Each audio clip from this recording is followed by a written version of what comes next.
Auxiliary. In Naruto, Reborn with talent. Rei's appearance. Long pale blonde hair mostly in one massive braid, usually lying on his chest. Emerald-like eyes. Pale skin. Aristocratic face with high cheekbones and well-defined jaw. A slim and athletic body harem. Konan. Tsunade. Nope, won't reveal the future ones. Chapter 1, Awakening. In Naruto, Reborn with talent. The soul opened its eyes with a long gasp as if wanting to take as much air as possible. It was definitely a painful experience and something not worth repeating. Its eyes fell on small hands. Of course, the soul noted as in an almost broken window nearby, it could see its reflection. Pale blonde short hair, emerald eyes, pale skin and worn-out clothes. I really did transmigrate, didn't I? The soul, no. The boy was looking out of the window with an expression filled with mixed feelings. He remembered the talk with the cosmical entity that called itself Tufap. He was not allowed to get up powers. He was only allowed to pick 3 talents, not even being told how useful said talents will be. It was the saddest day of his existence. When he asked if he would be able to choose the world, the answer was, "You already did." Apparently his inner wish he didn't even know he had, or some other bullshit. He was not amused when he was told he is going to Narutoverse. When he asked if he could choose a clan, random. When he asked if he could choose the village, random. But he could always change in life. When he asked if he will be a ninja or civilian, random. When he asked which timeline, random. He was getting quite irked by that point. So, he asked one last thing, half expecting the same generic answer. He asked if he will be even reincarnated during the shinobi village's era. The answer was, yes. At least some hope sparkled in his mind. He could absent-mindedly hear a loud boom and quickly jumped up on his feet, only to flop back down onto the ground with a killer headache. The memories of this body. His memories flashed through his eyes as he, the new Yotsuba Rei, remembered the memories of the boy he took over. The boy, who died of grief after his parents died a day before. He remembered where he was. Aim no Kuni. He also remembered when he was. Kinda. He overheard people talking about Hanzo the Salamander. Start of the Second Shinobi War. The viciousness of Iwa and Konoha shinobi towards the populace. He also remembered the boy's parents died by the hands of shinobi. His mother was raped by shinobi while his father was tortured. The previous Rei found their dead bloody bodies on the edge of the forest when he came to look for them. His childish mind broke and as he came home, he died of grief, of all things, due to losing his loved ones. The new Rei could see more into the situation. The bodies were found near trees with Konoha symbols on the trees.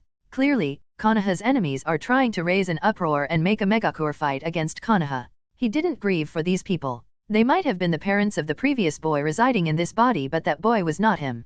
He only found it sad that shinobi didn't mind killing, raping, and stealing through a country that has nothing to do with their war. All because the country was caught in the middle of their conflict and presented a perfect battlefield.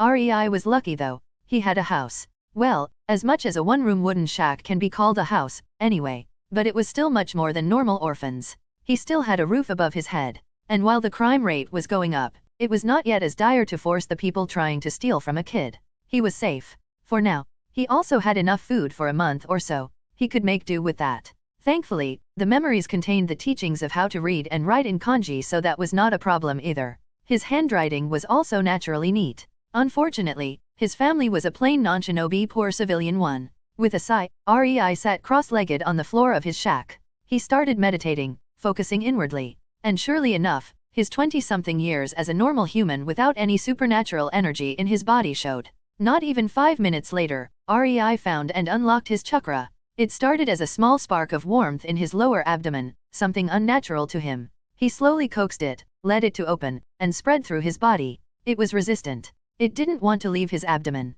But, the more he pushed, the easier it got. His will exerted over the energy, the chakra, it was enough to make it course through him. Enough to make him scowl. It was pathetic. The amount. Rei was 7 years old. And he had, what he thought was, a civilian amount of chakra. It was not something he could use to defend himself. With a sigh, he sprawled his limbs on the floor, looking at the ceiling, resisting the urge to groan. He knew kids had it tough in this day and age. He needed more chakra. More power. More control. Control. His body sprang up, back into a sitting position as he again focused on his energy. He tried to make it circle his body. Slowly, ever so slowly, the energy started to flow through it, dragging itself as if it had a viscosity of honey. The energy did not want to comply. But Rei, with a grin, noted his control was impeccable. He stood up and walked closer to the wall. Putting his foot on it, he tried to channel a minuscule amount of chakra on the solace. It quickly slid down. REI scowled as he understood the amount was not enough. He again put his foot on the wall and put more chakra into it. He tried to gently part the leg from the wall only to be happy when the soul stuck on the wall. He looked the entire 20 seconds as his soul was glued to it, the fact that he was currently in a supernatural world finally seeping in. Well, shit. REI cursed at the realization. He was in a very dangerous world without any strength. Why the heck did his inner desire pick this world? He really wondered about it. Really hard and deep. His mind finally came with a time-worthy conclusion. The only reason why he could have wanted to come to Naruto was the girls. There was really no freaking other reason? Either that or Tufap screwed him over. REI had no want for being all-powerful. Wealthy? Maybe. But if he wanted some supernatural power, he would reincarnate as a pure-blood devil in DxD, thinking about boobs. He was sure that somehow could grant him immortality, the ability to convert rocks to gold, and of course, it would also attract females. The women in DxD are weird like that. So, instead of magic, he is in a world of chakra, knives, and fists. Not a good bargain. Really, Kaguya could create dimensions with chakra but Kaguya is on the level of a deity. Fuck, Tufap did screw me over, didn't he? REI cursed inwardly. REI noted his chakra reserves were getting dangerously low and stopped his musings as he cut the flow of his chakra to his foot. He lasted 2 minutes. No, correction. He had enough chakra to stick one of his feet to a wall for 2 minutes. And even then, it was only thanks to his supreme chakra control trait which enabled him to not waste even an ounce of chakra. His reserves were that low. This trait basically gave him better chakra control. Nothing else was told to him. No information. No description. REI didn't even know what better meant exactly. He picked it because, in the list of talents, there were only 5 things with the adjective supreme and only 2 with the adjective godly. He obviously chose the 2 godly talents and 1 supreme. His supreme chakra control seemed to really be supreme as he felt every single bit of his chakra and instinctively knew he could manipulate it. REI wondered. If he could unlock his chakra in 5 minutes with his control, then how long would a normal child take? What REI didn't know was that the children do not unlock their chakra alone. They get a kind of a jump start from their teachers. That was the reason why the Shinobi Academy was a thing. Otherwise, the world would be roamed by civilian shinobi wannabe who unlocked their chakra on their own by fluke. Many civilians tried to meditate and unlock it, yet only really talented and determined individuals managed it on their own. REI shrugged as he decided not to care about other kids. He was here now. Others didn't matter. He had to think about what he should do from now on. He could. A smile spread through his lips as he remembered what he saw the previous day. Something he was sure the previous REI deemed unimportant. Chapter 2, First Companion. In Naruto, Reborn with Talent. REI stood up. His chakra might be only 10% full and he might be kinda tired because of that, but he could still move. He had to get to his target first. REI exited his shack and found himself on a muddy road, soft drizzle falling onto the streets, preventing them from drying up. He saw more worn-out wooden shacks all around. Clearly, the area was for the poor. REI quickly walked along the street, noting an old man with a dog, a young housewife leaning out of one of the windows as she tried to reach her laundry hanging on a branch, kids playing in the mud with a ball. It was poor but quite a nice view of such a war-torn, depressed, rainy country as AIM. REI suddenly turned to the left and walked into a side alley. The nice view was completely destroyed. The entire side alley was strewn with starved, shivering forms of homeless people. They eyed REI with their hopelessness-filled eyes, looking for any valuables on his person. It was only when they saw his torn clothes they disregarded him with a woeful sigh. They realized it was just another homeless orphan. Not worth even talking to, much less steal from. REI disregarded these people as well. He could not and would not help them. He came to the middle of the alley when he saw a shivering form of a small 6-year-old girl, lying in the mud clutching her hands closer to her chest, trying to find warmth as the rain fell on her. Her cheeks were sunken and she was thin as a twig, but her cautious amber eyes followed him warily as he stepped closer to her. REI crouched down in front of her and smiled. "Hello, I am REI." He introduced himself and the girl was observing him for a minute, shivering, curling into herself before she decided to answer. "Ko Konan." The girl whispered in a quiet, unsure voice as she was unsure of REI's intentions for approaching someone like her. Someone who had nothing to offer. It was quite a sad spectacle. 6 years old but already wary and suspicious of others. "Would you like to come with me?" REI asked her as he reached his hand towards her in the invitation. The people around looked at the pair of children and shook their heads. In this godforsaken land, children had to band together. Shruggingly, they ignored them as this was quite a common occurrence. Just more violent usually. If it was an older girl, she would be beaten to submission to serve older homeless teenagers. After all, no matter how low they were, even they had their hierarchy. But the girl was but a child, and her body could not be sold for food or money. No elder kid was interested in making her serve them. At least adult women could sell themselves willingly to earn money for themselves rather than some opportunistic kid. Boys didn't have it any better though. The strongest were leaders and the weaker ones were underlings. But nobody was interested in deadweights like the starved shivering girl. Except other deadweights. That's why the sight of REI inviting Conan was really nothing out of the ordinary. The others just wrote them off as the next unfortunate corpses they would see a few days later. Conan was torn. On one hand, her current spot was quite nice. It provided at least some cover from the rain, no matter how muddy it was. She was also close to dumpsters where the other people threw their trash. It provided some food for her. She would loathe to leave it, only to find it already taken later. In the end, it was the boy's warm eyes that made Conan timidly take his hand. She didn't know what her future with him held, but she knew at worst she would finally die. In her mind, it was worth the gamble. As Conan took REI's hand, he pulled her up and started slowly, gently dragging her back to his shack. He was no saint to provide the girl shelter for nothing. Conan was investment. Even Conan, after her time on the streets, knew nothing in this world is free, and if the boy really gave her something, he would want something in return. REI took her because he knew exactly what the girl would offer him in return for his kindness. Herself. Conan was worth the trouble. She might have been just an underappreciated side character that died off to further the plot and didn't really have much screen time, but she gave Yahiko and Nagito everything she was. No matter their dreams, no matter their methods, she followed. And when a girl like her is willing to become an S-ranked murderer, a worst sort of a killer to support a friend in his dream, yes, Conan would give herself to REI. He would make sure of that. He won't exploit her gratitude. Instead, he will make sure she gets stronger and lived a happy life. But life by his side, nevertheless. He wanted to secure the loyalty of the only paper user in the entirety of elemental nations. A paper user who he knew would die for him and adore him if he cared for her. If he showed her she was important. If he made her feel appreciated. REI finally pulled Conan into his shack and was amused at the wide-eyed girl. She didn't think the boy would have a house. She meekly looked at the floor, shuffling her legs nervously. What's wrong? REI asked her. I am dirty. REI looked over her muddy form and nodded. With some difficulty, he brought a bucket of rainwater to the girl. Strip and wash. He took out his father's old cloak and put it near the girl. The shack only had one room, so Conan was plainly visible as she washed with an old sponge and the water from the bucket. REI could clearly see bruises on her body and could only shake his head with a wince. Really, what madness gripped me to wish for living in this world? He wistfully thought. But he could only soldier on, harden his heart and survive. If it meant making others suffer, so be it. He also stripped, startling Conan momentarily. REI's mature mind knew he was acting childish. He should blush, be bashful, and yet, he was a child now. Their nakedness didn't bother him at all. When Conan saw him take another sponge out, she bashfully made a place for him near the bucket. REI, instead of washing himself, started to wash Conan. The girl looked at him in confusion but then just shrugged it off and started washing him with her sponge, a small smile marring her face. Even she didn't know when she last smiled.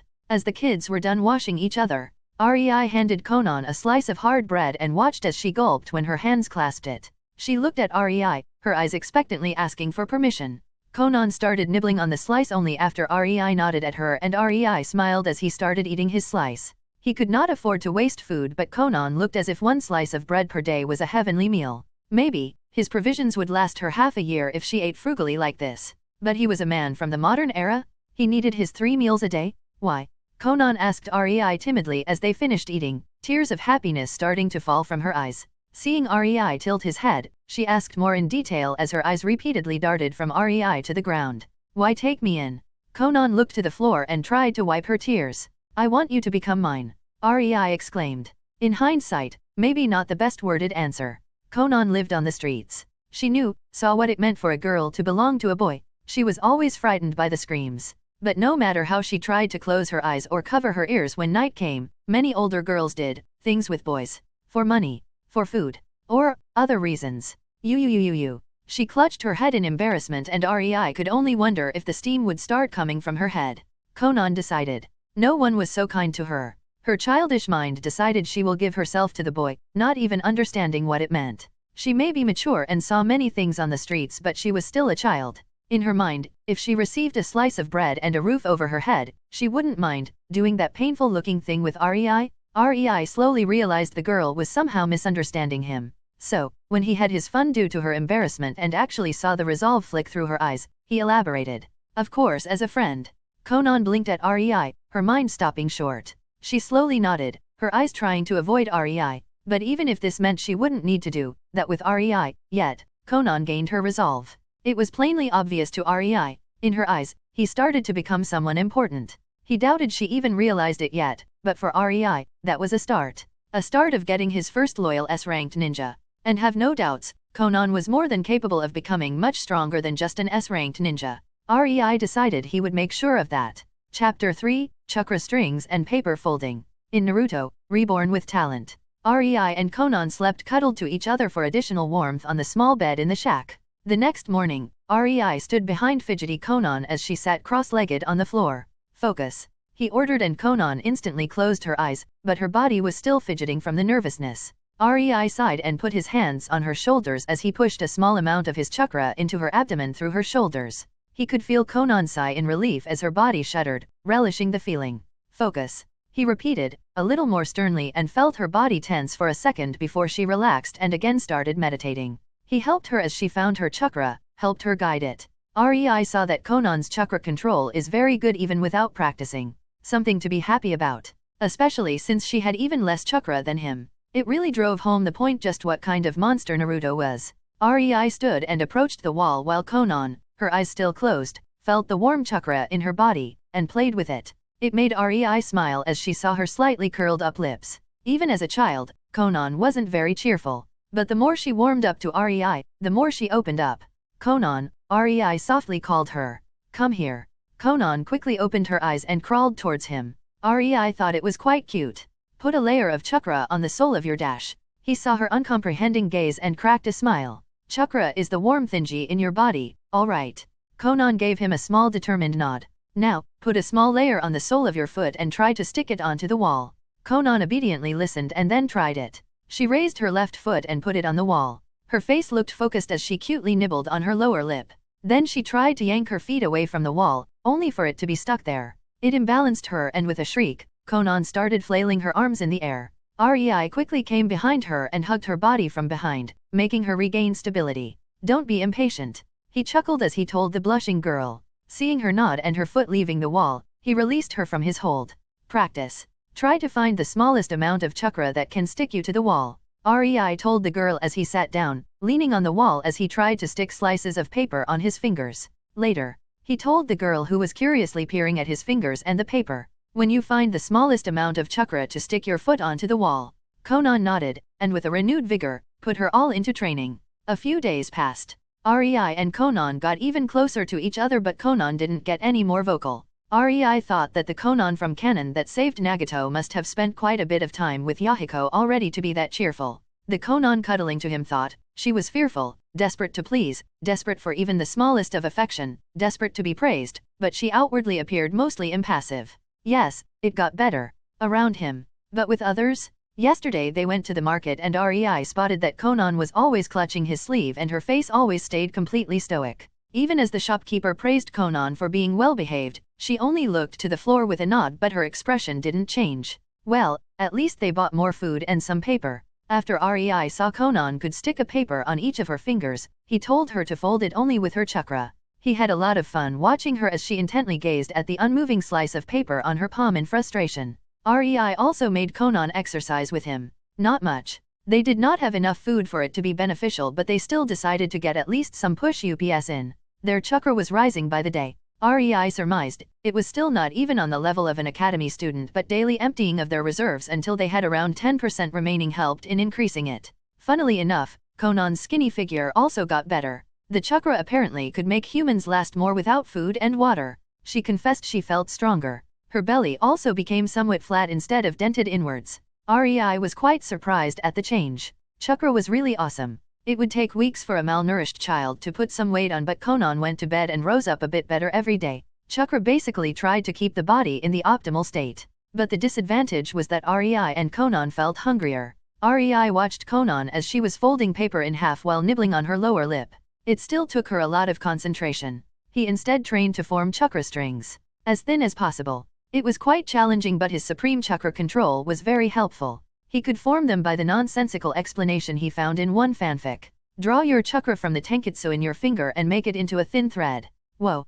Conan watched with a wide-eyed gaze of awe as a paper started flying above Rei's palm. Rei moved it from the left to the right and chuckled as Conan's eyes intently stared at it. He put his free hand on the head of the cute girl. Don't worry, I will teach you later. For now, focus on folding. Okay. Kana bobbed her head up and down but didn't leave to practice. She firmly stood, leaning her head into Rei's hand. Okay. He again chuckled. Sit down.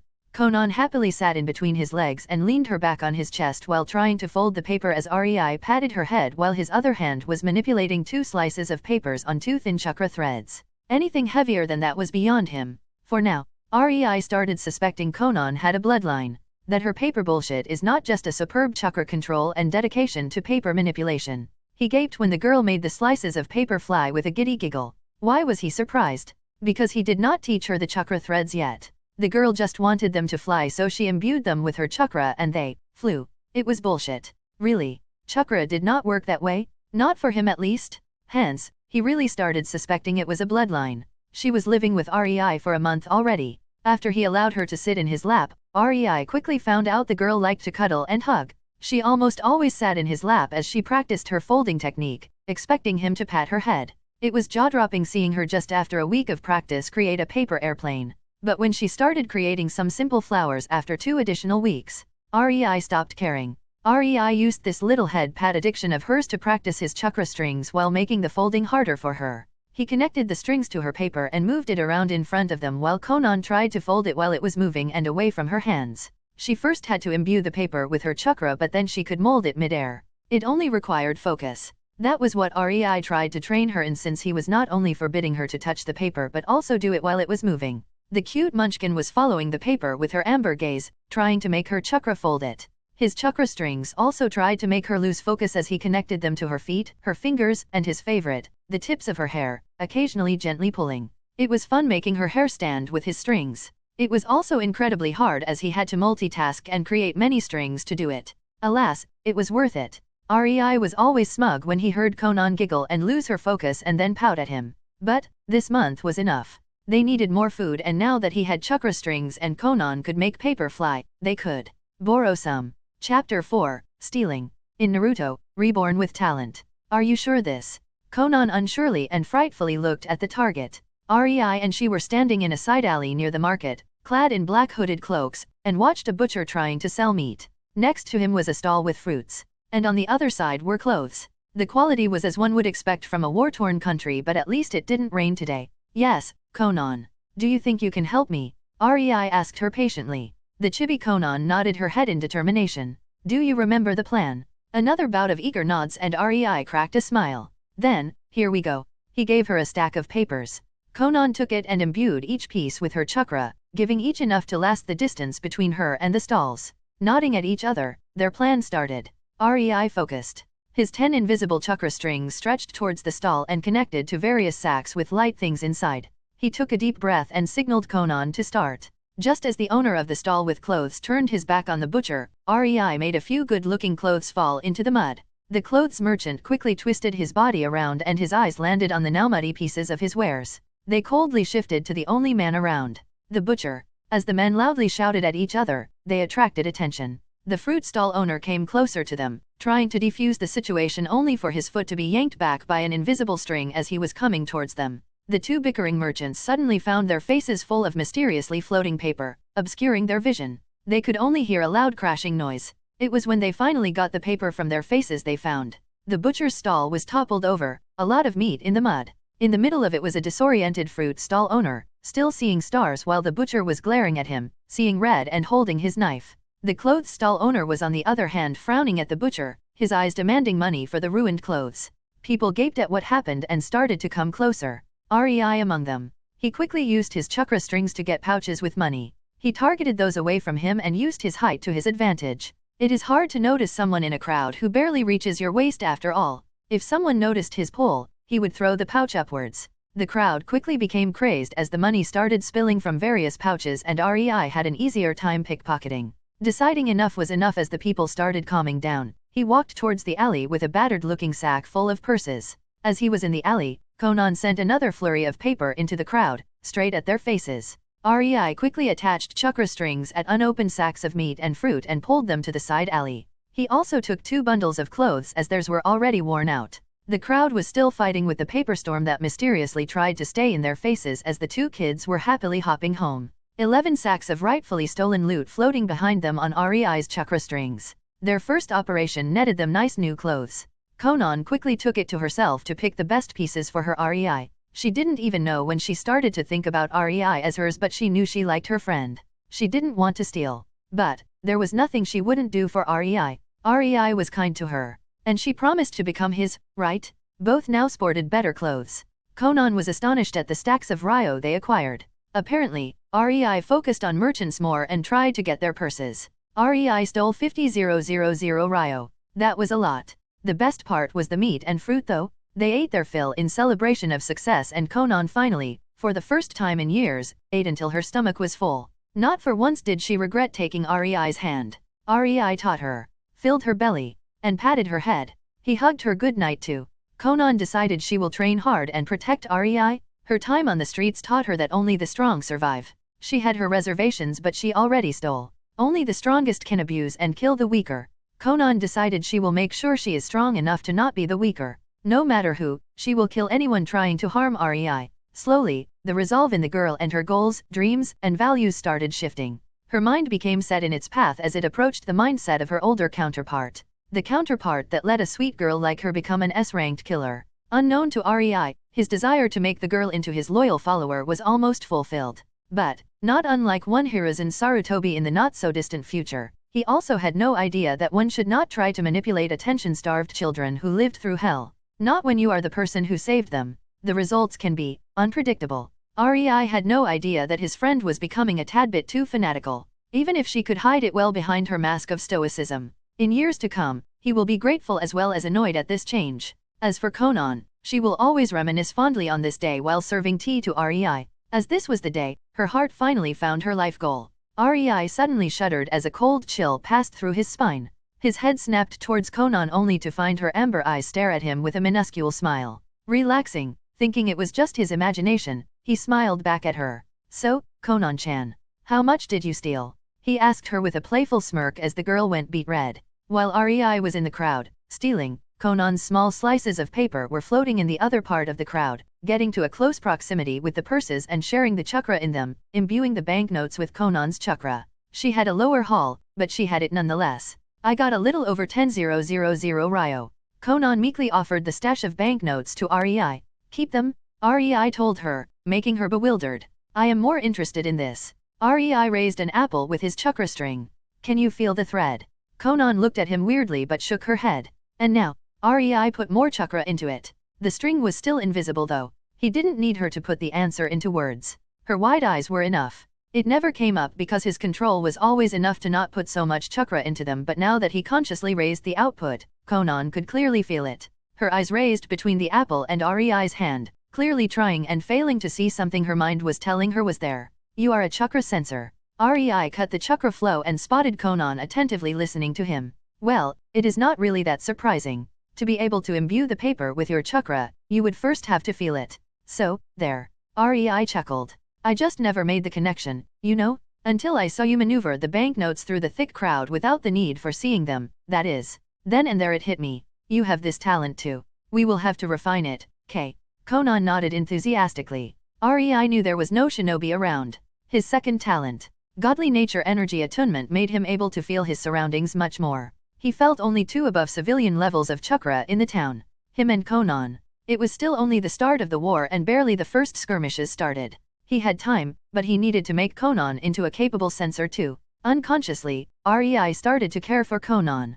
He slowly started seeing her as more than just a possible loyal follower. Neither of them was aware of it, but they already trusted the other with their lives. Alas, chakra works in mysterious ways when it comes to maturing. After all, the beloved last Uchiha did have hordes of babies craving kids, called fangirls, after the contents of his brooding mini-me every day of the academy. Chapter 5, The War Intensifies and the First Fight. In Naruto, Reborn with Talent. A few months have passed since Rei's and Conan's first thievery. Since then, they repeated it 3 more times, making sure there is almost a month between them, and also did their best to spend some of their money, so they will be seen in the market buying things, just in case somebody got suspicious. During these months, Rei's and Conan's chakra skyrocketed. They now could walk on walls for 50 minutes before their chakra depleted. It was all thanks to the food, especially meat, that their chakra increased. It also helped with their muscles. While they were still kids, their bodies now were more of flat and toned variety rather than skinny and starved. Both of them started running around the nearby forest to increase their speed and also did various exercises.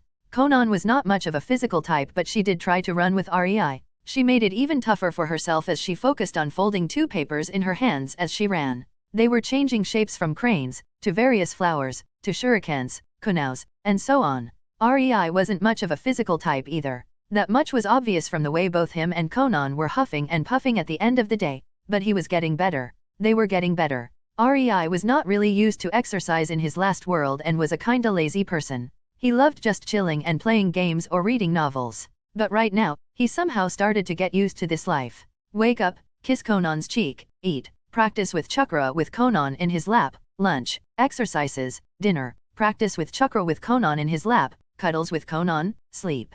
Rinse and repeat. What astonished him was Conan. She didn't have the mentality of an adult, yet she could keep with him just fine. No, she made a visible effort and actually tried to overtake him. When he asked her why she was trying so hard, he got a well-to stare and was told to protect you. It really ignited his motivation somewhat fiercely. Rei mostly focused on chakra strings to be able to hurl humans or human-sized boulders with them as if he was using slingers. And while it was quite inaccurate, it was at least something. Rei also focused more on the stickiness part of tree walking. He could now stick and unstick himself whenever he wanted, either with his hands or soles of his feet. This also helped with attaching the things on the end of his chakra strings and making them stick. Conan was practicing the hardening of her papers and sharpening the edges. It was not really a wind chakra, but it always made Rei sweat drop. These things she called paper were slowly becoming as dangerous as shurikens, especially since Conan could make up to 20 of them on the fly by now. Both of them learned how to enhance their bodies with chakra, which made them able to exercise for the entirety of the afternoon,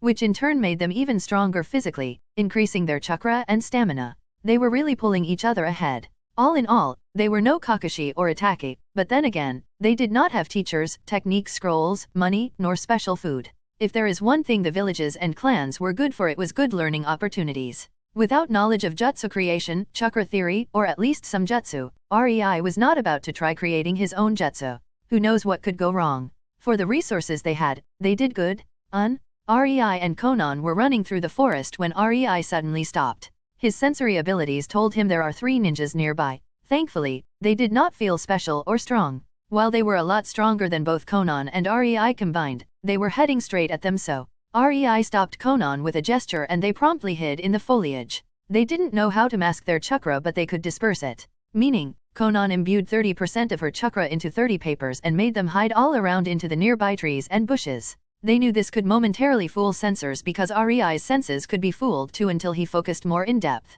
As for Conan, she had no chance of finding out unless she spent minutes in the vicinity. Her chakra sensing was kinda a work in progress. What are we going to do? Conan whispered. We gotta fight. Rei resignedly told her. They are heading straight for us. That's no coincidence. They probably have a chakra sensor, but he should not be a particularly strong sensor. Surprise attack. Conan nodded. Surprise attack. And with that, Conan pushed 50% of her remaining chakra into 50 small, shuriken-like origami, hardening and sharpening them. From the bushes, they could see 3 IWA shinobi land exactly where Rei and Conan stood when Rei sensed them. They were looking around warily. Genin Kezubo, where are the shinobi you told us about? A small annoyed man barked. I don't know Kilabi-sensei, but I do sense something. That was as far as the sensor nin got when the man called Kilabi jumped away. Conan's shuriken origami instantly flew straight at the 2 genin. They wanted to jump away too, but Rei quickly stuck a chakra string on each of their feet and pulled, making them fall onto the ground. The paper shurikens shredded the poor man. Tch stupid genin. Kilabi snarled as his eyes started drifting all over the trees and bushes. Rei thought he would not find them, but it seems he underestimated experienced shinobi a bit. He barely managed to lift a rock with his string to block a kunao heading at Conan. He saw Conan freeze as she saw the men she killed, and he did not have time for making her snap back to reality. He had to engage the man. Knowing well he did not have any chance without cheating, he gave a kick to Conan and jumped out of the bush. He did not see her blink, take a deep breath, and nod with determination. Conan stayed hidden. Who are you? Rei exclaimed, and he pointed at the Kilabi as if the man just offended him. Kilabi's eyebrows raised into his hairline at the sight. A kid? These two idiots died to a fucking kid. He started laughing, but Rei could see the man visibly relaxed. Well, I am Kilabi, Chunin from IWA. The man who is gonna kill ya kid. The man leisurely twirled kunao on his fingers and stared at Rei as if he was his prey. Okay. Rei nodded seriously, making the man do a double take. But Shinobi-san? Could you tell me why? Rei asked. Why what brat? Kilabi stopped twirling the kunao. Why are you so fine with your comrade's death? Rei asked curiously. Kilabi chuckled. These two idiots. I wanted to get rid of them eventually anyway. I enjoy having a female in the team more, if you know what I mean. Ah, you are just a common pervert. Rei screamed at him, his finger again pointing in accusation on the man. The kid was really making Kilabi mad. The respectable Chunin he was, decided to get this over with and gut the kid good. There was an entire village. He could perhaps choose a woman to enjoy there afterward. This shitty war had at least some advantages. He jumped at the kid, seeing his frightened widening eyes. Kilabi's smirk became bigger the closer he got. Rei knew he couldn't evade Kilabi. The Chunin was too fast for him. As he saw Kilabi approach, his eyes widened and he did the only thing he could. He flung himself to the ground. This momentarily stopped Kilabi as his kunao didn't stab the kid and instead hit the air. He tsked at the lucky evade and he aimed the kunao downwards about to skewer the annoying brat. Unfortunately, Rei had him at close range, and his chakra strings that could hurl human-sized boulders, yanked Kilabi forward, towards the bushes where Conan was hiding. The man couldn't avoid the 10 incredibly sharp slices of paper aiming at his throat as he was midair. His head was sent flying before he realized what happened. Conan quickly scurried towards Rei before Kilabi's body could even hit the ground. Are you alright? She shrieked as she looked all over him. Yes. We were lucky. Rei panted from the fear and killing intent he felt as the Chunin jumped him. He was fast. He stated a matter of fact. Way too fast. Conan nodded and hugged Rei tightly. We gotta get better. Yes, Rei. After they calmed down and enjoyed a few more reassuring warm hugs, they searched the bodies and scavenged a few kunaos, shurikens, money, and storage scrolls. Kilabi even had 2 special papers that could gauge chakra nature. He was probably tasked to give them to the 2 dead genins. After gathering everything of value, Rei and Conan scrambled away. They wouldn't enjoy being attacked by another shinobi. Rei only thanked the god that their village was so out of hand and the chakra sensors were quite rare. Chapter 6, The Third Talent? In Naruto, Reborn with Talent. Conan played with the pointy metal. This was the first time she had one in hand and it gave her an example of how sharp and hard her paper should be. She was excitedly waving it around while her other hand held a paper kunao, visibly changing to resemble the normal one. It was a cute sight since she nibbled her lower lip in concentration. Rei chuckled and returned to his own musings. He was sitting above the storage scroll. The scroll was empty and even Conan gawked when Rei just casually hit the trigger to empty it without even seeing a storage scroll previously. He grinned. His godly nature energy attunement talent is giving him sensing ability. For now, he actually can feel senjutsu chakra too but never tried to take it in. Too dangerous. Too little chakra in his system to balance it. While yes, he theoretically should have total control over it, but better safe than sorry. But, the talent worked wonders. As Rei saw the seal, his third and last talent he picked, worked wonders too. His last talent was godly sealing talent. Rei didn't know what to exactly expect but the second he saw the seal, he somehow instinctively understood how to work with it. He could, maybe copy it but not tweak. He did not have the knowledge. But the storage seal provided an enormous amount of discoveries to him. He understood some underlying principles by reading the kanji and how they worked. He was so disappointed to explain simply what he found out. Rei did not have knowledge of the inner workings of the seal but he could still read the kanji that made the seal. Space. Withdraw, intent. Store, intent. And some equations alongside it.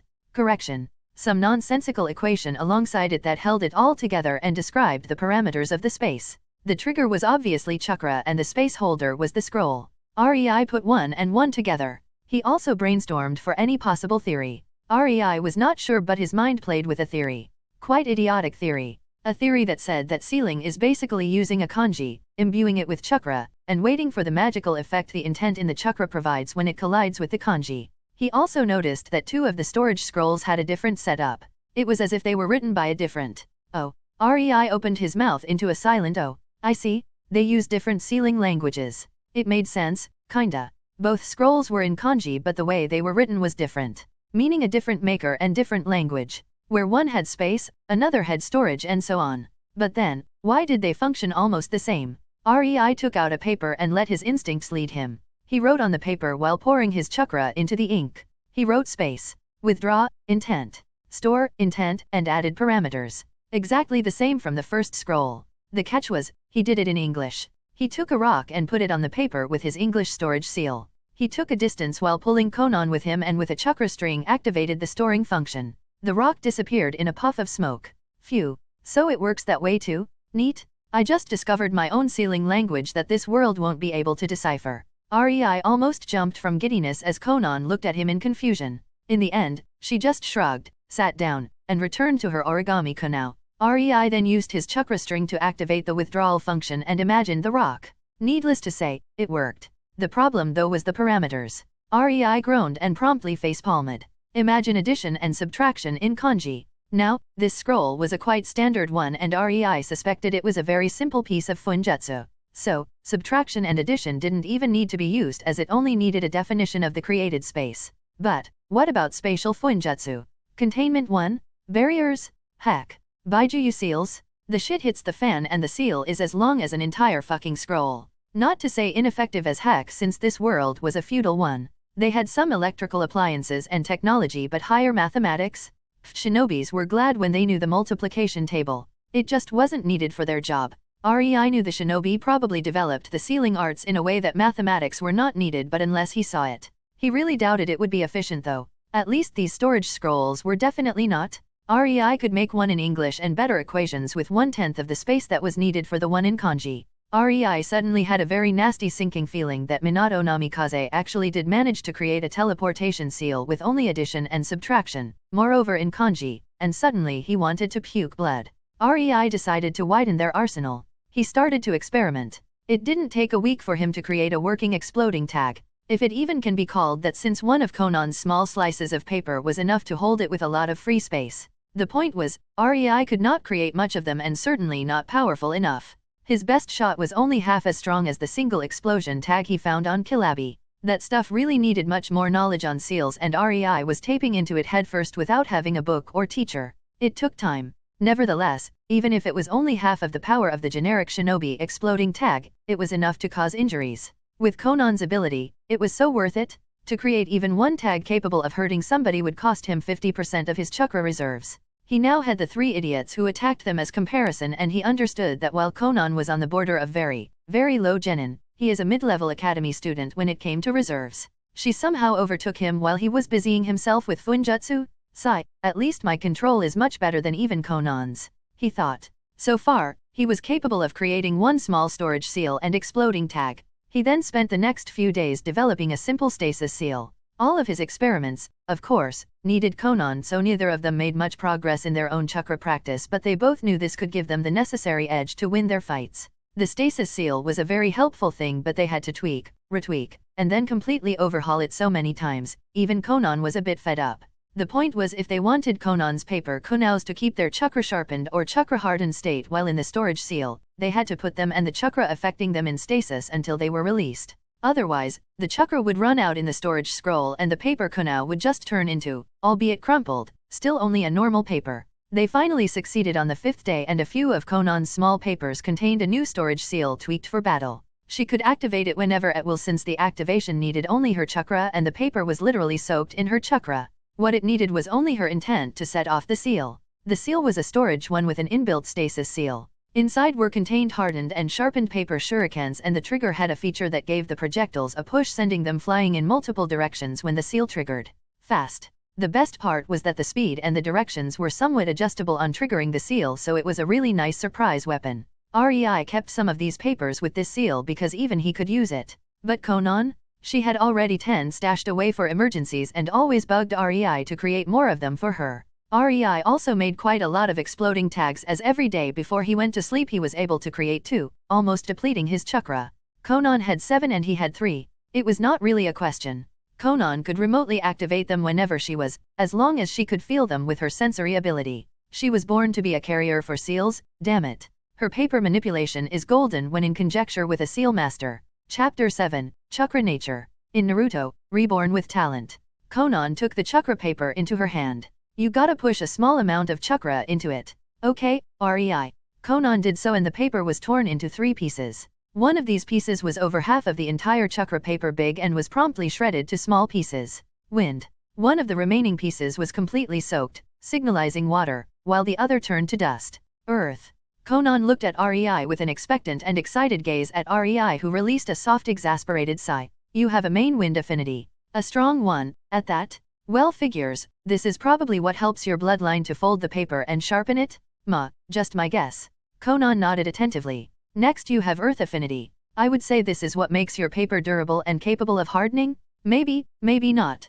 Konan only relocated her gaze to the soaked part. She looked kinda like a puppy, wide eyes pleading for an explanation. The last is water affinity. I must say I dunno, maybe it helps you keep the shape of your paper in the water? I mean it gets wet alright but I never saw it soaked. It's as if it was made of something unable to absorb water or something. Can you even consciously control that? REI meant that. This was Aim no Kuni. Most of the year, the rain never stopped. Yet, Konan's paper stayed intact even under the rain when they ran through the forest. He always thought it was due to her chakra and looks like he was partially right. Konan took his words to heart and filled one of her papers with her chakra. She sunk it into a bucket full of water and watched as the paper held its form. Suddenly, she started to get ideas on how to exploit it in battle. She was, after all, in a water-filled country. If she could shoot her shurikens from water.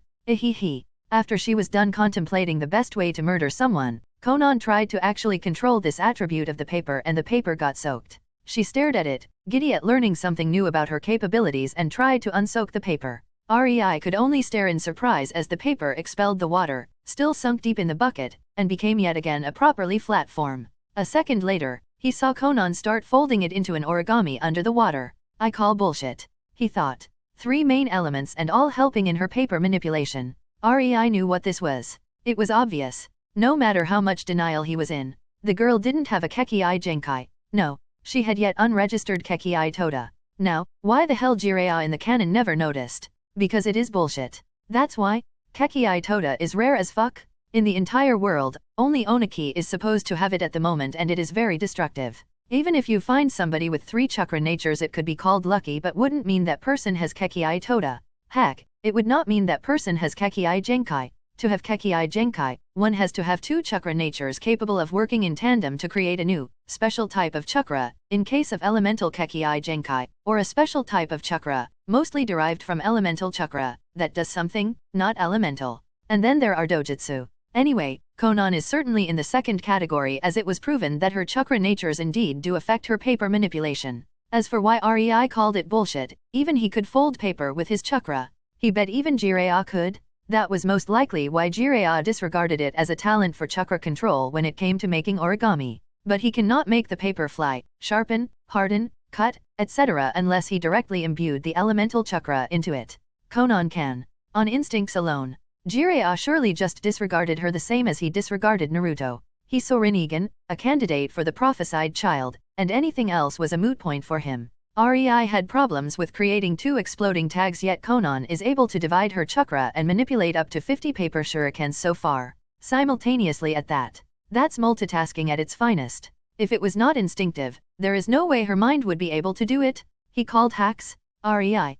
Konan pulled him out of his reverie. Your turn. She pointed at the chakra paper in his hand and REI sighed, wishing for something good. Like, dunno, at least 2 natures would be nice. He casually pushed a sliver of his chakra into it. There was really no need to be tense. The result would not change anyway. What happened next made Konan and REI widen their eyes. The paper split into 5 identical parts. One was torn to shreds. One was turned to dust. One was soaked wet. One was crumpling with sparks. One was set on fire. Oh, I have all 5 chakra natures. REI stood there stunned, thinking about how it could happen while Konan was beaming. She was happy her friend had so much potential. Congratulations, REI. Konan excitedly jumped next to him and took his hands into hers as she expressed her happiness by spontaneously kissing him on the cheek and tightly hugging him. Thank you, REI sincerely told her as his arm snaked around her small frame and returned the hug. Let's play, Konan innocently asked, and REI didn't want to destroy the atmosphere between them. Sure. They then proceeded to spend the afternoon together, playing with each other. Either doing dodgeball with Kunao, a tag on the ceiling, or tug of war with a paper, Conan with her paper manipulation and Rei with his chakra strings. It was only later that night when Rei laid on the bed, Conan snuggled into his side, fast asleep. He thought about his chakra natures. His mind had a few solutions. His supreme chakra control talent or his godly nature energy talent. Or these two talents mixed together. He just had to know because it might be information capable of giving him an idea of how to exploit it further. A task for another time, perhaps. Rei sighed as he felt very tired. Conan can be incredibly energetic when it comes to playing a tag. Rei looked at the peaceful sleeping face of the girl and his hand rested on her head as a slight smile appeared on his face. He closed his eyes and focused on the natural energy around them, carefully pulling a strand into his own body, dissolving it in his muscles, bones, blood, and organs, feeling them get slightly stronger as his body felt as if it was just pampered and massaged.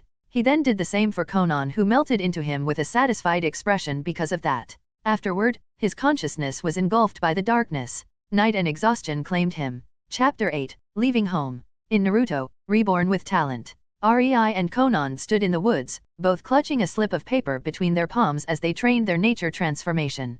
Conan was trying to cut the paper in half while Rei trained his sap ability first. But damn was it hard to make the paper wrinkled. They trained for months on this alone. Rei really had no idea how the twerp of Uchiha learned Chidori in a month.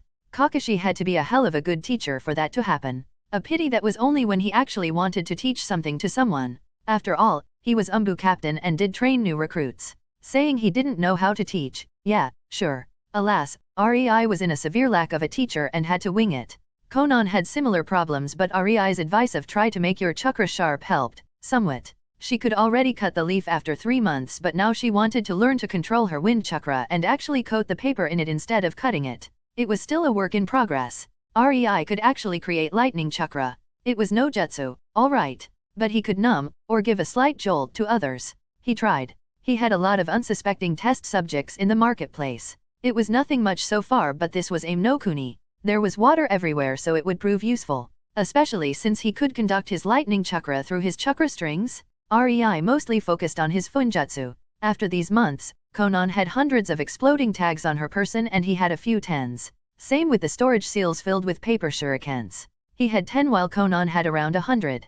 Rei was very curious why the seals work even though they have no real chakra sustaining them. Surely the seals should cease their function as the chakra dissipates, right? No way a seal could function years. He found the answer when he left one storage seal near his bed when he was about to fall asleep and focused on the natural energy to strengthen his and Conan's body. He spotted a very, very minuscule amount of natural energy sustaining the seal. It was so small it seemed like an occasional flicker, and even Sage Mode Naruto would have a hard time spotting it even if he was looking straight at it. But it was there. He once again thanked God for his godly nature energy attunement talent. The day after that, he started consciously putting natural energy into his seals the same way he did with his and Conan's body, and his exploding tags' effectiveness improved by a factor of 2. They were now slightly stronger than the tags stolen from the IWA shinobi.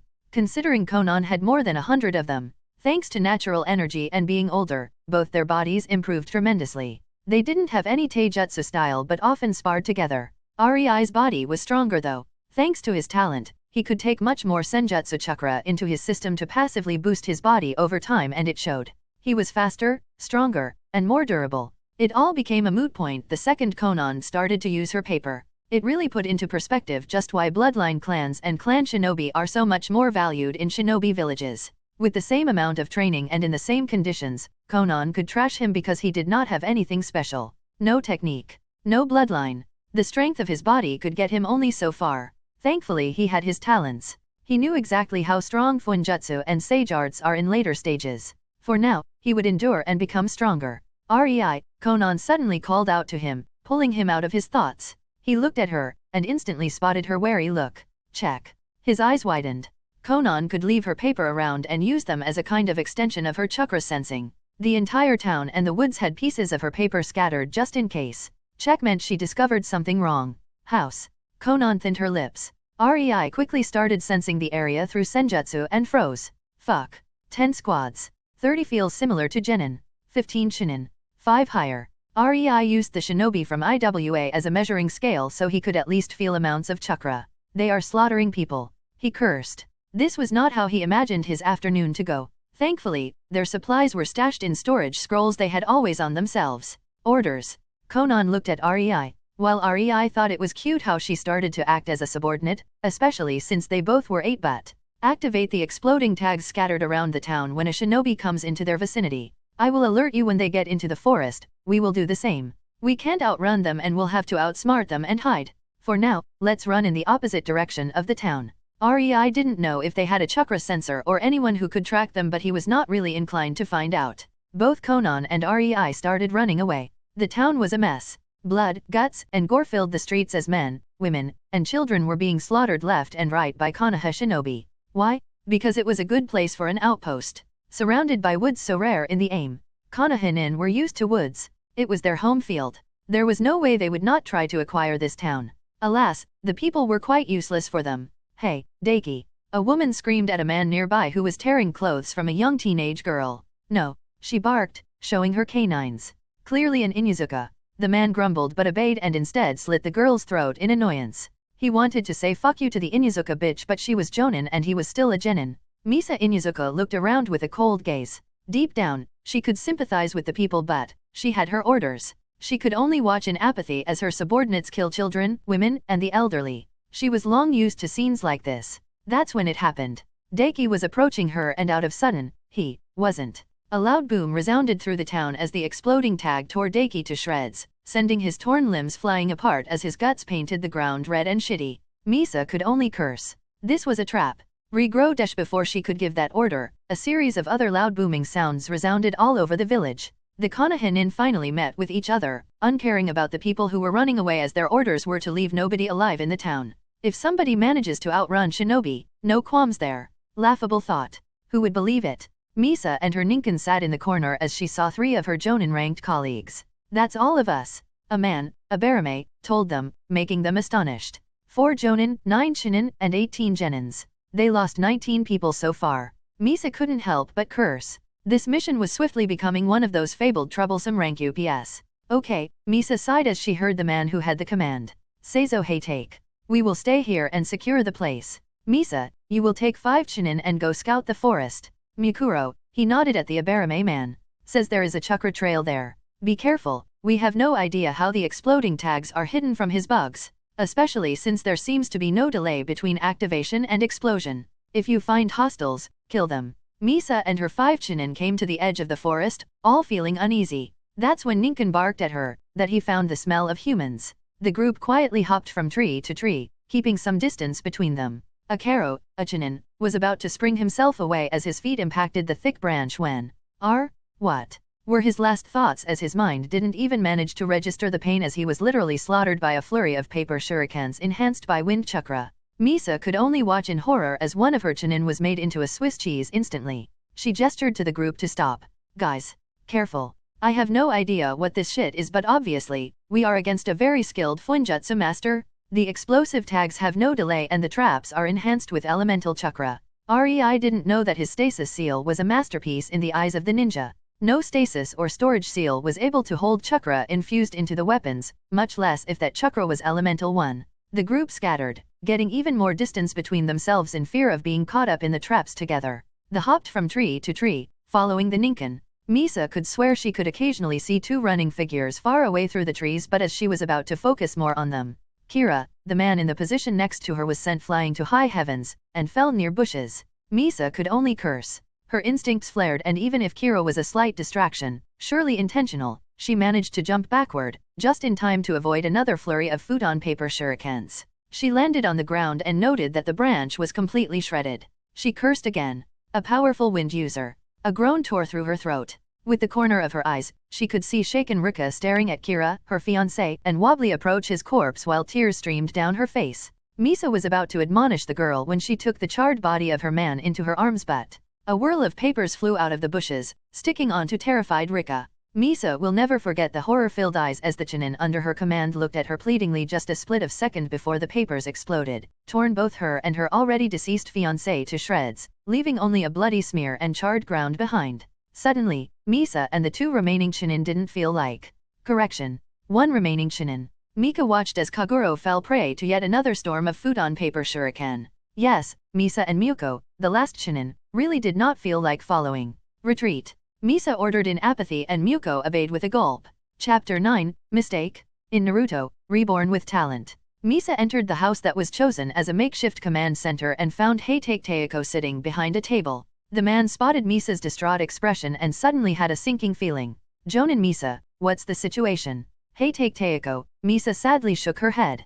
Kira, Rika, and Akaro are dead. The forest is packed with explosive tags and traps. All high quality without delay or any signs before activation. The enemy has a skilled futon user as the weapons were infused with futon chakra. We first. She proceeded to explain the entire situation to the slightest of detail. Any visuals? No, Misa denied. Only 2 running kids, but even then it was a fleeting thing from far away. I, however, don't think a kid would be able to dash. You would be surprised. Seizo interrupted her with narrowed eyes. Paper shurikens you say. It may be some new Kekii Genkai. We have to report it. He sighed and dragged his hand through his tired eyes. This is a disaster, Misa. Yes. Seizo. The two knew each other as both had a thing for Ninkan. They just hated to let it be known. 22 casualties on a mission to take over a civilian town. It couldn't get any worse. Just then Conan's explosive tags in the forest, that was the entire reason the town was being taken over, went off. Misa and Seizo had to brace themselves as 100 explosions rattled the forest and created a small earthquake. Seizo hurriedly ran to the window and what he saw made him swear worse than a sailor. The forests around were burning. The sky was painted orange as the flames quickly spread through the trees, reaching far above the treetops, irreparably destroying the forest. Seizo could only bitterly watch as the strategic advantage of home field turned into dust. This mission was an utter failure. Both Conan and Rei panted from the long run as they saw the forest burn. Good. We managed to make the trackers turn around. Rei smiled slightly. Conan, hearing him, hugged his arm to her chest in relief as her forehead rested on his shoulder. They are alive. For now. The 2 kids proceeded to trek through the stony fields away from the edge of the forest. Their direction, unknown. Night fell and both Rei and Conan were shivering under a makeshift roof made of Conan's papers. The air was still shivering though, and even huddled together it was very cold. Rei sighed and took out a paper and started drawing with his chakra-infused ink. Warmth. He then made a few additional numeric parameters and activated the seal. Putting it on himself, he could feel warm again, as if he was under the sun. It was not hot but it was incredibly pleasant. He swiftly made another seal for Conan, who smiled at him for it. Before he could smile in return, he found Conan's lips pressing into his for the first time in the time they lived together. Flushed Conan flopped back into the spot next to him and meekly looked to the ground as she fumbled with her fingers. Rei also had red cheeks and he couldn't help but think. Girls really do mature sooner, don't they? He scratched his cheek with his left hand and with his right he cupped Conan's cheek, raising her head so her eyes would meet his. As the second their eyes met, Rei pressed his lips onto Conan's cheek. After a few seconds, he pulled away with a small smile. Thank you too. They slept, embracing each other, feeling warm and safe. The next few weeks gave Rei a hard lesson. Life without a home, on the run is not easy. Conan could take care of finding, or better said, creating a shelter, and he could create nifty runes to provide warmth. Water was abundant in the Aim no Kuni, but he still missed bed. A place he felt safe. Slightly, during these weeks, the meaning of home shifted in his mind. He no longer associated it with a building or village. He now associated it with Conan. He could feel at ease and protected when he was with her. The same could be said about Conan. The 2 kids quickly learned how to fend for themselves in the wild and avoid skirmishes of shinobi. Needless to say, Rei and Conan only stayed out of sight and range. They were getting more and more daring, learning by doing. As they came to witness more and more battles, scavenged battlefields for money, seals, and weapons, their chakra senses caught on many shinobi and the way they controlled their chakra. Rei could detect hiding shinobi easily thanks to his natural energy sensing, and through that, he managed to create chakra hiding technique. He found out that if he adds a sliver of natural energy on top of his chakra signature, he is basically invisible to chakra sensors as they were unable to sense it. At the end of the 3rd week, both Conan and Rei were bunking in a small cave, holding hands as Rei still thought about a method for teaching Conan the chakra hiding technique.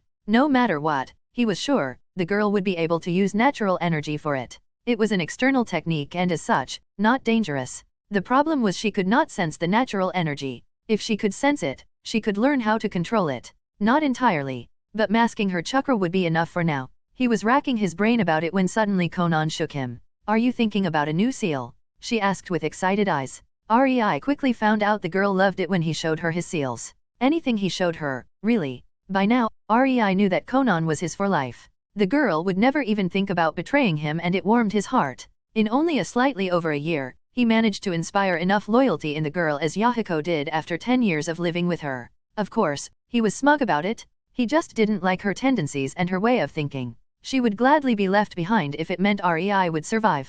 That's the main reason why REI decided to make them stronger, subtler, invisible. He did not want to encounter such a situation. Conan was his and he would be damned if he let anyone take her from him. Ah, Seal. Conan expectantly bobbed her head up and down. But, Seal. REI thought as he was patting delighted Conan's head. The cute girl became his pillar of support in this dangerous world. He remembered how she alerted him of the shinobi and smiled to himself. He had to focus on sensing. Conan sensed in a limited way unconsciously and could channel it through her papers. It was a very useful thing. Her sense. An idea flashed through REI's head. Lately, any problem of his had one solution. Seals. So, why not this time too? He only had to make sure Conan was able to sense the natural energy for a bit until she learned how to control it to hide her chakra. He didn't need to make her into sage or something. REI whipped out sealing supplies and furiously started writing. Senses link time. He set parameters and the seal that would link his and Conan's senses for a few minutes was created. REI didn't even think much about it. He was too ignorant to think more in-depth about what linking senses would do to two people or even how exactly would it be accomplished, even if for a second.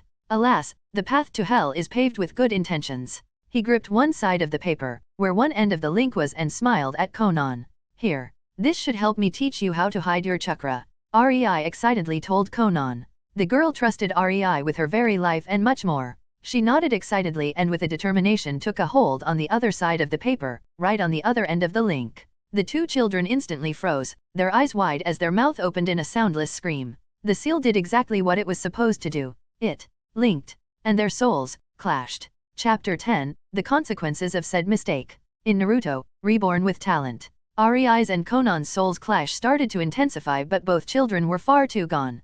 Pain, pleasure, senses. None of that reached their minds that were being overloaded, stretched. Their chakra flared up, swirling around them, sending blue wisps all around the cave. The two chakras started to get closer, push against each other until they started to entwine. Strands made of chakra started to merge as if being knitted together. Once a strand of two chakras was done, it snapped. But wisps of REI's chakra stayed in Conan's, similarly as some of Conan's stayed in REI's. And the process started all over again. Hundreds, thousands of strands were merging and snapping again and again until nobody could determine where Conan starts or where REI ends. And yet, they were both singular. Both, separated. On a deeper level, the change was even more insane. Their very souls were clashing against each other.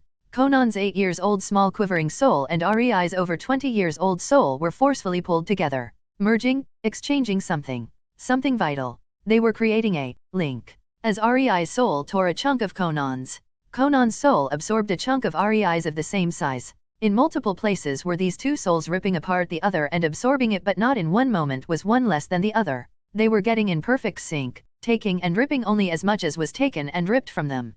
Conan and REI could only stare at each other in horror as they felt their entire existence being overhauled.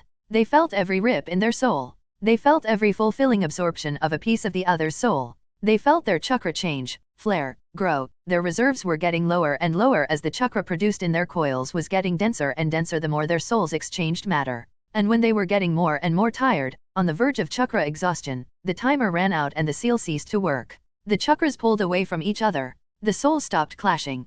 The final product was an amalgamation of both souls and chakras, and yet, both Conan and REI didn't become one entity. They were clearly still two separate beings with their respective bloodlines, skills, personalities, minds, souls. But their souls were no longer resembling a human. They were a patchwork of two, as was their chakra. Nobody will ever be able to find out where one started and the other ended. The second the seal ceased its action, both exhausted kids started falling forward. They gently fell into each other's embrace and their foreheads gently met. REI and Conan started shuddering in euphoria. Their very existence was happy at the touch. Their hearts fluttered and their souls couldn't help but shudder with their bodies as the two patchwork amalgamations connected, no longer fighting but somehow creating one bigger soul. At least, until the two children again separate. While REI and Conan blissfully slept in each other's embrace, their connected soul was unconsciously pressurizing their bodies, connecting their chakra in a similar way as their souls. Suddenly, their chakra coils had a need to widen. They had to contain this one connected amount of chakra and had no space. And that is what their bodies and chakra coils did. They started growing. Slowly, ever so slowly. But the chakra created was dense, heavy, compressed. The pressure on their bodies was barely being mitigated as the natural energy flooded their bodies, reinforcing them, soothing them, toughening them while keeping them alive. The destruction and recreation of the cells were faster than normal human eyes could process, and both Rei and Conan physically aged by 2 years. Their bodies looked like 10 years olds. As their minds started to be caressed by the energy, they started to increase in proficiency, processing speed, capacity. They gained something akin to perfect memory and enhanced mind. But, for all the advantages, Conan and Rei could never separate. They now belonged to each other. This connection was far more severe than any magical marriage bond could be in a distant world of wizards. Unknowingly to them, no human being could survive such a clash of souls, chakra, and the flood of natural energy. The supreme chakra control talent and godly natural energy attunement talent barely managed to keep the kids alive, changing them irreversibly. Somewhere near a megakur, Hanzo's boss salamander summon suddenly stopped as if struck. Its eyes wide and mouth agape. Only Hanzo recognized the shock of his old friend and got worried as he never saw him in such a state. The summoned animal was visibly shivering as a poisonous cloud was leaving its mouth. Hanzo decided it was not worth it to keep fighting if his summoned salamander was in such a state. He looked at the 3 idiots who challenged him and were now bloodied, messy, and barely standing while supporting each other. Sigh, youngsters these days. So rash. He sneered behind his mask at them, his eyes looking at them in contempt. The 2 men were alive only because the weak female was an extraordinary medic. Without her, they would be but a smear on the ground or keeling over from the poison in a minute. Exactly like their summoned animals. Heh, salamanders rocks? Manda and Gamabunta were both barely swaying from side to side, a little away from the battlefield as they had to put a supreme effort to stay on their feet, or belly, in Manda's case. Katsuyu was already out of it, but then again, she was the one without any damage as poison managed to only knock her out. It wouldn't hurt her in any other way. Tsunade felt despair. She knew exactly how much chakra she had left and it didn't look very promising. Hanzo was much stronger than her idiotic teammates thought. He was playing with them, 3-on-1, and he was standing on his salamander looking at their battered form with a raised eyebrow. It was a very painful wake-up call. But then she felt it and her head snapped to the east. The boundless energy coming from somewhere. She could only feel it on the corner of her senses. Not fully. But she knew where she felt something like this the last time. Hashiramagi. Her mind faltered. She didn't know it was Senjutsu chakra, an amount large enough to topple boss summon, that she was sensing. But this feeling ingrained itself in her soul and will stay in her mind for years to come, making her unable to forget, unable to get it out of her mind, unable to focus on anything else. She was a Senju, and Senju had a peculiar body, connected to nature, sensitive. Tsunade was too close to not be affected. Jiraiya's mind was reeling even though his body could not move anymore as Tsunade supported him. He could feel the boundless nature energy, but he had more important things to think about. Tsunade? Boobs? Squishy? Ihihi? Orochimaru had only one thought as his eyes darted from side to side with a frown, playing cool despite his blood literally covering his body. No little boys anywhere. Me. I will now withdraw.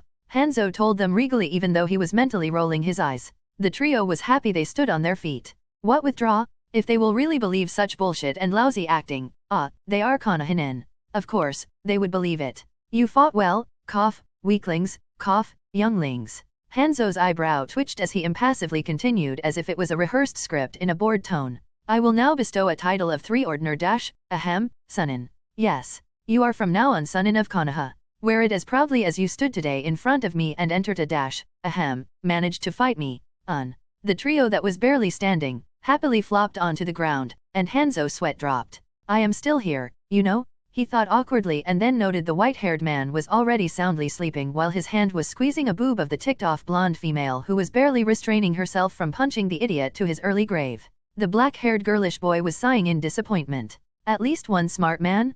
Hanzo mentally praised, but then he saw the wide, disturbing perverse smile on Orochimaru's dreamy face and his long tongue rolling out of his mouth with drool as his eyes glazed over, dreaming about research, boy toys, and, ugh.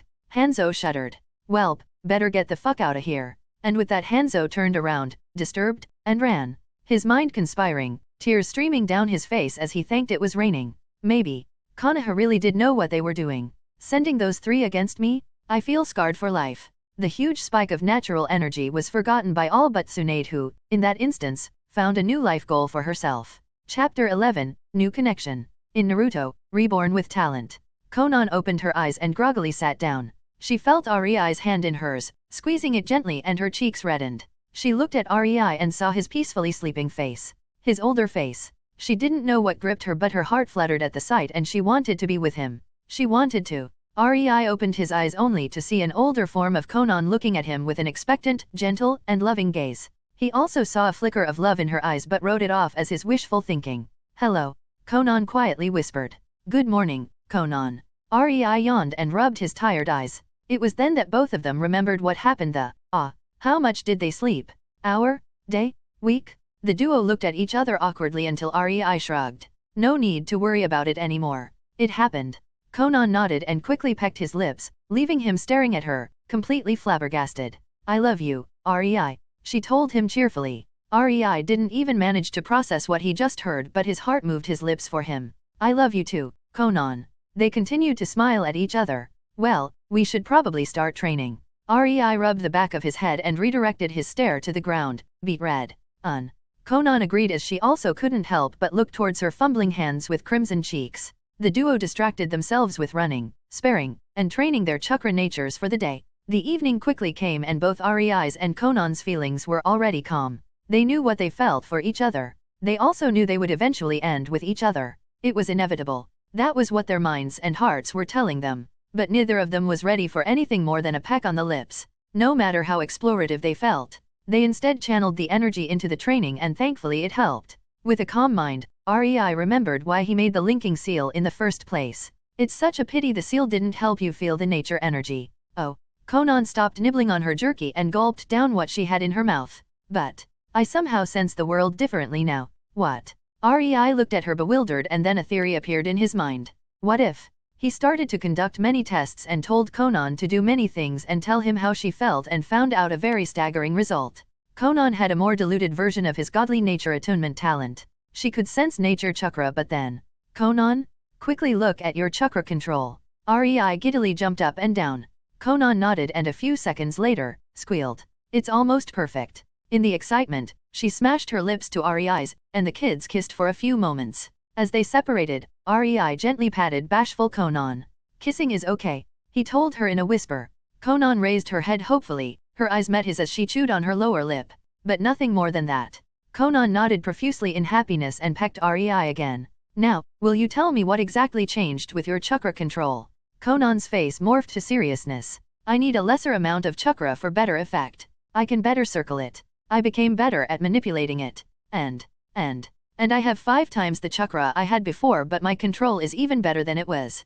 Conan finished unsurely and REI's eyes widened as he instantly felt his own chakra. He also had 5 times the amount of what he had before and his control stayed the same. It was still perfect. A lopsided grin appeared on his face. Well, Conan-chan. Looks like we are on the level of Lochanin with chakra amount. REI exclaimed giddily and Conan instantly hugged his torso in happiness. REI smiled at her and thought, guess that means a somewhat diluted version of his supreme chakra control. Check. After a few moments of relishing their fast growth by patting Conan's head, REI took a deep breath. Now, the last one. REI took the storage scroll he first learned on and gave it to Conan. Conan had slight problems with reading and kanji, but REI did his best to teach her during the year they were together. She knew enough. As she saw the seal and read through the kanji on it, Conan blinked at REI. I understand it, she whispered to herself. Conan tried to imitate REI and learn how to do exploding tags. Even with REI's help, she has still been dubbed a godly klutz talent when it came to seals by REI. It had nothing with her penmanship or knowledge. She had a natural problem or predisposition to fuck up infusing her intentions with her chakra.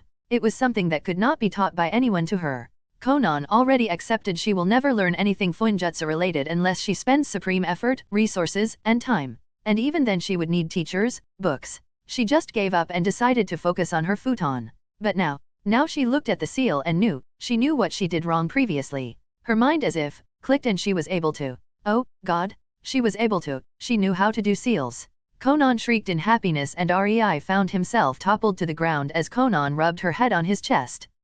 Sealing talent. Check. He mumbled as he tried to regain his breath. Well, now you will be able to produce your own explosion tags. He quipped and enjoyed the childish pout on Conan's face. REI pinched her cheek with a heartfelt laugh, making her pout more. With a long muyu, Conan nibbled her lower lip in embarrassment. Wait, you now feel nature energy, right? REI asked for a confirmation. Conan tilted her head in confusion. The energy that is not chakra in the air, plants, everywhere, really. Focus on it. Don't take any of it into your body but make her senses perceive it. Konan nodded and did as Rei told her. She smiled wide when she could feel the world around herself. It was just so beautiful. She never thought the dull, gray, and rainy world could be so gorgeous. Her hand squeezed Rei's. It's beautiful. Konan hugged Rei. Yes, I guess it is. He chuckled. Now, up to learn how to hide your chakra. Konan nodded enthusiastically. Rei started to explain the principles about coating yourself with nature energy, wearing it as clothes around your chakra, and Konan was nodding from time to time. Then her mind started focusing on the energy around her and she tried to manipulate it. Muyuo, I cannot move it. She complained. Haha, just keep trying. Rei encouraged her while making sure to move more nature energy closer to Konan to make it easier for her. His giddy mind had only one thought and it brought him joy from the future possibilities. Guess that really meant she had a lesser nature talent, attunement talent? Chapter 12, Tree, it's fake? Well, figures. In Naruto, Reborn with talent. It took Konan 3 days to learn how to move the nature energy around. In that time Rei found out their bodies were strengthened quite a bit and could now crack the bark of a tree with his punch. He also managed to coat a kunao in the lightning chakra, making the chakra vibrate at high speed for better sharpness and penetrability. He now trained with a Chokyuto Hiskaven dash, a hem, found lying on the ground without an owner. Correction, without an owner who would care. He could only slash and slash again since he knew nothing about Kenjutsu, but, slowly, he found out when and where to put more strength and how to handle the sword. Even if it was just waving it around. The second he added lightning chakra, it became a deadly weapon even without any skill with it. Rei. Konan approached Rei, a question all over her face.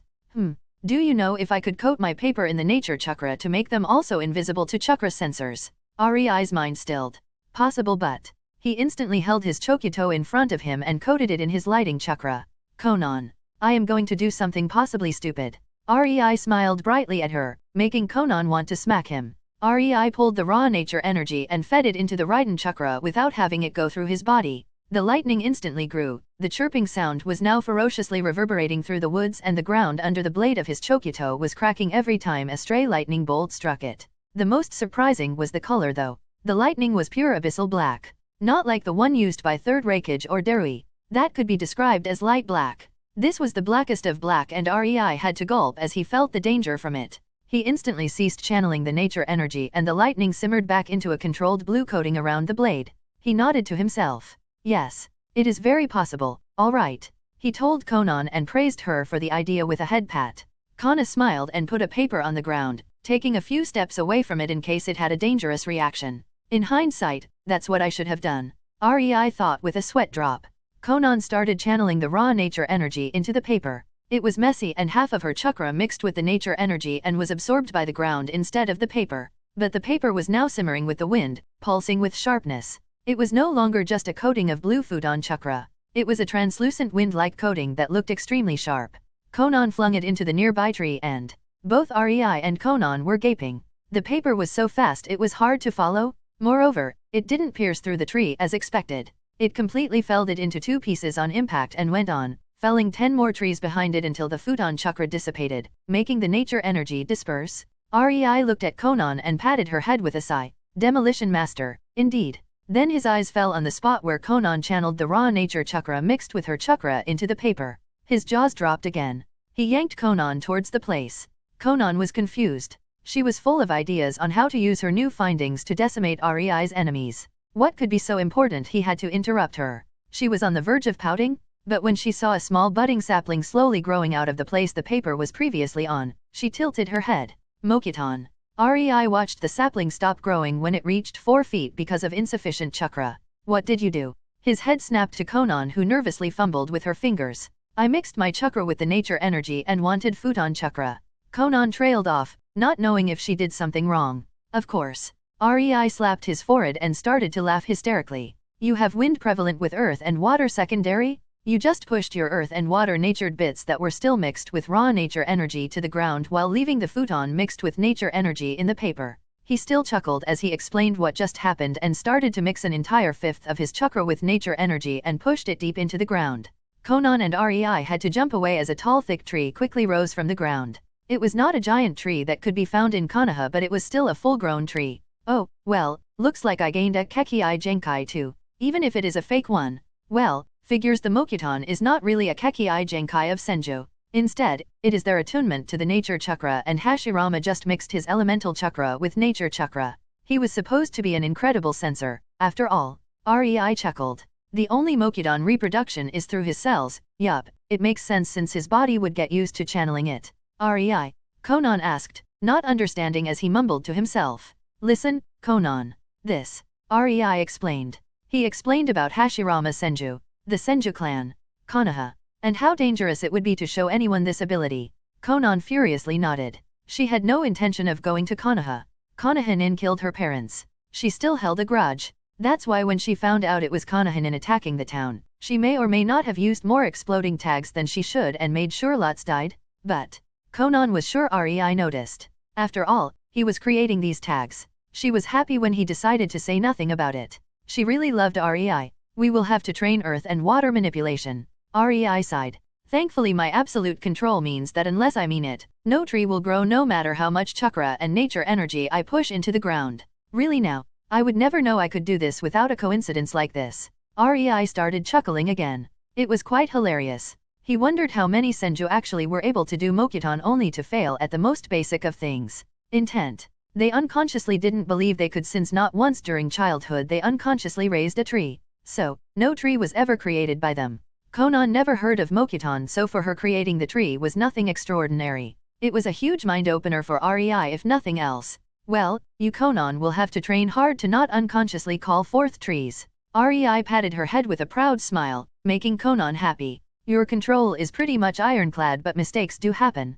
We will work on it, K. Rei kissed her cheek, determined to train water and earth control alongside Konan. A week later, Konan sat cross-legged with a serene smile on her lips and her hands outstretched to the sides, her elbows bent toward the ground, and above her palms, a paper floated. On her right one was a paper brown as earth, a clear site of mastered beginner exercise for earth nature, and on her left was a paper soaked, dripping cold water onto her palm. For 2 hours straight, the water didn't stop dripping from the still to the brim soaked paper, a clear sign of beginner-level mastery of water manipulation. Rei could only sigh as he sullenly watched the soaked paper in between his palms. Yes, I managed only one nature in 7 days. Fuck you too, he thought depressingly. He could not fault Konan though. He knew what his problem was. He might have all natures, but Konan was unconsciously using earth and water chakra since she learned how to harden her paper or make it not become soaked underwater. From there, it took only slight tweaks to master the first exercises of elemental mastery. Yet again, the superiority of the elemental Kekii Genkai holders was thrown into his face. They just could, so they did. They instinctively knew how to do this after using their Kekii Genkai long enough. No wonder they could reach far ahead of the normal ninja. Their minds were geared to master their own element in the quickest time possible. Rei was sure this was not the only time Konan would overtake him in wind, earth, or water, but he knew she had nothing on him in lightning and most likely fire too once he started to train it. Rei, on the other hand, had to do the entire process by ear from start to the end, and even then it was possible only due to his exceptional control. But if a normal ninja saw him complaining about mastering the first exercise of his element in a week, he would choke on his blood. People train years to do so, but Rei couldn't help but smile at his observations during these 3 days as his mind swirled in giddy thoughts. We now have Mokuton. The raw nature chakra leads our earth and water natured chakra to form the tree. It is the known pinnacle of earth and water chakra manipulation, and we can do it unconsciously. All we have to do is find out how our chakra does it and bam. Hehe. Oh, Rei was very excited about finally having an elemental Kekii Genkai holder advantage. Alright. Chapter 13, Tsunade Senju, the Sun in One. In Naruto, Reborn with Talent. Konoha Hospital, Tsunade's office. Tsunade reminisced with a bottle of sake about her recent time in Konoha, on the verge of a breakdown. Tsunade returned to Konoha a week ago and a lot of things have happened since then. First of all, she and her teammates were hailed as heroes for keeping Hanzo at bay during the clash of the AIM and Konoha army, leaving AIM's military in quite the precarious state. Tsunade could see the proud smug look of Jiraiya as he eyed big-breasted females with apparent lust, as if he was about to choose which pouch is the right one to stick his kunao into. Tsunade found it gross. And they wonder why she never fell for such a gallant figure? Tsunade loved Jiraiya, as a friend. But a lover? She would rather commit seppuku. Oh, she couldn't even remember the number of times Jiraiya asked her to scratch the itch when they were in the field together.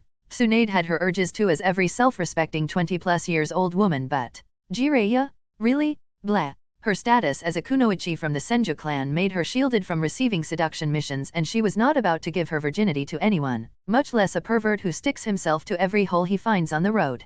Unlike the general population of shinobi who are informed that yes, chakra indeed does prevent them from getting a venereal disease, she was one of the best medic nin in Konoha. She knew better. Chakra was not omnipotent. But it was her pride. Most of her academy year classmates already lost their purity years ago, some of them as young as 12. It was a sad thing, but the current reality. Tsunade was pure. She just was not innocent. Not since she plunged a kunao through the throat of a bandit on her first C-rank mission. And she will never regret it. Not for a second. She had to sigh when she spotted that even Orochimaru's lip was twitching upwards at the praise they received. She was disappointed. She thought him smarter. To be honest, this was the first really big achievement for her teammates. Jiraiya is good at spying and sealing, and Orochimaru at research and jutsu. Not really something Konoha lacked or something that could bring them fame. This was the first time both orphans of her team were under the limelight since Sarutobi-sensei took them under his care. Her? Not so much. She was Senju. Always praised, coddled, where she went people treated her like a princess. And it was great. Until she was 6. Since then it has become utterly annoying. So, when she came from Suna front after she single-handedly pushed Konoha forces into a victory, and received the praise, Tsunade was apathetic to it. Instead, she remembered all the blood that flowed through her fingers. All the blood of her allies. Those she couldn't save. Sad sight, but the current reality indeed. The exact same thing as she was experiencing now. What? Heroes. What? Held Hanzo long enough to win? She was not a stupid idiot. She saw the man completely fine after the fight with them and their summons. He let them go and even gave them a disparaging title for it. Yet, her teammates took it as praise. Idiots. They couldn't even notice when they were being mocked. Tsunade couldn't, no, didn't even want to count how many times she had to use her experimental technique, creation rebirth, and how much life force she was forced to use. Tears streamed down her cheeks every time she realized that one fight cost her 50 years of her life. 50 years in exchange for saving her teammates and herself from a continuous lethal dose of salamander poison. No matter how she pleaded, her teammates refused to retreat. Were Jiraiya and Orochimaru even worth it? Jiraiya took 30 and Orochimaru took at least 12 years from her. Her body was freaking 70. Only her medical transformation and the vitality of Senju kept her looking the same or her performance from dropping. Nobody even realized. Sensei was too busy being Hokage. Orochimaru had his research and wanted recognition. He was already on a mission with her brother. And Jiraiya, he didn't care. He would soon leave again to aim in order to train 3 orphans. The idiot thought he finally found his chosen one. Oh, why does he have to sound so much like Orochimaru when he starts to talk about finding a prophesied little boy? Tsunade quietly sobbed into her arms, as the bottle fell onto the ground, spilling the contents. Unknown to the Sunin, their breakup was set in stone in the exact battle they received the title from Hanzo. Their medic was forced to do too much for the team. Too much sacrifice to keep 2 childish idiots alive. Neither Jiraiya or Orochimaru were yet the fabled incredible Sunin from canon. Tsunade just couldn't. 50 years. She was well aware of what that meant for her. It meant Noeke was the only one who could restore the Senju clan. She never cared for it. But this was one blow too many for Tsunade. Orochimaru may be a poison expert, but he was completely out of his league when it came to rare salamander's poison. She only had to use 8 years of her life to keep herself alive through the poison thanks to her medical expertise and various drugs in her system. 42 years were squandered through Katsuyo to a white-haired idiot who cared only about fucking whores and to a research-addicted just a crazed smug bastard. Not even a single meaningless thank you. Tsunade was a realist. And the reality was, Hanzo could single-handedly fuck up the entirety of Konoha force. Tsunade really doubted even the god of shinobi Hiruzen Sarutobi would come out of that fight alive. Hanzo was indeed a ninja from the generation of her grandfather. It showed, all right. He could make a bloody smear out of the Konoha shinobi force and wouldn't even need to approach. His poison was better than anything Suna could ever come up with. It's just, he found it more amusing to play with the pupils of the current god of shinobi. They did not fight a war with IWA in aim. They were allowed to fight a war with IWA in aim. A very distinct difference. Tsunade only hoped a Megakuer didn't join the fight. She had enough of meeting Hanzo for one lifetime. She would most likely not survive another. Tsunade snorted when she realized she was a 70-years-old virgin. It actually brought quite the humor into the entire situation. Her eyes trailed to Noeke's photo and a charming smile spread through her face. As long as Noeke survives, the clan can still go on. I am not needed anymore. She sadly noted but was happy it was that way. No forced marriage to recreate the Senju clan. No political schemes. No, she was now supposed to live her remaining life in the hospital, helping the village. She chuckled as she remembered that discussion with her sensei, telling the man she was now physically older than him. Both had to get drunk under the table. Hiruzen because she was apparently his first choice as successor and Tsunade because she just didn't want to have a mental breakdown in front of her sensei. Tsunade of course tore him a new one, spending her life in the hospital. Huh? As if. Tsunade remembered the spike of nature energy. Yes, she flipped through the books of her grandfather and was surprised when the sage arts, the thing Jiraiya Baka was so enamored with, were a chakra-diluted form of raw nature energy. Tsunade deeply desired the war to end so she could use her new privileges as one of the Sunin and retire due to old age, and start looking for the source of that spike. Her very own adventure. She didn't even know what for. She only knew, her instincts, her heart deeply longed for anything that was produced by that spike of energy. Illogical but, it was the first and truest feeling she held after her love for her brother. It was precious. Tsunade played with a bottle of sake, her head lying on the table, half drunk as she did kissy faces at the photo of her cute lil bro. Suddenly the door flew wide. Tsunade. Jiraiya shrieked. What Jiraiya? Tsunade screamed in annoyance. He was the very last idiot she wanted to see this fine alcohol-filled evening. I won't go on a date with you. Now go. Jiraiya quieted down, his face serious. Tsunade blinked as a really bad feeling sneaked into her heart. Tsunade, I am sorry, it's Nawake. Tsunade palled to ghost white and didn't even wait for him to finish, she rushed out of the room. Her heart, breaking. Chapter 14, Tsunade Senju, the Sunin 2. In Naruto, Reborn with Talent. Tsunade rushed through the hospital, heedless of the shrieking doctors or nurses, her mind focused only on her destination. The place where her brother was. She burst through the door and stopped in her tracks, her wide eyes wavering. Tears started pouring down as her wobbly steps finally reached the charred remains of her brother. She looked at the still body, and the completely intact necklace of her grandfather. She could only stare in shock at it, her mind blank. Orochimaru looked at his completely distraught teammate and couldn't help but to feel bad. It should have been a simple mission. He shouldn't have even been the leader. He was only a casual observer. But, they just had to be ambushed? The stupid Senju boy just had to get out of sight when he was admiring the other boy, the skill of the other boy in the team, and walk onto an exploding tag. As he watched what remained of the Senju clan, Orochimaru yet again couldn't help but ponder about his mortality. He knew the kid shouted about his dreams everywhere he went. But, he ended up as a corpse. Will I have the same fate? Somehow, that thought frightened him out of his wits. Tsunade, I am sorry. It was a trap. He stopped himself as he saw Tsunade completely non-responding with a horror-filled expression. She needed time. Orochimaru sadly nodded and left. His disgust for Konoha's higher UPS increased. It was they who sent them there for a common reconnaissance. Even going as far as saying it was a completely safe thing. That they already checked with Umbu and are sending 3 Genins, 1 Senju, 1 Uchiha, and 1 Kurama, and him right under the ambush of 5 Jonin? This could have severely hurt his chances of becoming the Hokage. He sensed something smelly and it was not Jiraiya for once. The funeral was a quick affair.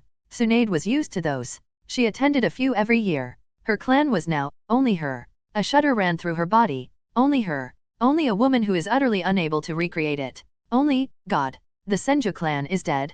A traitorous thought started to fill her mind. She mostly wondered why was Nawake personally requested for that mission right after she talked with her sensei about her inability to have children. Why wasn't the last fertile Senju kept inside the village? Why?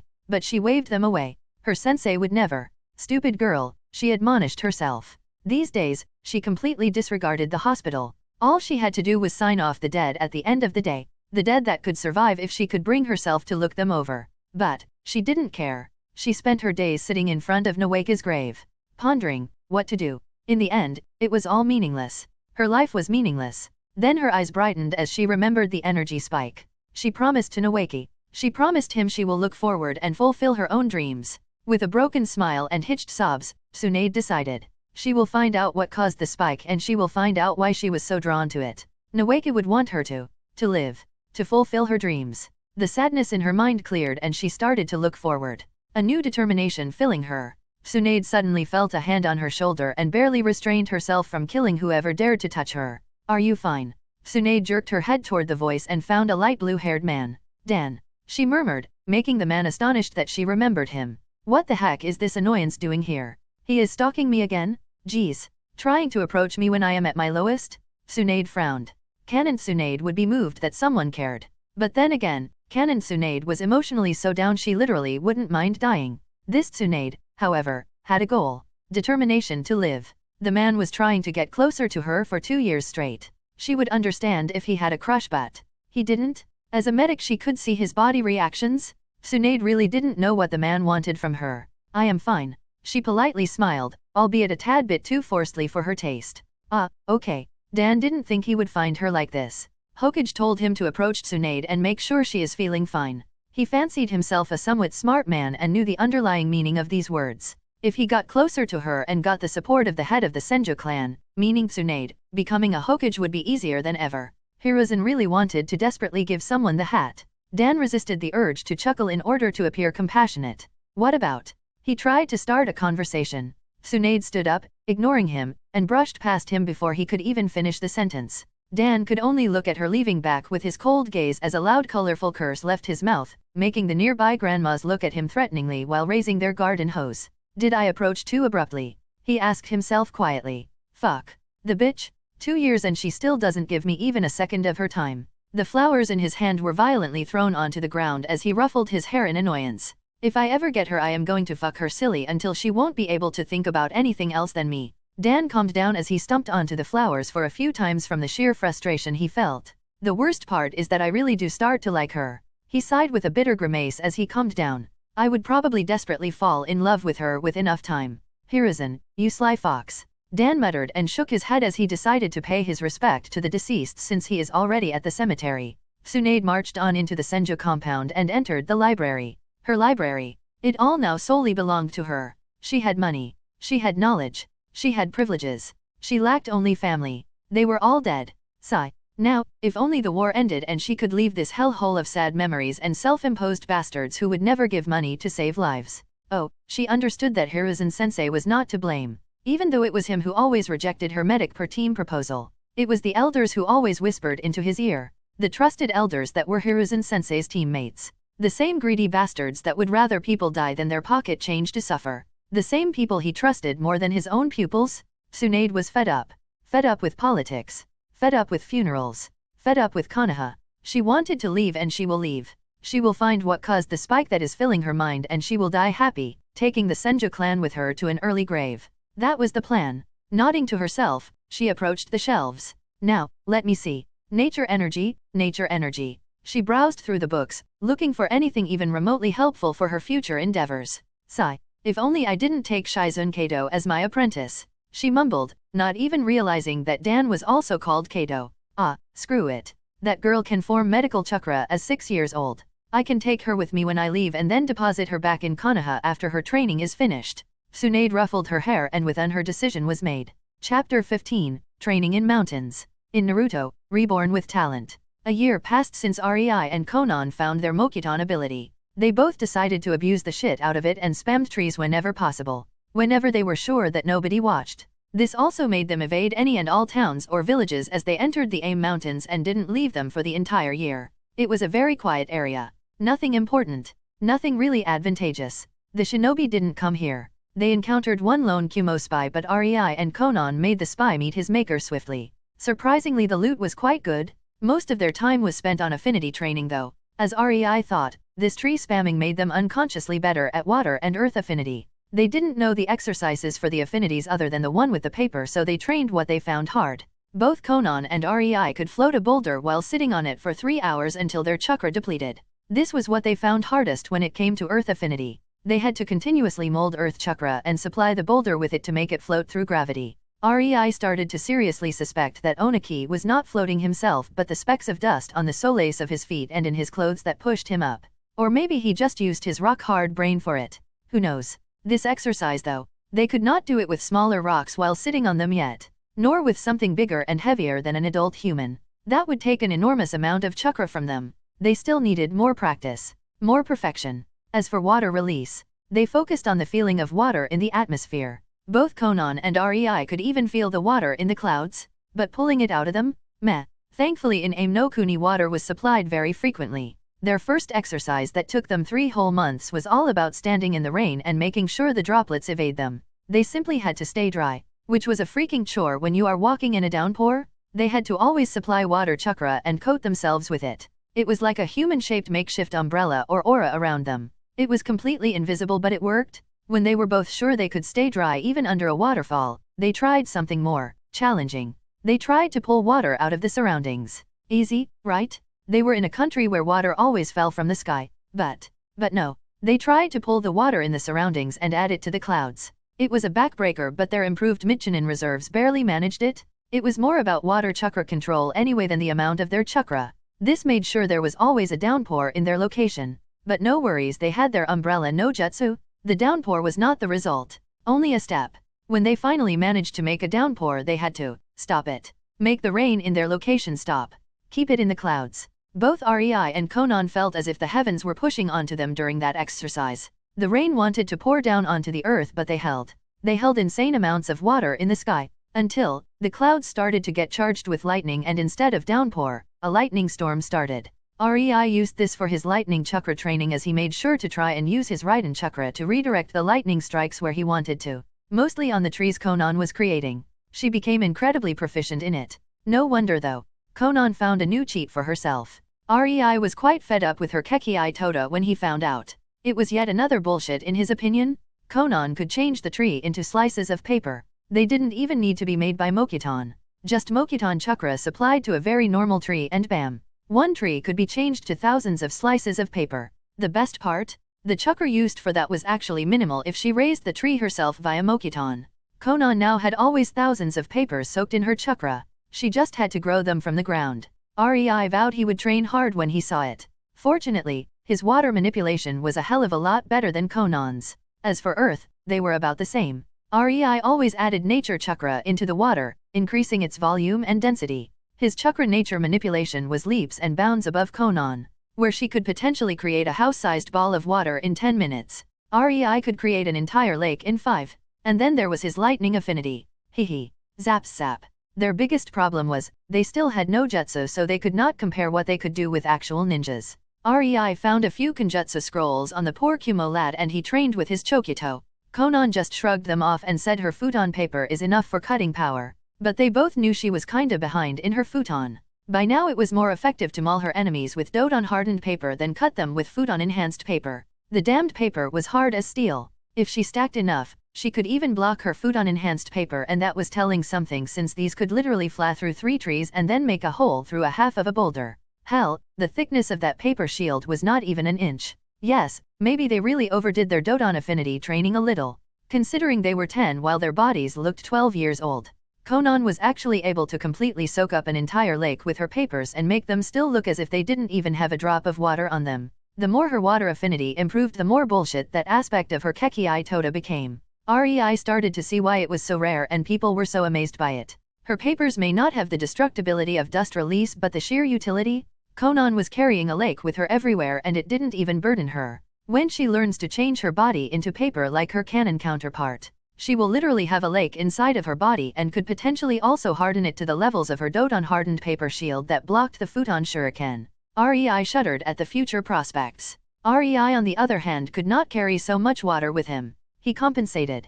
He could pull enough water to create a ball of the size of a small house almost instantly. Most of the time it was enough, but he knew it was nowhere near Hoshigaki-same or the best water users. He also used Doton chakra on his clothes to make them harder to penetrate while retaining their flexibility. A trick learned from Konan. But his Doton enhanced with nature chakra was much tougher. His Kenjutsu with Raiden chakra was getting better and better by the day, and he was even able to use a minuscule amount of nature chakra to make his lightning a shimmering grayish black. But nevertheless, it was much more powerful than the blue one. He barely controlled it as his lightning affinity was the least trained so far. A pity that his supreme chakra control talent worked perfectly only for regular chakra. In elemental chakra, it helped a whole lot, but it was still far from perfect. Rei was the proudest of his body strength. He left Konan completely in dust in this department. She was still very powerful in taijutsu, but Rei was even more so. The nature chakra he pulled into his body each night enhanced him leaps and bounds, making him faster, stronger, more durable.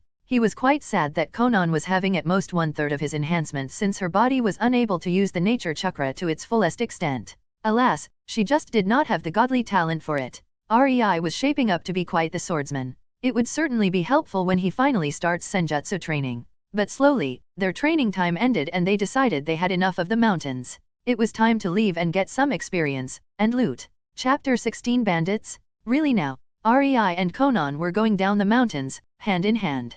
Rei was leisure while Konan was outright skipping. She didn't really care where they were as long as she was with Rei. They were almost in the closest village to the mountain and finally reached a road frequented by merchants that want to avoid shinobi skirmishes. Konan suddenly stopped skipping and was about to raise her free hand, her papers about to burst from her sleeve, but Rei squeezed the hand he held. Konan looked at him questioningly only to find him minutely shaking his head. Shrugging, they continued. Suddenly a band of 10 men jumped out of the bushes. They barely scrambled out of them with scratches all around their bodies and barely managed to surround Rei and Konan in a very loose formation. They held weapons. More like gardening tools really. Their clothes were torn and their expressions distraught as they panted. The men weren't even burly. More like starving. The leader even had to catch his breath for a few seconds before he looked ready to let out a sound again. How underwhelming, thought Rei as he was deadpanning at the men. Tisk, thought Konan as she rolled her eyes, infusing her paper with Fudan chakra. Only one gesture from Rei and she was ready to slaughter these nuisances. Why you? Surrender and I will not harm you. Har, hardly. Rei dryly uttered. The bandits looked at the 12-years-old looking boy as if he was an idiot. He was being threatened by a bunch of powerful men and was openly mocking them. Yo, you should know what's best for you, the leader shouted. He was getting more and more uneasy about these two kids by the second. Normal kids would be already pissing themselves, but these two looked at him as if he was insane. He chose them as a target because their clothes looked expensive. They looked wealthy. At worst he could probably ask for a ransom from some wealthy merchant who was most likely their father. But, look, man, Rei slowly but purposefully puffed his chokito into existence, making the men freeze. We can do this your way, or, we can do it my way. The bandits froze. They have never seen a ninja in their life. Ninjas were rare, but they did hear about the might of theirs. After all, their country was ravaged by shinobi. The merchants sang the atrocities these things did. Whole towns disappearing. Yes, shinobis were a scary existence for the common folk, especially during a war. I am sorry. The leader threw himself on his knees, straight into Dogza. We didn't mean to shinobi-sa, no, shinobi-sama. We didn't mean to. The rest of the bandits quickly followed. Rei almost did a double take. He could only awkwardly look at snickering Konan. Look, man. If you wanna play a bandit, at least get the mannerism right, okay? Now, lead us to your village. Rei rubbed his forehead in exasperation at these idiots while Konan slightly pouted that her paper shurikens won't be used. For now, Rei and Konan quickly found themselves sitting in the kitchen of the village elder who was coincidentally the father of the idiot playing a bandit. The bandit group was 10 farmers who thought to make their lives better by stealing. They never thought about the consequences, really. They were currently in Caesar as their spouses and parents were berating them while Rei only sat behind the table, his chin supported by his hands as his elbows were on the table. He happily watched, beaming every time one of these idiots was smacked. Serves them right? Haha. What were you thinking? You. With every you, the wife of the leader delivered a painful swat on his forehead with a roll of paper. The man was growing quite a bruise on his forehead. I am sorry, dear, he exclaimed with tears and snot streaming down his cheeks. The woman looked as if her anger was sated after beating the man, but Rei was a petty person, too petty to let it go. You know, if it was any other shinobi you would be all dead, he exclaimed cheerfully, attracting attention as he started to explain his reasoning. It was obvious they were not bandits but farmers from some village around. This is the only village around though, hence, your actions could have cost this village its life, he told them with a fake cheerful eye smile, still beaming at them. The woman brokenly turned back to her husband, snarl on her face as she gripped the knife in her hand tighter. Oh shit, Rei excitedly thought as he used his chakra string to get the knife from the woman, making her turn to him. No butchering your husband. You can beat him senseless though. Rei smiled. With pleasure. She cracked her knuckles as the terrified man let out a manly high-pitched squeal. Rei just watched in amusement as the idiot suffered a beating or 2, or 10. After all, he was the mastermind and every man in his little group had a spouse, or mother, or father that wanted to tear him a new one. Ah, what a fine way to spend an afternoon.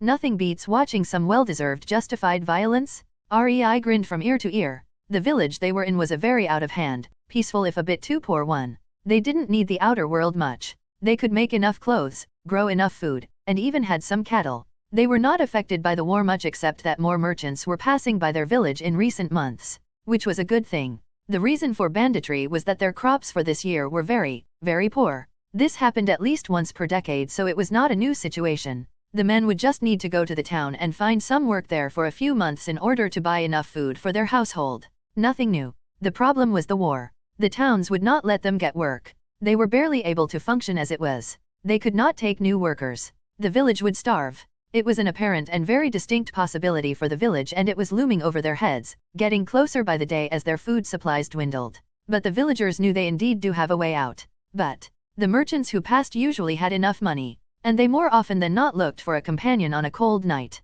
If men could not make enough money, women could. That was what drove the man to try his hand on banditry. He just didn't want his wife to sell her body in order to ensure their daughter will have enough to eat. It was clear the villagers were mostly resigned, and one of them was rumored to even start offering his 3 daughters to the merchants for a night. Rei could believe it. The girls did not look happy when he saw them, gloomy and resigned. But this was the reality of this world.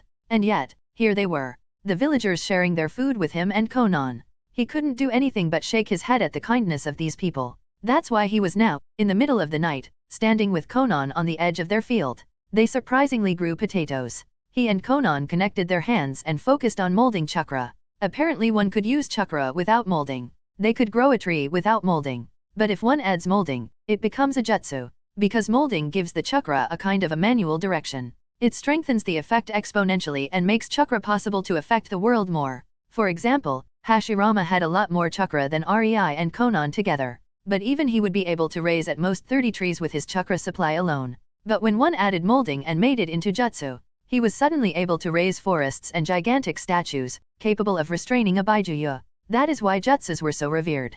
The growth of strength rose exponentially while the cost decreased even more. That was what determined the rank of a jutsu. How much stronger it was comparable to its cost. Of course, higher rank needed higher destructibility. Also, one cannot spit the ocean like Hoshigaki, same with water chakra alone.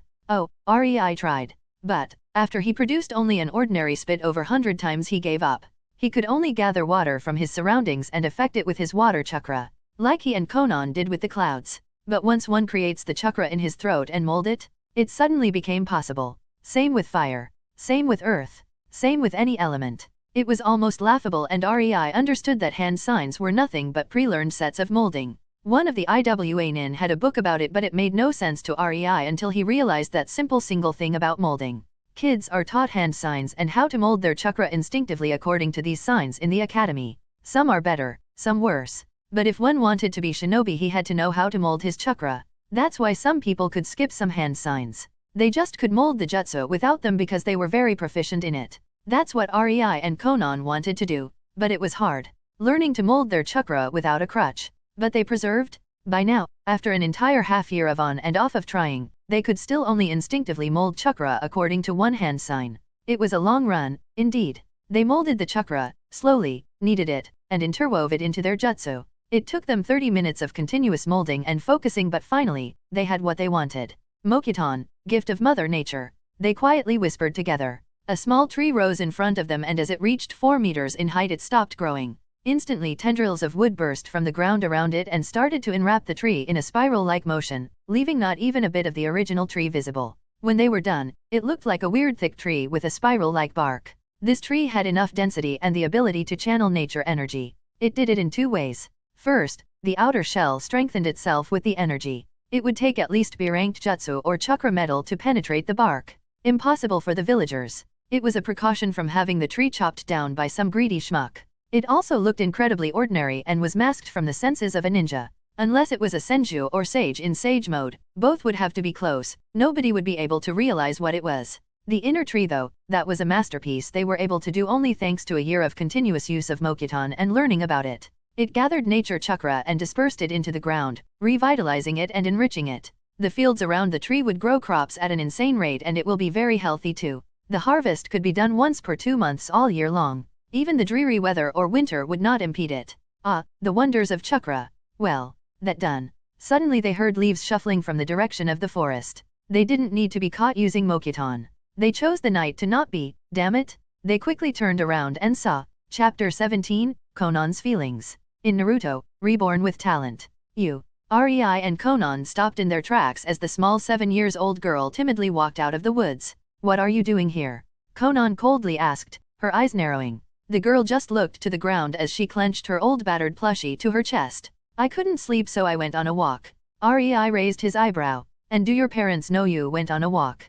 The girl blushed and shook her head, making Rei chuckle. He came closer and patted her on the head, Neither he nor the girl noticing the murderous glare Konan gave the girl. What's your name? He smiled at the girl. Rina. Ah, Rina-chan, is it? Konan's glare intensified as her eyes narrowed. So, Rina-chan, we are helping your village, but for the magic to hold, you will have to keep this secret. Can you do that? Rei squatted in front of the girl and looked directly into her eyes. Rina timidly nodded. Ah, pinky promise. Ray reached his pinky to her. Pinky promise. Rina happily hooked her pinky around his. It will be our little secret, then. He stood up and patted her again.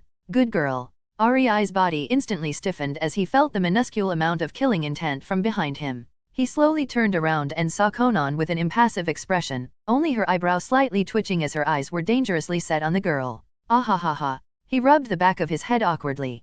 Konan, let's go and take this girl home, shall we?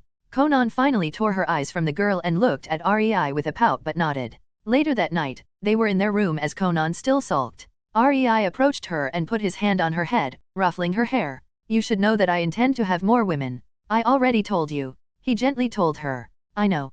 Konan hugged his torso. It's just. I won't allow you to take any useless girl. Useless. Rei tilted his head. Now you are just trying to be cute. Konan blushed and buried her face into his stomach as he laughed. If you want another woman, it will be kunoichi. A strong kunoichi or someone with potential. Konan mumbled. May I know why? Rei asked as he stroked her hair. Because I want to be special. Konan ashamedly whispered. Special. Yes. I want to be the only civilian girl you took under your care and nurtured from the scratch. I want to be special. Konan said with determination burning in her eyes. So, let me get this straight. Rei groaned. You don't mind I will make a harem as long as you are the only girl who joined it as a civilian? Seriously. It's dumb, I know. Konan bit her lower lip cutely. But it is my reason. You will be always special to me, Konan. Rei told her softly. I know. The connection through the seal is ironclad. Konan nodded. You don't even know how many times I wanted to have sex with you. She put her finger to Rei's lips, preventing him from interrupting. I can hold myself until we are at least 13.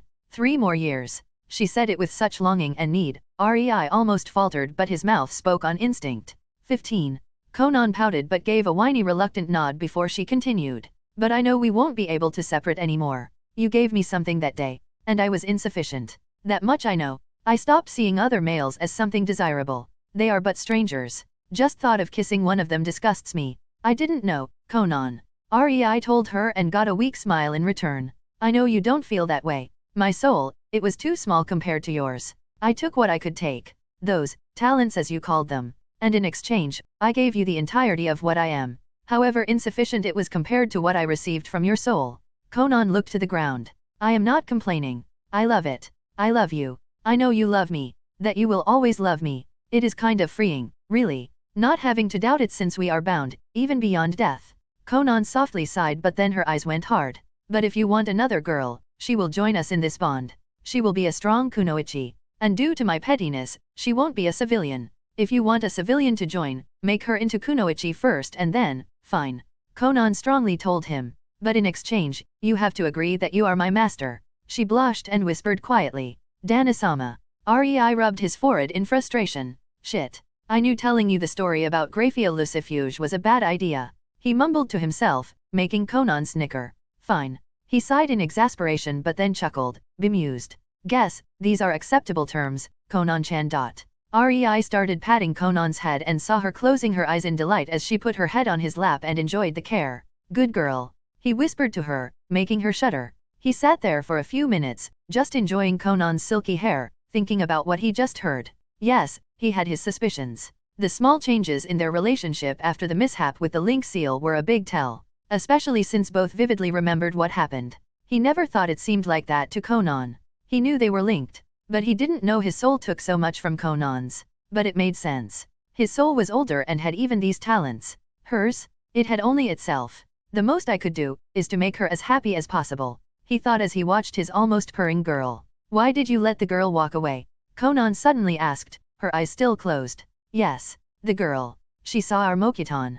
Konan's ambers softly opened and peered to Rei's emeralds. Ah, she is small. He moved his hand dismissively. Even if she started screaming about people growing trees. Civilians mostly do not know about Senju unless it is in a capital city or some very wealthy and knowledgeable merchant. Even then, nobody would believe her. There is also no proof, as the tree would need a senju or sage to be in close proximity to verify it. It would take either a very hopeful and determined person or a complete idiot to believe her. I see, you basically let her see important information without any danger to us even if she babbled. She is a child. I see. True. Nobody is as delusional as to believe another Mokuton user emerged. Much less two. And with that, Konan tackled Rei to the bed, cuddling with him as they both fell asleep. It will be only years later when the small girl, Rina, finally breaks her promise for the first time. Coincidentally, it will be, as Rei put it, a very hopeful and determined person. A very hopeful and determined person who was on the verge of despair, as for years she taped in the darkness, having no clue about the spike of nature energy she felt in AIM. That person will come to the tree, and her determination will grow exponentially as she will break down crying due to receiving the first clue in years. That person will be able to fully feel the overpowering life force permeating from the tree to the ground, because that person will be Senjo, and since she felt the spike of nature energy, her feeling for nature energy started slowly growing. She will feel finally at home, feeling the chakra in that tree, and she will be completely aware of what kind of a powerful Mokuton technique this was, as the nature energy will engulf her senses. And as Konan put it, she will be delusional enough to believe two Mokuton users emerged.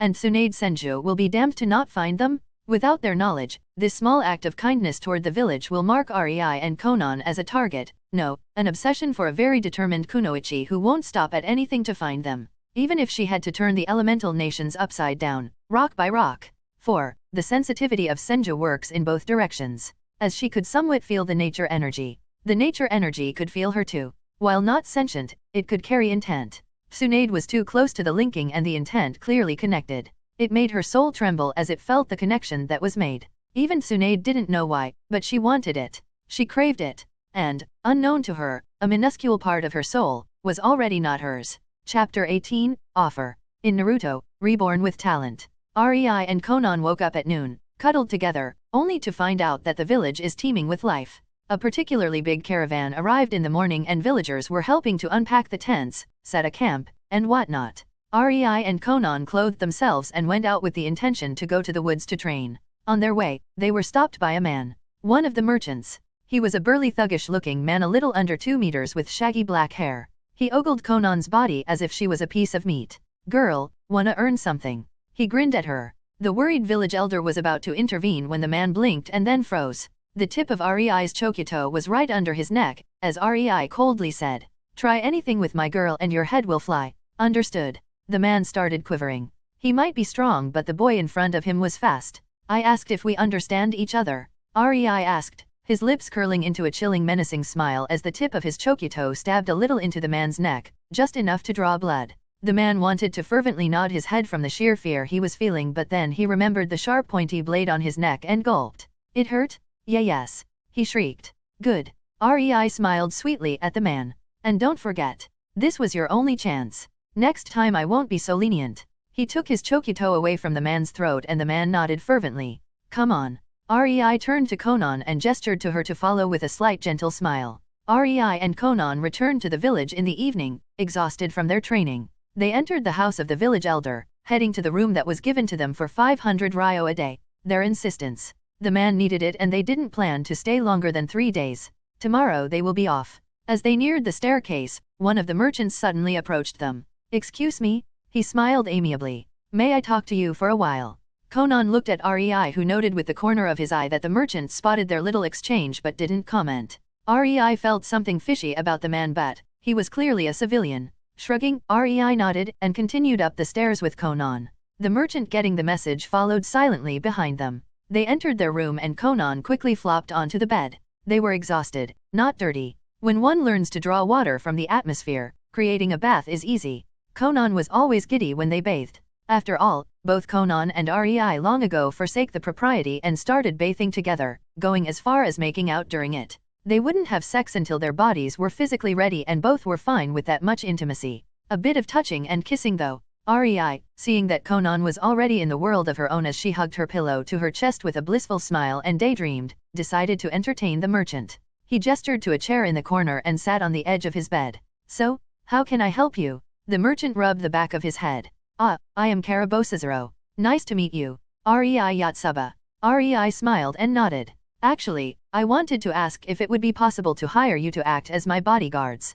I am actually heading out of the aim as my business is concluded, you see. I am afraid to meet bandits along the way. I saw you handle Munuro this morning and immediately decided to try. He laughed awkwardly. Rei pondered. The man was going out of aim. That meant, they may be able to cross the border if they will be checked as his bodyguards. Sure, they could cross it even without it, but it would be much more dangerous if they were caught by either the country they were leaving or the one they were entering. This basically gave Rei a valid and legal reason to do so. He smiled at the man and decided to ask more. I am tempted. But tell me more. How long would you need our service, the pay, the usual? Rei told him casually. Caribou, seeing Rei basically agreed if the conditions are good enough, decided to be quite generous. I offer you 500 ryo each per day. Rei raised his eyebrow at that. While not much, all right. But if they accept, they would tag along at least half a month, and that's without crossing the border as the civilian speed is very slow. That would be 500 ryo for half a month. 500 ryo per day may seem a little insufficient, but it is quite generous in this day and age. Especially since there is no village backing him and Konan. This would be a classic C-rank mission. Meaning they should get 50,000 ryo if they were from a shinobi village. Well, not really, since AIM is a war zone, but Rei doubted the merchant wanted to walk into a skirmish. Anyway, that amount would be divided between teammates and the village. Let's say, the village takes 10%. Who was he kidding? It would be more. Anyway, hypothetically 10%. That is 5000 off. Assuming it is a standard Jonin, 3 Genin team from Konoha, the Jonin would get a lot more than Genin. 20,000? 15,000? Maybe. The Genin would be left with 10,000 each or less. More likely than not, less. So, Caribou's offer of 7,500 for each Rei and Konan was fair. Incredibly so. They looked like children but showed skill. Caribou probably didn't want to spend the entire 50,000 ryo for a proper team and wanted to save some money for himself. Now, if he wanted Rei and Konan to accompany him further, their paycheck would only get fatter, and if they left AIM, that would be considered a win in Rei's books. Okay. How long and to where would you need us to tag along? Rei asked carefully and observed the man's mannerisms. It would not do for him to lead Konan into a trap, after all. Caribou weakly smiled. I am going to Mizu no Kuni. If you prove to be good, I would like you to accompany me there. Rei froze. This was starting to sound fishy. Mizu no Kuni, fishy indeed. That would take them to cross multiple borders and at least 3 months of travel by land to reach a port town and another few days on a boat. The paycheck was also big, but most importantly, don't worry, you will be able to leave whenever you want. The man started nervously waving his arms around. Rei nodded. We can accompany you, but one of these days, you will tell me your real reason for approaching us. Rei told the man sharply, making him stiffen.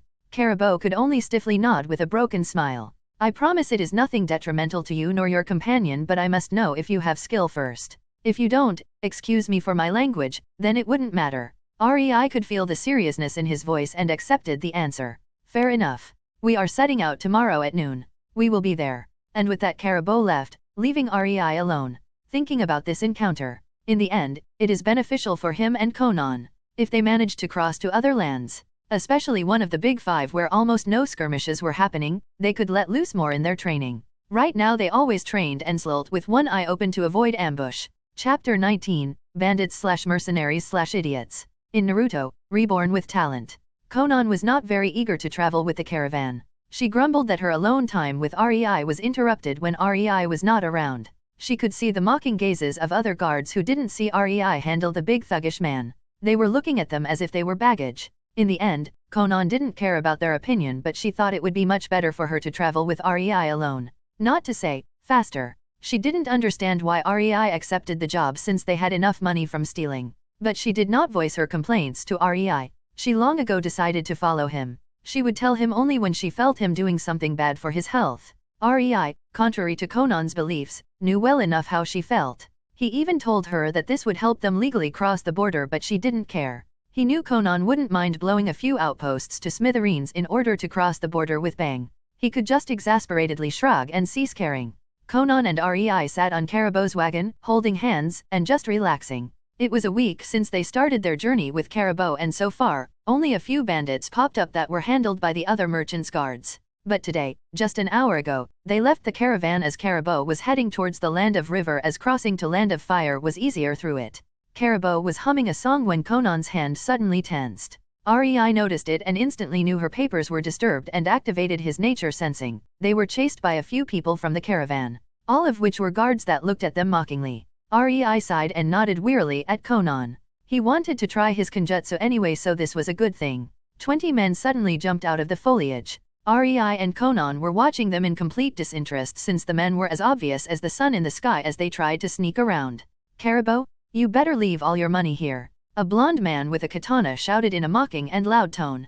Kaito, what is the meaning of this? My fath dash, ahem.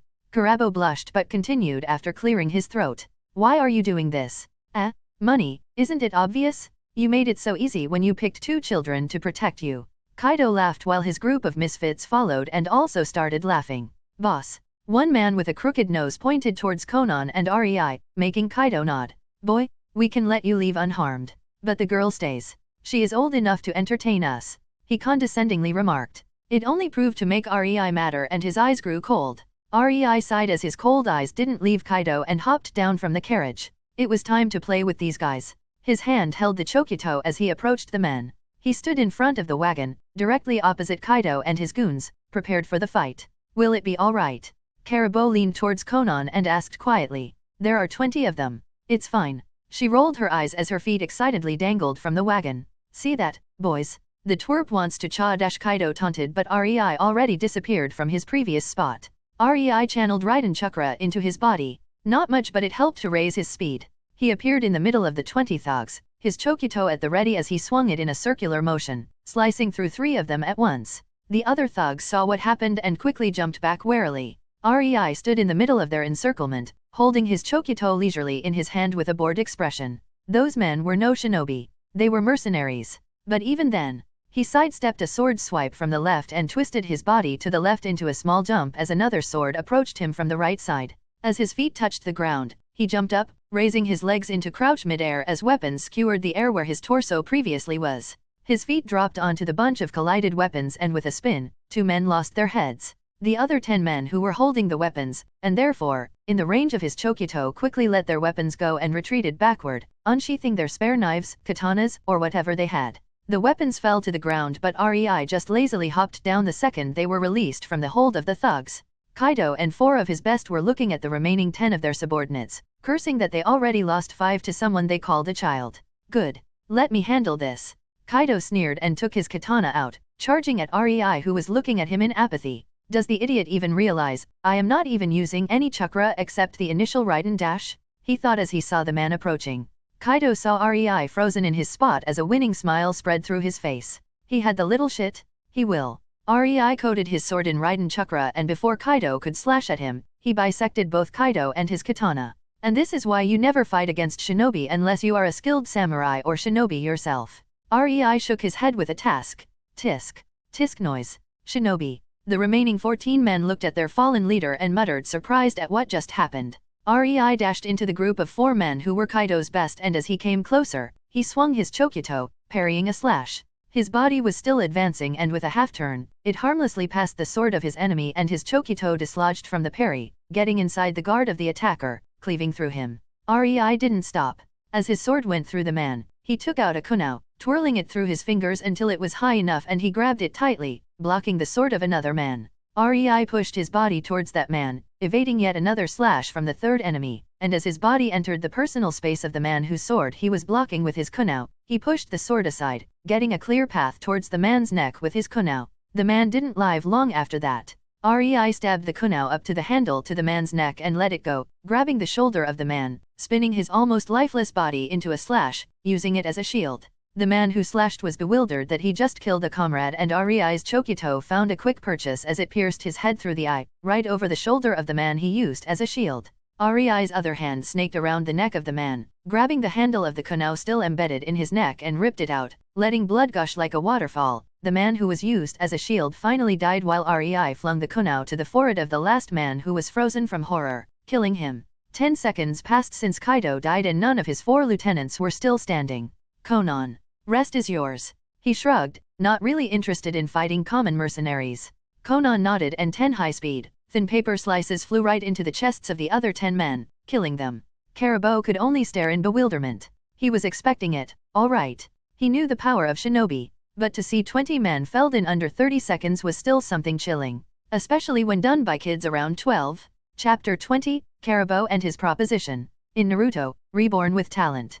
Caribou, Rei, and Konan just exited the land of rain and entered the land of river a day ago. Rei was at ease. He was out of the land of rain, the biggest battlefield in this conflict. While the Suna battlefield was vast, it was still smaller than the battles in AIM. It has to be noted, Suna was more straightforward as the two armies met and clashed. Suna tried to spread poison while Konoha wanted to rake up the kill count. Tsunade really saved Konoha there as her skills mitigated most of Suna's offensive when she found the antidote. Hence, Suna was out of the war already and at most did some guerrilla warfare to chase Konoha in out of their territory.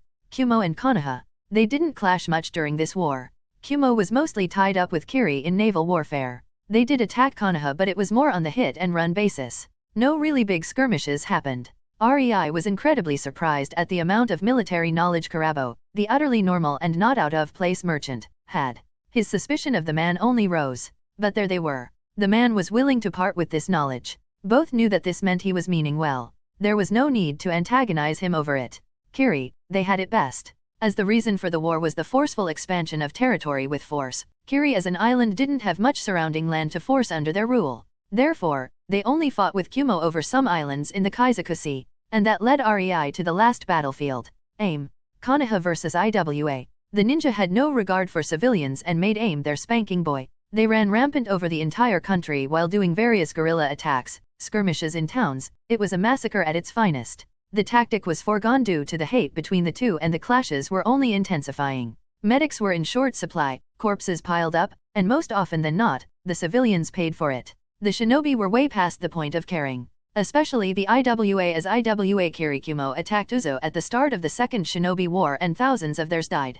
Konoha redirected their hate to IWA and showered it upon innocent AIM. IWA had insufficient forces so they employed brutal tactics to compensate. The sole reason the country was standing was Megakure forces and Hanzo that were looming over IWA and Konoha in AIM like some Shinigami, occasionally killing out entire squads. Shinobi of both countries were understaffed. Simple as that. That was the sole reason why IWA and Konoha did not raise AIM to the ground yet and employed at least some restraint. But Hanzo was far from a benevolent or even caring ruler. Caribou told Rei that he was being paid for providing a battlefield. He only acted when somebody was acting way over the top. Thankfully, Konoha vs Suna was fought exclusively on Suna territory and for the most part, it was over so the land of river was quite peaceful. And damn, the daimyo of the land of river had to pay a lot of ryo for that too. It was evening and the party sat around the fire as they cooked a few rabbits. Caribou, I think it is time to tell us your big secret, don't you agree? Konan asked impassively as she played with a paper crane. A paper crane that suddenly gained a bluish hue as she said it. She is way past amused and entered an annoyed mode. Rei mused inwardly. He was not about to intervene. Caribou should have told them while they were still in AIM but he always had some excuse. Rei just clasped his hands under his chin and listened with a soft innocent smile. Somehow, seeing Konan trying to threaten the man was making her look very sexy to Rei. Plus they were out of AIM. Caribou was no longer needed to vouch for them on the borders. It was time for him to start speaking. Caribou shifted nervously as his eyes carefully stayed on the paper crane. He saw how these things shredded people into pieces. He was not about to be the next. Understand that this is hard for me too. Hi. He stopped when from the ground, papers started to swirl around him and stick to his body. In under 2 seconds, all but his head was covered by Konan's paper. Understand, she glared at him. I had enough. Spill or die. Caribou gulped as he shook under Konan's killing intent. It was nothing extraordinary but for a civilian, especially when said civilian recognized he is covered from neck to toes in exploding tags. He started to spill like a broken glass. Why yes, I work for Kiri. He shrieked, making Konan stop. Kiri. Rei joined the conversation. Caribou started to fervently nod his head. I recruit bloodlines and unaffiliated ninjas to join Kiri. Rei almost face-faulted. Kiri, recruiting bloodlines. What? He mumbled, weirded out as it clashed with his knowledge of Kiri. Why? Konan though asked the million ryo question.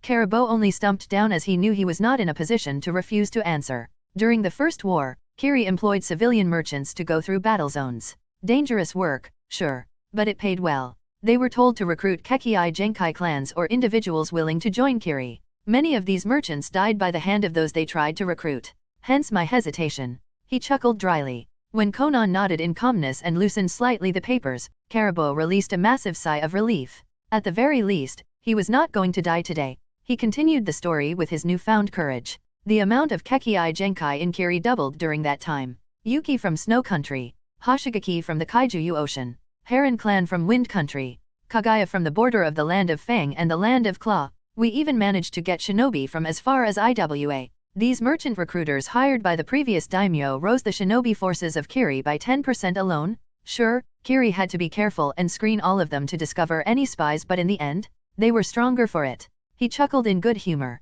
Konoha fancies itself heaven for Kekii Genkai users. Yet, it is Kiri that holds almost twice as many of them as Konoha does.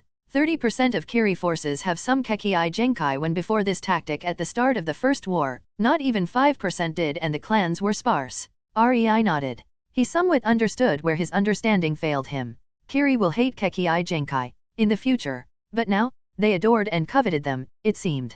It was always suspicious how Kiri, an isolated island nation, had so many of them compared to the other, bigger lands, that they were able to actually have a civil war against them. It was also suspicious that Kekii Genkai holders and their forces won the civil war. Realistically, by looking at the numbers, that was utterly impossible. Most of the shinobi since the forming of shinobi villages were, after all, civilians born. The clans just did not have enough people to win. Even if some non-clan shinobi joined them, most would not. They were paid by the village, after all. Why would they join resistance when it would mean giving up their job, family, etc.? I joined because of my father. Caribou pulled Rei out of his reverie. He was the man who was solely responsible for forming the Terumi clan? Haha. He was assigned to Iwa and managed to smuggle a lava user from there. She was called Rumi.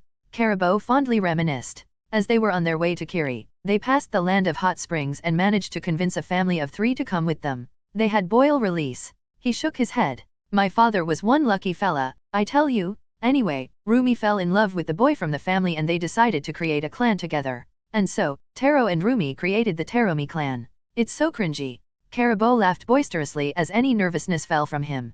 Conan just rolled her eyes with a chuckle at the man as she removed the paper from him and looked at Rei to decide what to do. Rei didn't have to think much. He only had to make sure he and Conan would be far, far away from Kiri by the time Obito decided to fuck things up.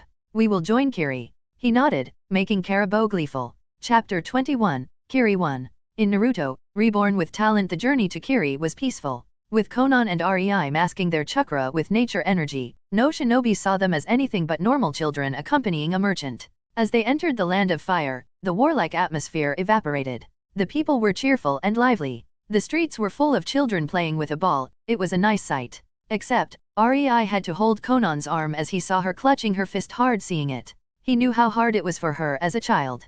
He also knew she had enmity with Konoha for killing her parents. And while she didn't desire revenge, it must have been hard to see children happy and carefree in the land protected by Konoha when Konoha shinobi were killing and ravaging the country she was born in. Rei didn't try to console her. This was important for Conan to solve herself. The answers she will form may very well affect her entire life. He would not let her be some avenger, but he was not averse to let her horizon widen, to learn to look at things from different angles.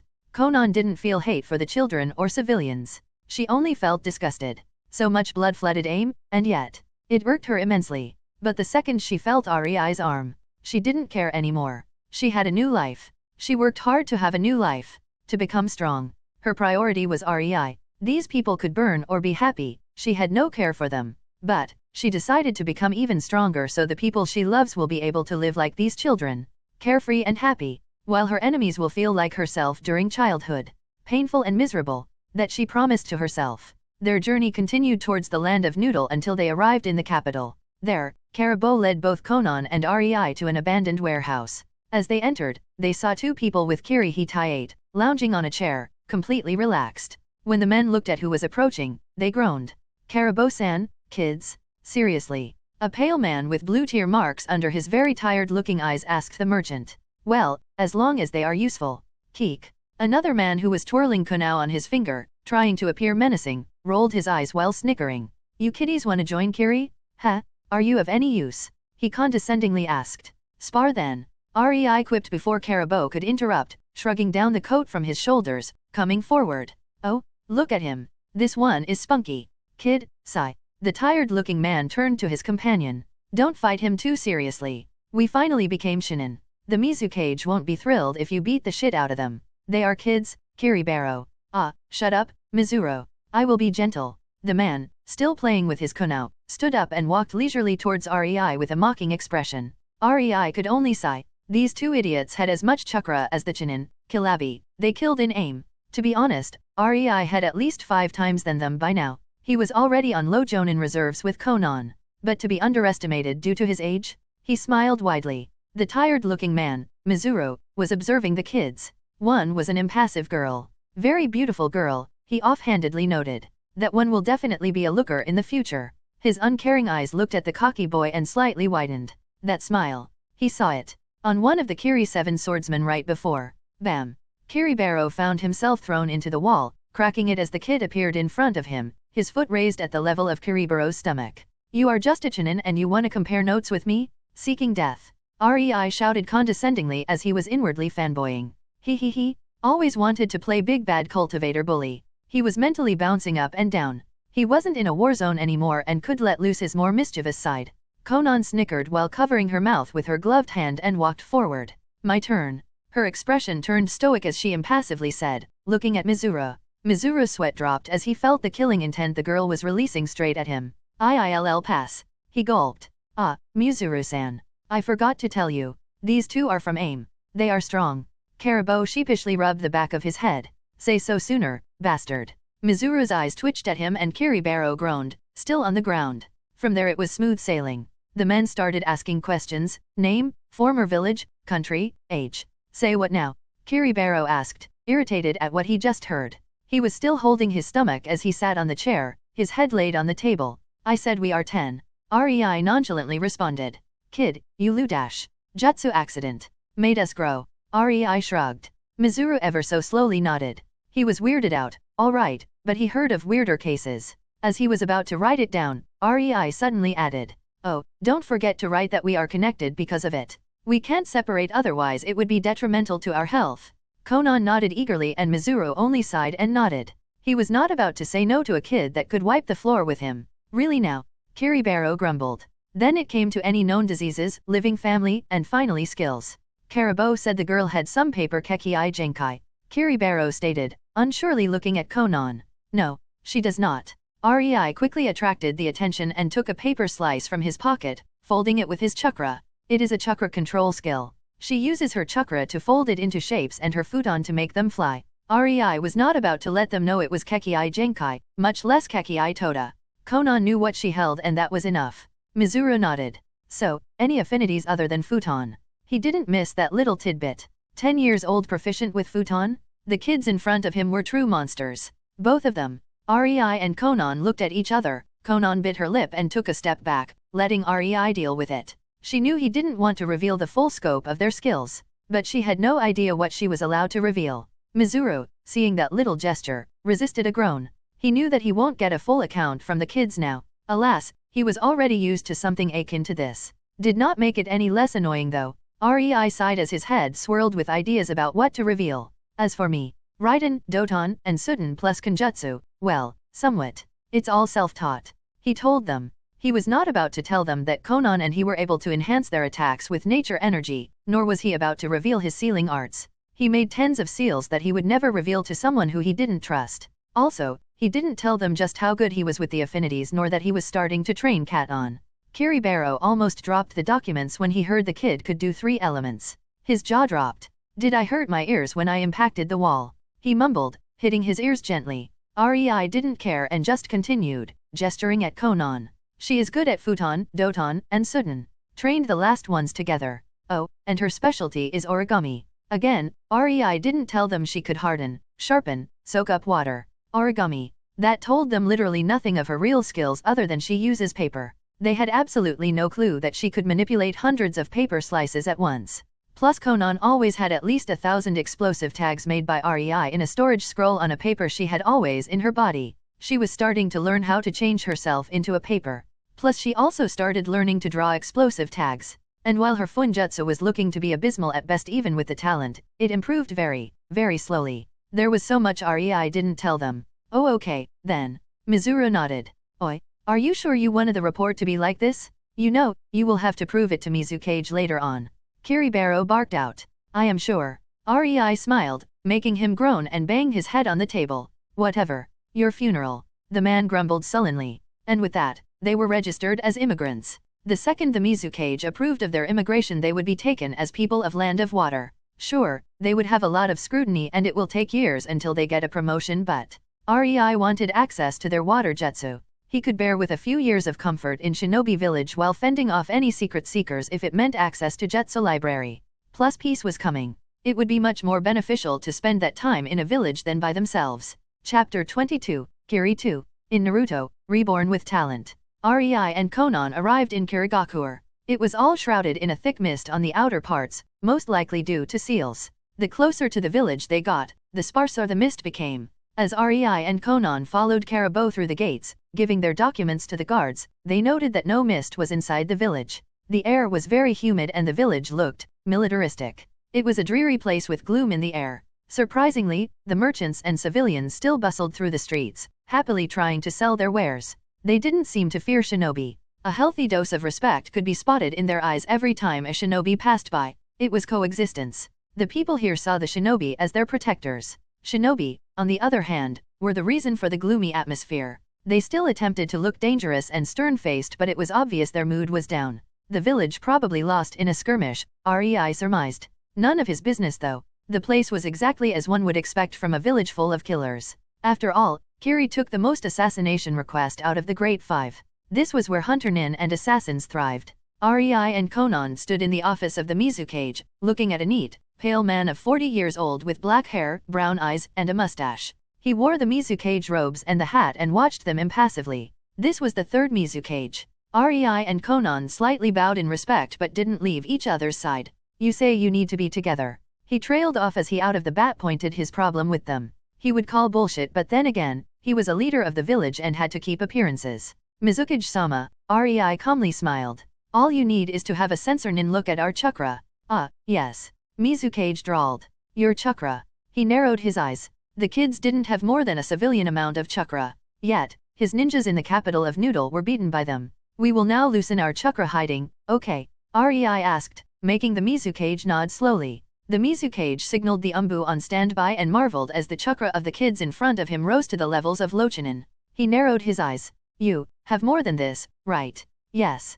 Rei bluntly answered. You won't show how much, will you? The Mizukage stated. No. Rei nodded. The Umbu in the room were staring at the boy talking so bluntly to the Mizukage, but they saw the Mizukage was serious and was nodding in approval at the boy's answer. Would you be inclined in teaching that chakra hiding technique? Say, for money? Maybe, women.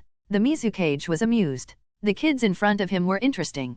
Boasting of 3 chakra natures at the tender age of 10? Monsters. If what they say was true, then he just acquired 2 potential future S-rank shinobi. Even if not, the chakra hiding technique was invaluable. Even he could not feel their chakra.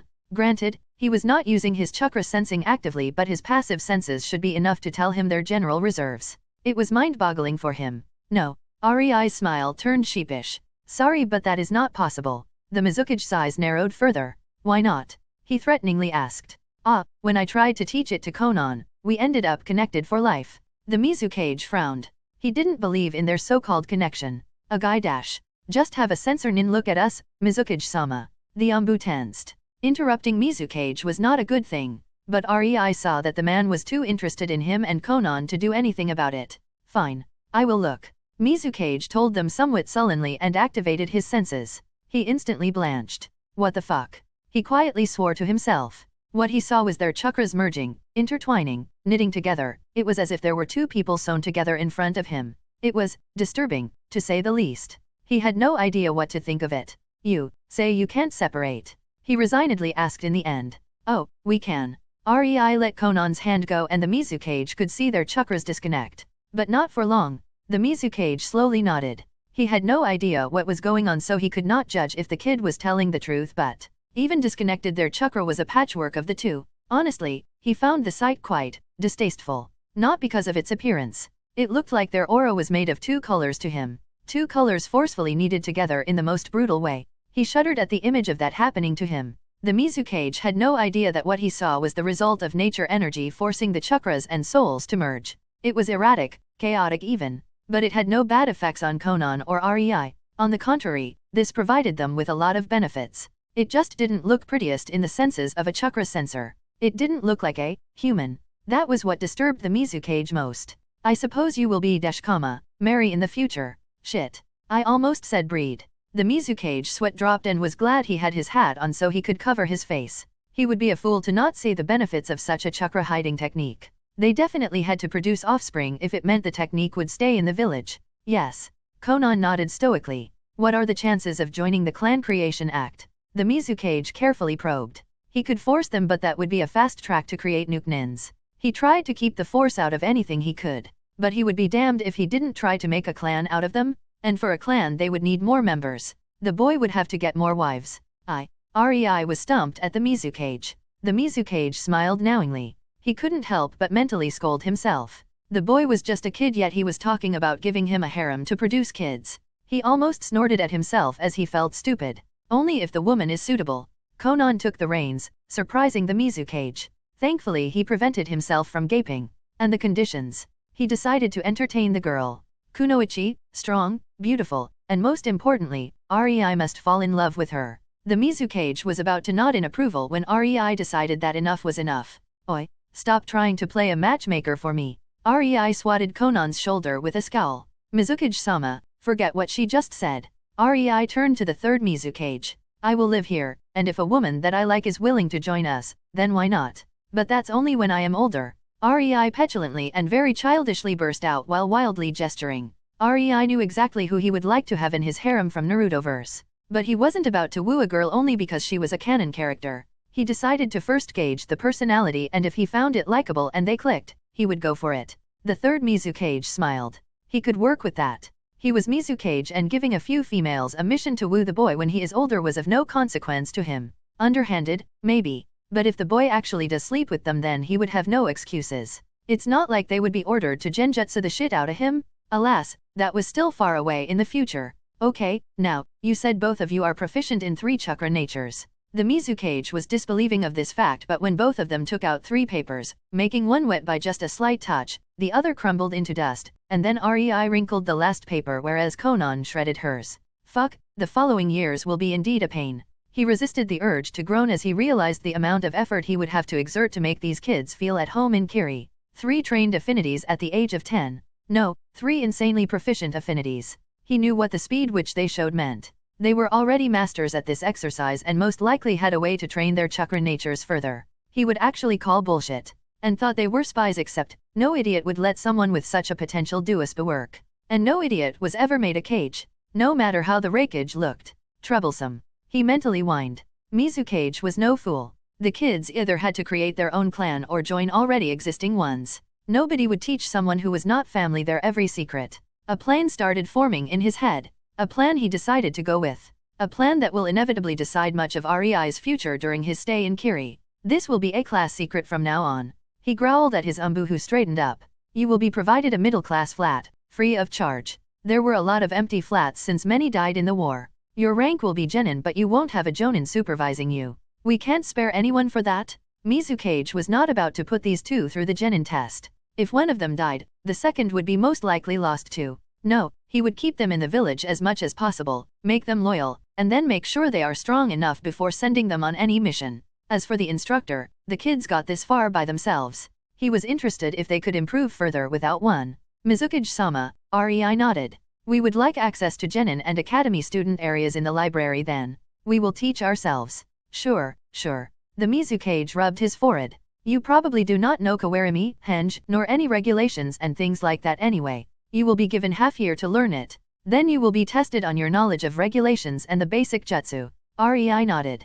That's all. If you have any problems, my secretary can relay it to me. And with that, they were ushered out of the office. Alas, REI didn't care what schemes the old man had. He would go through it at his own pace, and if not, there was always defection.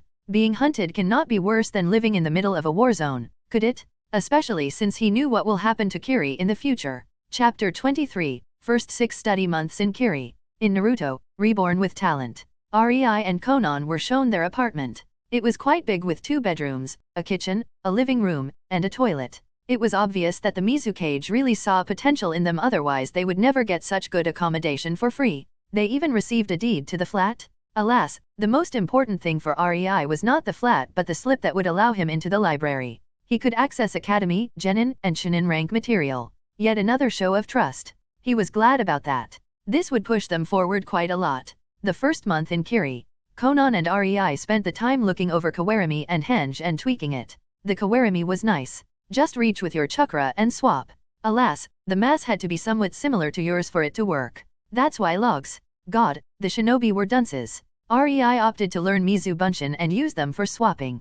Especially one with at least 5 exploding tags on them that would go off during swap. Why destroy nature by chopping logs when you can just gather water into a clone? One of these days, the Lord of Logs would punish the insolent mortals by making them logged instead of the log. Using the water clone had many advantages. Not only was he basically quickly transporting water towards his enemy, water that could be used since he was good at Sudden, but really, these clones do not relay memories and are only 1/10 as strong as the original. Making them go all suicidal by bombing the enemy is a completely valid move. The same goes for playing Shikaku only, instead of sand, using water. All it would need was a horde of Mizu Bunshin surrounding the target and dissolving back into a water source for REI. As for Henge, he really didn't see the use against anything other than civilians. Oh, he knew why it was mandatory jutsu. It was a go-to tool for infiltration. There was nothing better than that to fool civilians. And to be honest, during missions, fooling civilians is quite a prevalent activity. Henge had various uses. None of them useful in a battle since an attentive enemy and Puff, yeah dead.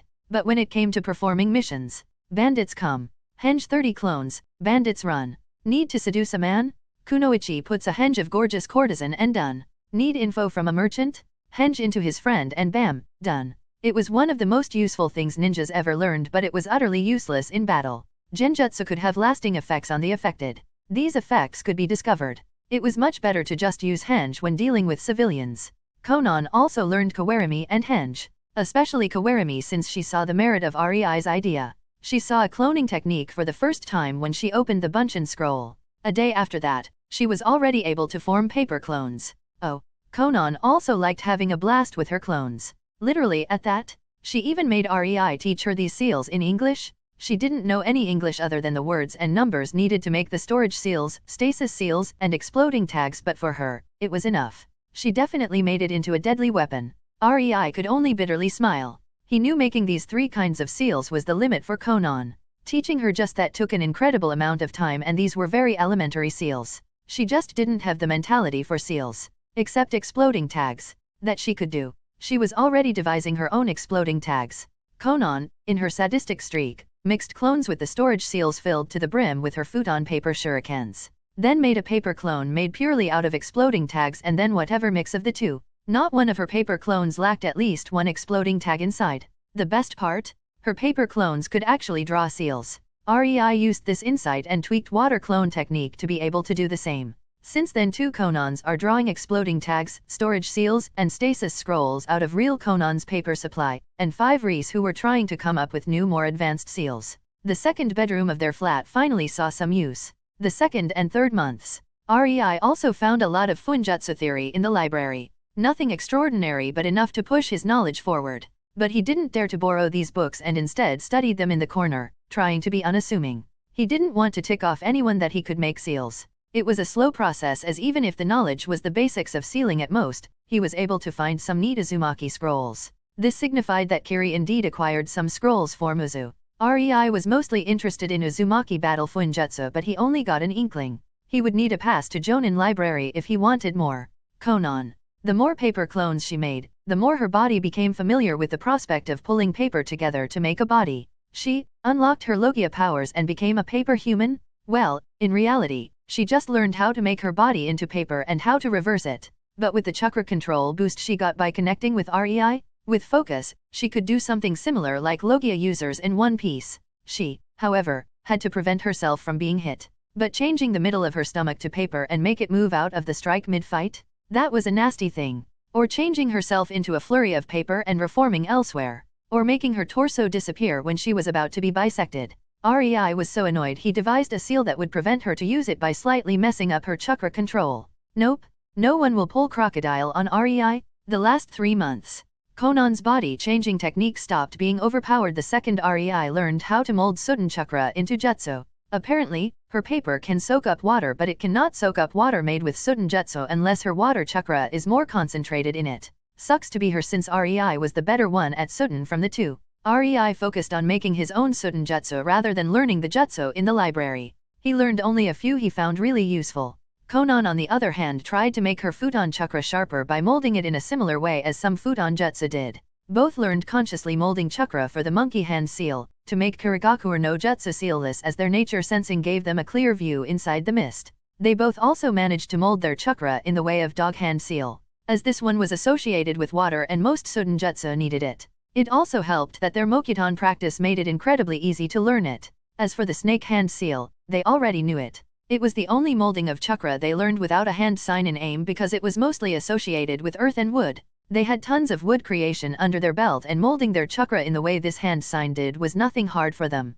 Conan focused on the bird hand sign next, for better futon, while REI started with the tiger hand sign, which went incredibly well as not only katon, it was also used for doton. But it would be months until both of them learn how to do these properly. Alas, they never learned jutsu for that reason. They refused to learn hand signs. They knew that once they fix it in their brain that they need hand signs and learn to instinctively mold chakra according to them, it would be hard to unlearn it. No matter how big of a crutch they were, REI could compare them to a wand for wizards in Potterverse. It was easy to learn them and their bodies got quickly used to them, but it was insanely hard to start molding the chakra consciously on your own once you did get used to them. It was better to choose the harder route. Their last week was spent reading various regulations to pass the test. When you are in the library full of jutsu, you have no time to read these things. Chapter 24, Test. In Naruto, Reborn with Talent. The test was in front of the council of the village. Apparently, they have those here but it is really only advisory. Alas, the Mizukage deemed it fit to fulfill their desire to see kids with 3 chakra natures do the test.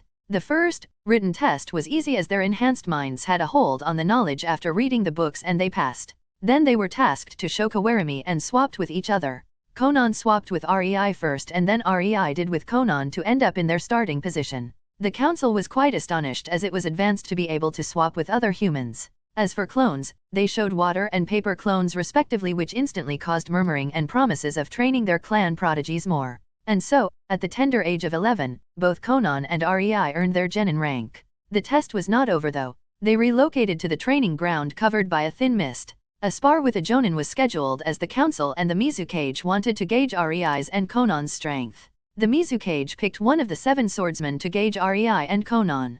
REI was inwardly cursing the petty man to hell. Conan only looked at her dark bluish nails while giggling. Since REI complimented it yesterday, she vowed to never use other colors. Come at me whenever. A large man, holding Kubikaribasho, smirked at them. It was 2 versus him and the man didn't feel like losing to 2 kids. REI nudged Conan and nodded in the direction of the large man, Maduro, making her pay attention. She raised her eyes to the swordsman and scowled fiercely. She was almost past the date, about to get into bed with REI in her daydream. Maduro took the monkey position. Kirigaku no Jutsu. He was a typical wielder of Kubikaribasho, silent assassin of the mist. The third Mizukage watched the relaxed figures of Conan and REI. What made him frown though was not their careless posture. It was the sealless Kirigaku no Jutsu they both employed, making the mist so dense, seeing even an inch was a problem. It was definitely a complete overkill as normal Kirigaku no Jutsu provides at least some limited visibility. But this? Even Hyuga would be as blind as mole. He could see the council members asking those with chakra sensing abilities to tell them what's going on, but the Mizukage knew that out of the sensors present, only him and Himeno Yuki were able to see or rather sense what was going on in such thick, chakra-heavy mist. His plan for being a matchmaker for REI and one orphan from one extinct clan was becoming even more important in his mind as he saw the mist. I wonder, how will they fight the master of silent assassination? They surely won't be able to see even an in-dash. His mind froze. Fuck. These kids must be sensors too. Why the fuck did I not think about that? Hiding chakra and sensing on the level where they can perceive things in such a mist? Damn, jackpot. Ha, see that Oniki. My village is still better. The third Mizukage wanted to jump from happiness at the realization. Mizukage-sama. Himeno Yuki, the ever-loving cutie, worriedly glanced at him. He was aware she was miffed with him for having the kids fight with Maduro. Sigh, women. Ah, Himeno-chi. He nodded to his childhood friend and his mind reacted the same as ever. He ducked under her punch. Wow, busty. Maybe I really should retire dash. No, bad boy, stop ogling her, damn it. You have two prodigies fighting a skilled killer? Focus? Are you a man asked worriedly. Yes. The Mizukage straightened. The Mizukage suddenly went rigid. He felt, tens, hundreds even, of chakra signatures in the mist. Clones? Neat. That might work on someone with less experience. He praised mentally. But he was still able to sense which ones were real as they had more chakra. Until, shit, did they just lower their chakra signature to be on the level of their clones? Damn. I wouldn't want to face these two when they gain really lethal techniques. His sweat dropped. He could not differentiate between clones and the originals anymore. He could only differentiate between the clones of Konan and REI as Konan's clones packed a slightly more chakra. What he didn't know was that as REI and Konan mixed into the swirl of the chakra signatures, they did not only lower their signature, they completely covered it with nature energy, making it utterly invisible as they retreated. They were no longer in the mist. In the mist, Maduro focused his hearing as he could hear hundreds of sounds. He was used to seeing white, a thicker mist, that didn't bother him at all. Oh, clever. Making clones. I should praise them later. Now, let's kill these pests one by one.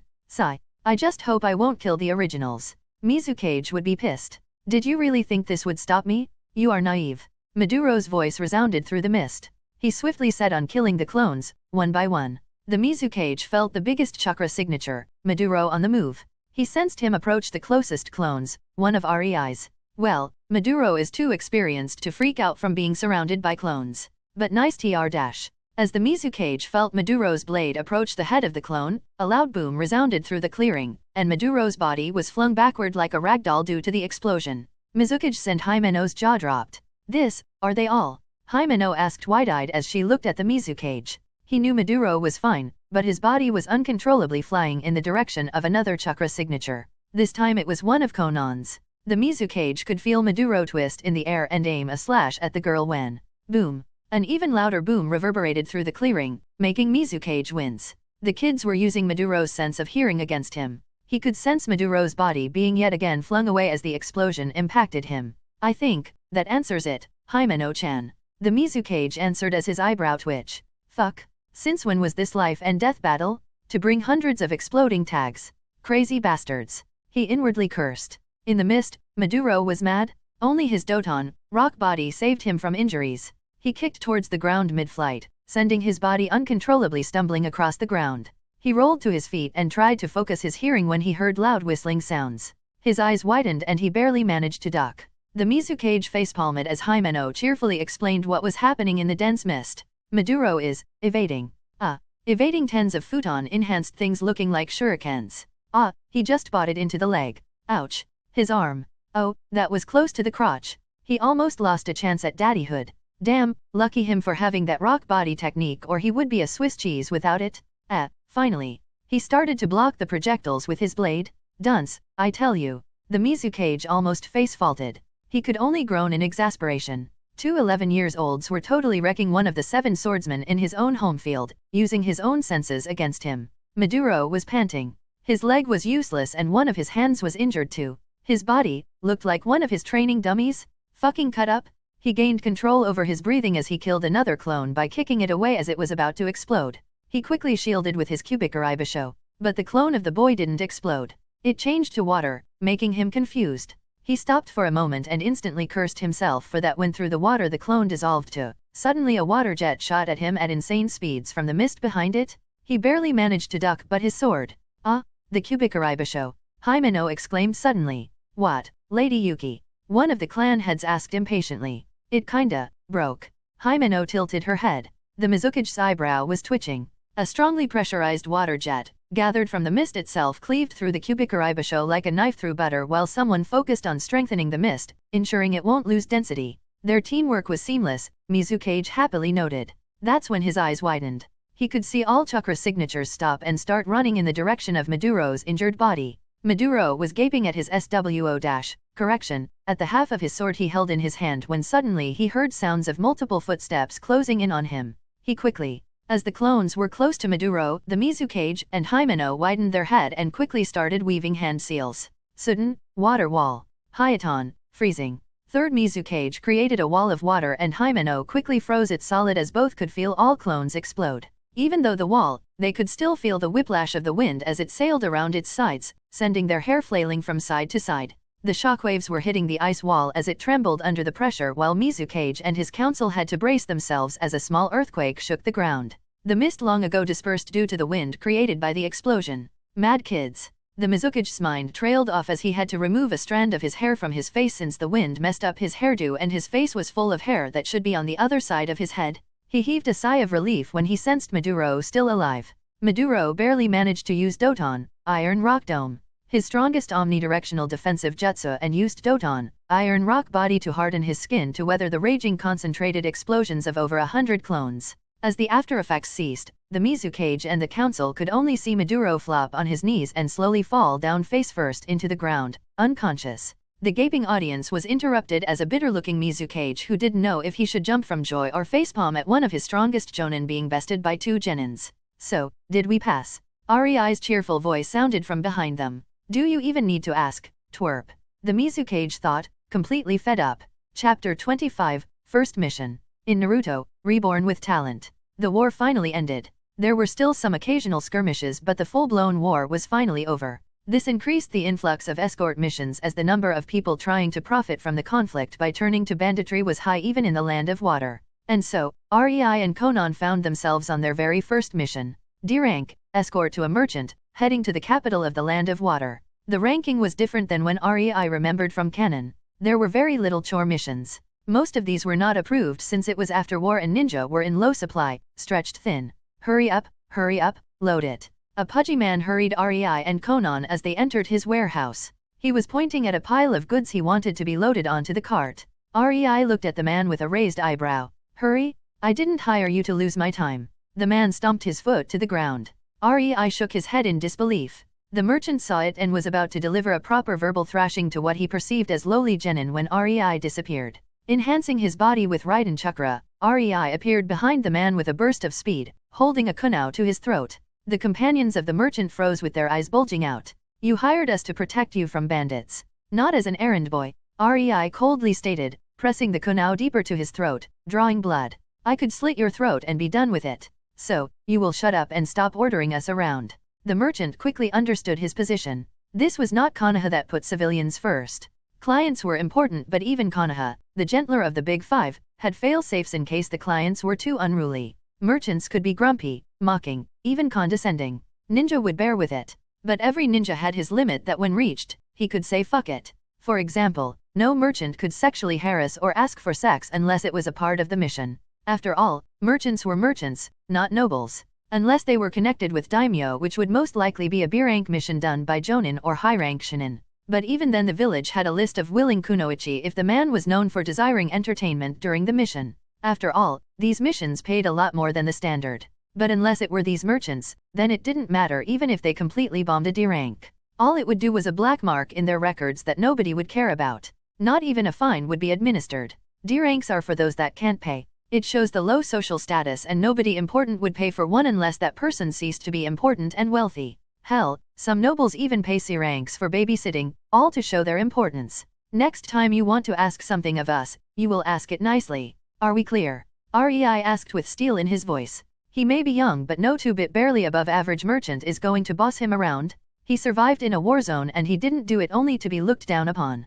It was not that he had something against the menial work. It was the attitude of the merchant that irked Rei. Yes. The merchant fearfully admitted as sweat was flowing down his forehead, his legs shaking. Rei's killing intent made the man see himself die numerous times already and it was the worst experience of his life. Rei put the kunai away from the merchant's throat, making him flop down onto the ground with his eyes shaking and teary. Rei casually walked closer to Konan as she was floating the goods with her paper and put it on the wagons. They sat on the edge of one wagon, Konan's head leaning onto Rei's shoulder as she sat in his lap, both on guard.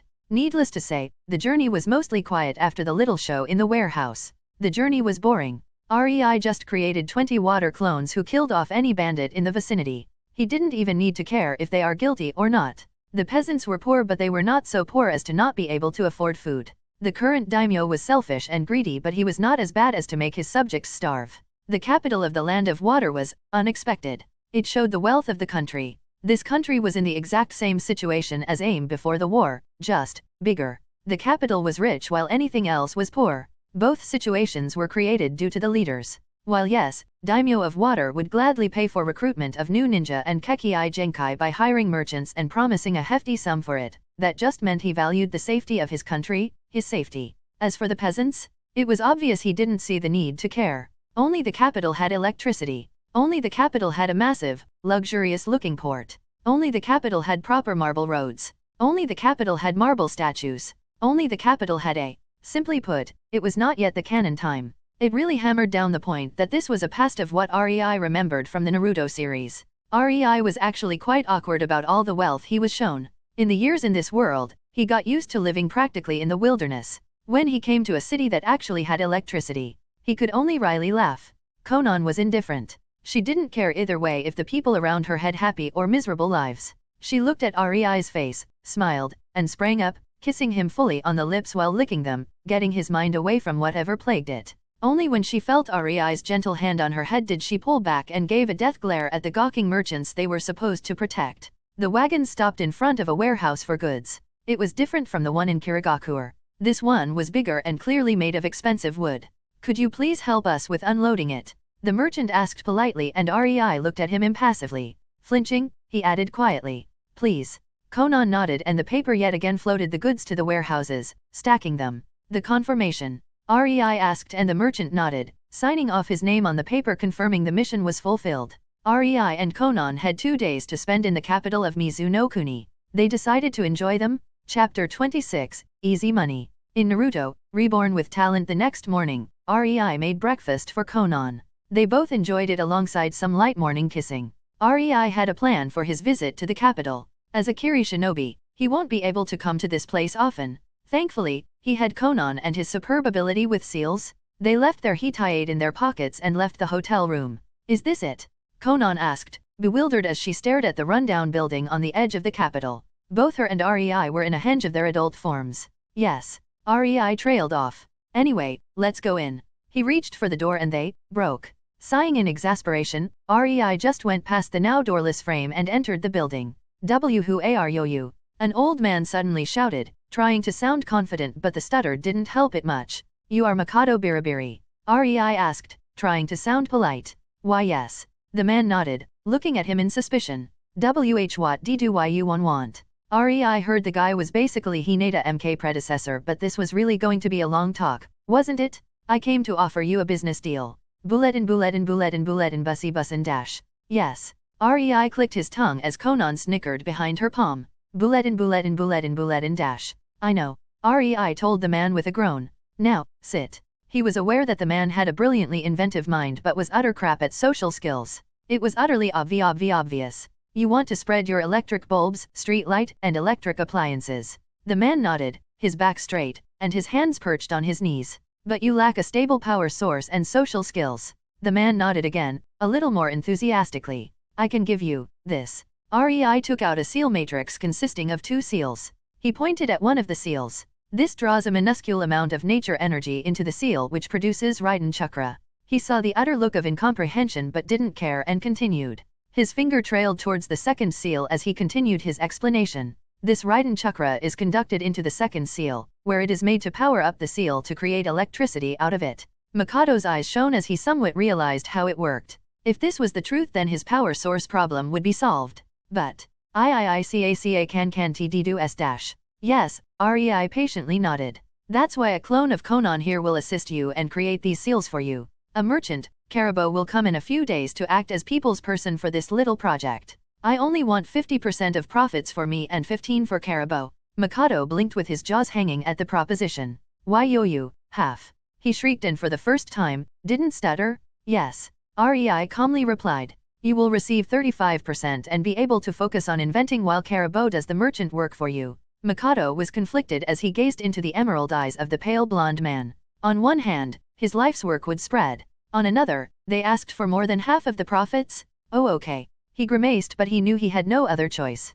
Kuruzu Incorporated made him pauper when they introduced their own power source and appliances. And even if it broke more often than not, they were regarded better even though his never broke. It was all in their talking skills. Rei signed a contract with the man and left a paper clone of grown-up Konan behind. The clone had 6 seals, 1 in the head, 1 in heart, and 4 in limbs, that continuously absorbed nature energy and resupplied its chakra reserves, making it able to sustain itself indefinitely. It could even create more paper clones on its own that could make seals. A perfect factory? Rei loved that these clones of Konan were like shadow clones only without the memory transfer function. He trusted Konan to do her best for his endeavors even if it was only a clone of hers. He wasn't dense. He knew she would kill the entirety of Mizunokuni if he asked her. Or at least, she would try to. As for why he didn't use his own clones? How the heck would he stick seals made of ink onto a water clone? It was really depressing when he tried. They left Mikado's house after they agreed the company would be called Biribiri, and that Rei's profits would go to his account. Karibo was already convinced to go along with it for 15%, so that was not a problem. Rei and Konan spent the rest of their time in the capital visiting tourist spots, holding hands, trying out restaurants, and enjoying life. After their frantic survival arc in AIM, this seemed almost like heaven to Konan. She got to eat good food, kiss Rei, and he would even piggyback her through the city. She couldn't help but have a barely noticeable smile on her lips the entire time. For Rei, that smile was very telling. He made sure to kiss her a lot during their date. He knew she loved it, and he could also say that her lips were one of his favorite places. That's why when they came back to their hotel room and Konan attacked him the second the door closed, he didn't protest. Her lips trailed along his neck, chin, and cheeks until they finally reached his lips.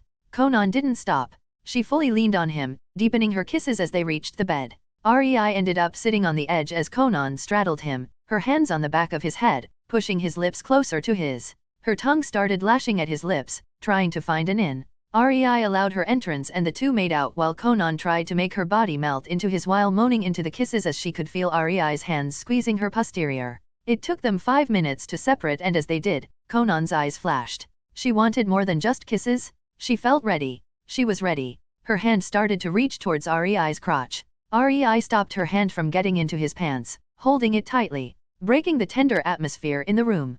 Konan pleadingly looked at him. They were 11 but their bodies were 13. They had heat. She wanted to make him feel good. Rei gave her a harsh look that told her what he thought about it. Their bodies were not yet mature enough. Maybe it was a remnant of his morals from the modern age, but it was still there in his mind. He just could not switch it off and fuck an 11-year-old girl. But when he saw her sad, longing, and loving gaze, showing hopelessness and need, sigh, the nature energy just had to mess up with our hormones when it made our bodies older, he cursed. His body wanted it too. It was an almost overpowering urge to become one, to connect. There was nothing that he wanted more than to have sex with Konan. Oddly enough, it was only Konan that evoked it. With an exasperated groan, his free hand went to Konan's nether area. He, at least, could give her the satisfaction. Channeling his fine-controlled Raiden chakra, he pushed it into her. Konan curiously watched his hand in expectation. But then her eyes bulged as she felt the chakra. She couldn't hold herself as she shrieked in ecstasy for a full 30 seconds. The Raiden chakra stimulated every nerve ending in her nether region. She felt a tingling sensation deep inside herself and it was unbearable. Konan, for the first time in her life, climaxed, wetting the spot under herself. Her powerless twitching body flopped onto Rei's as her eyes started to droop in exhaustion as she cuddled to him, falling asleep. Rei looked at her satisfied smile with happiness. Sigh, such a difficult girl. He licked his wet fingers and his smile widened. At least she tastes incredible. He tenderly kissed her forehead. I will have to teach you how to let your carnal desires wash over you and disperse into the nature energy. It will alleviate at least some of this uncontrollable need. He whispered lovingly to sleeping Konan, falling asleep himself. Chapter 27, Apprentice 1. In Naruto, Reborn with Talent. Rei and Konan did D and occasional C-ranked missions for 2 years until they were eligible for promotion to Chunin. During this time, they traveled most of the Land of Waters as the Mizukage tried to keep them outside the village but never allowing them to leave the Land of Water. They were the only duo genin team and sending them could free one team, so they were run-ragged these years. Well, they would be if they did not make free time whenever possible on their way back. Their list of dates in various locations was almost as extensive as their mission record. After all, Rei made sure he had enough of his private Konan time to refill his Konan reserves after every mission with Konan. Since he taught her how to get rid of her desires, she got quite tame. Rei knew it was not a solution, only temporary help. Her desires were still building up. But, only 2 more years and he would feel okay with it. On the other hand, since he pushed his lightning chakra into Konan, she demanded some attention every other day. Her taste was almost addictive to him. He couldn't but feel right at that. Konan quickly put a stop to these feelings though. One day, He woke up with Conan's tongue working its way up and down his morning wood. Rei could only take a firm hold of her messy bed hair and enjoy it. Since then, he also received the tender care of her mouth and silky tongue every other day. Conan seemed to get almost addicted to his cum. She tasted heavenly to him, so he surmised that it was the same for her too. Both knew that what they felt for the other was in no way normal. They loved each other for years, sure, but they were aware that these intense insatiable feelings for the other dated to the mishap with linking and that they only grew stronger by the day. It got so serious that Rei even started to develop a special seal, soul-affecting seal to bind them together completely. He felt their bond was somewhat incomplete, open, and that was slowly driving them nuts. They needed some kind of control, and if that pushed them beyond the proverbial line and made them desire the other with their very being, why not? He was even adding some special benefits. 2 years. That was the minimum period for a foreign shinobi to be trusted. Rei felt that the third Mizukage was really pushing for their integration with Kiri. In these 2 years, he and Conan didn't fail any mission. They had the best record out of all genins, which was a big embarrassment for them since they were solid elite jonin level already. They often sparred with the 7 swordsmen, more often than not beating them. It brought only increasing depression to the third Mizukage seeing them beating his best. Alternatively, he jumped from sheer joy when Rei or Conan was defeated. But then again, neither of them actually showed their full skill in these spars. Rei often limited himself to Raiden and Kenjutsu while going blow for blow, bettering his Kenjutsu in these spars, and Conan preferred her paper clones and explosive tags while employing more of a hit-and-run tactic. To be honest, most fights, she was not even on the battlefield. Instead, she ate snacks in the treetops as her clones did the work. It was driving Maduro sparse and the current wielder of Kiba, that man hated Conan with passion, especially since she took a sick pleasure of always cancelling his Raiden coating on the blades with her futon. Always finding a different way to do it too. Rei mostly sparred with Same Hada and Nuiberi wielders. Same Hada wielder. It was some unknown dude with spiky white hair. Rei didn't care enough to remember his name. All the guy had was a large chakra pool, speed, and compliance of Same Hada. His skills were good only at waving the chakra sucker around. But fighting him was really a good exercise for dodging.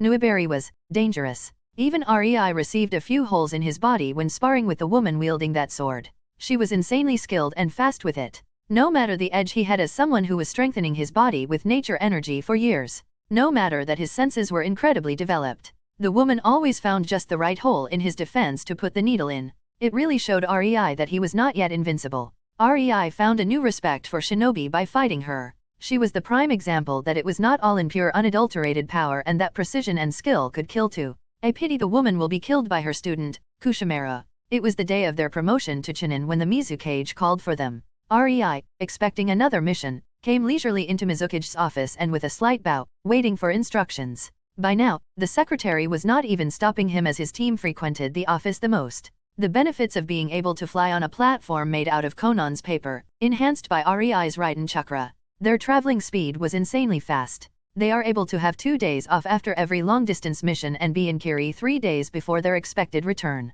To this day, Mizukage didn't know how they did it and always grumbled about that feat. Alas, sooner returns meant more missions.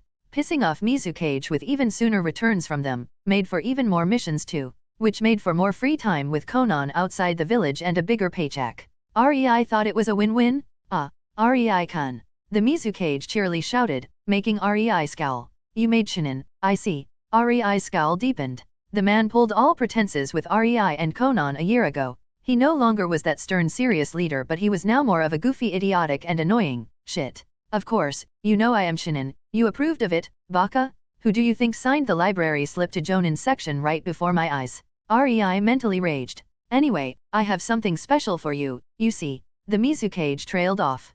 Call her in. Into the room walked a 9-year-old girl with a hitayate on her forehead. She was small, but her eyes were sharp, used to fending for herself. Instantly darting all around the room, checking for ways to run, just in case. Her eyes instantly snapped to Mizukage and she bowed.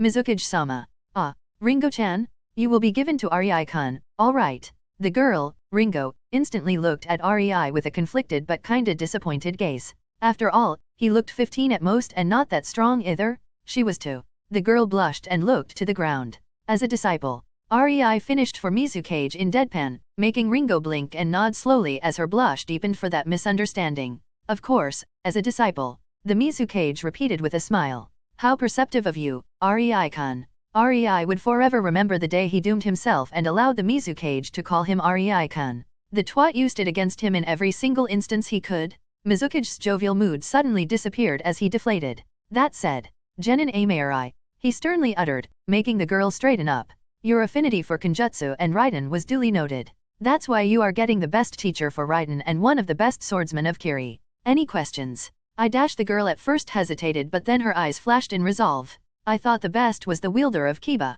REI couldn't help but smile. The girl had guts to speak like that to Mizukage. Ah, spunky one, aren't you? The Mizukage chuckled. Maybe, maybe not. REI-kun is not a dual wielder, therefore, Kiba is not for him. The Mizukage knew REI would steamroll the current wielder of Kiba.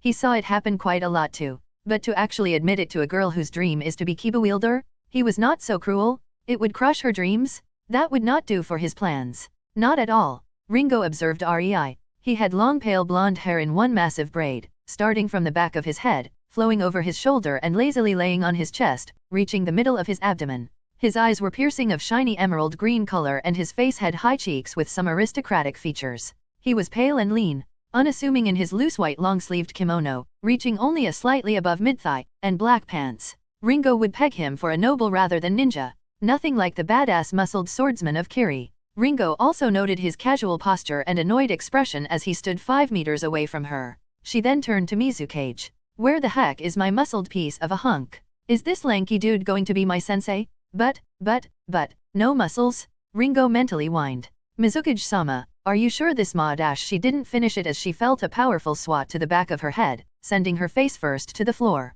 That was not nice, REI-kun. The Mizukage half-heartedly rebuked REI, who was now standing straight, a few inches behind Ringo's form, sprawled on the ground with one of his hands outstretched in swatting motion and the other behind his back. Is that any way to talk to your master, Bakadeshi Ringo? Look how I will beat you to death. He ignored Mizukage as he scolded Ringo. Ringo wasn't that new in Raiden manipulation. She felt the slight buzzing and then bam! She was hit. She sprang to her feet, her eyes sparkling like stars as she looked straight at REI with admiration in her gaze. Yes, master, she exclaimed, awe-filling her eyes. REI blinked at her, then blinked at the gawking Mizukage. Did I break her? He pointed at Ringo, who was still looking at him like a fangirl. Congratulations REI-kun, you just gained your first admirer. Make me proud. The Mizukage wiped a mock tear from the corner of his eye.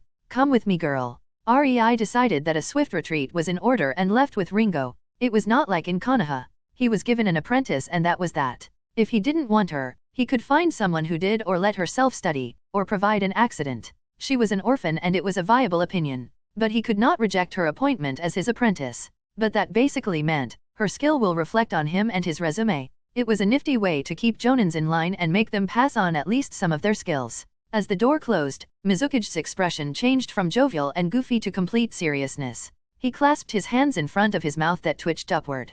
Ha, consider this a test run. REI-kun. Chapter 28, Apprentice 2. In Naruto, Reborn with Talent. Ringo followed her new sensei, REI, to the training ground 66. The only training ground with a lake in the middle. She could see a clearing bordering a lake and tilted her head when she saw a gorgeous 15-looking girl with neck-long blue hair with an origami rose stuck in them, reading a book, sitting cross-legged on the lake as she held the book in one hand. She was clothed in a pure black long-sleeved kimono with dark blue roses pattern all over, also reaching only mid-thighs as REI's. She wore black skirt with the same rose pattern and her hands had black fingerless gloves on them. The girl raised her head and her amber eyes pierced Ringo as they narrowed, clearly showing her purplish eyeshadow. They observed every nook and cranny of Ringo's body, while the girl's crimson lips set themselves in a frown. Ringo shuddered at the intense scrutiny that gaze held and felt like a prey stalked by a predator. The girl promptly snapped the book shut with her fingers, making it go puff. Ringo was baffled. She didn't see any storage scroll anywhere.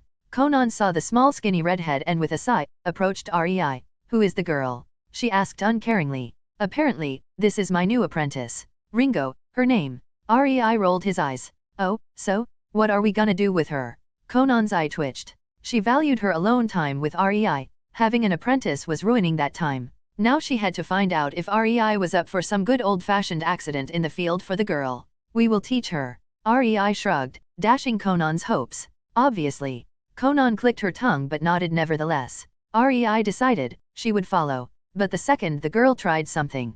Kukiku. Ringo could only shudder at the look the blue-haired girl gave her. She was not like those naive retards in the academy. She knew the girl was asking if they should off her. A chill passed through her spine at the dismissive, uncaring way the girl said it too. Unconsciously, Ringo moved closer to Rei. He at least wasn't out for her blood. Rei took out a slice of paper and handed it to shaken Ringo. She looked at him with a questioning gaze. "Show me how far you are with Raiden." Ringo nodded and focused. The paper slowly started wrinkling. It took her 2 minutes to get it all wrinkled. Rei nodded at her, not praising, nor admonishing her.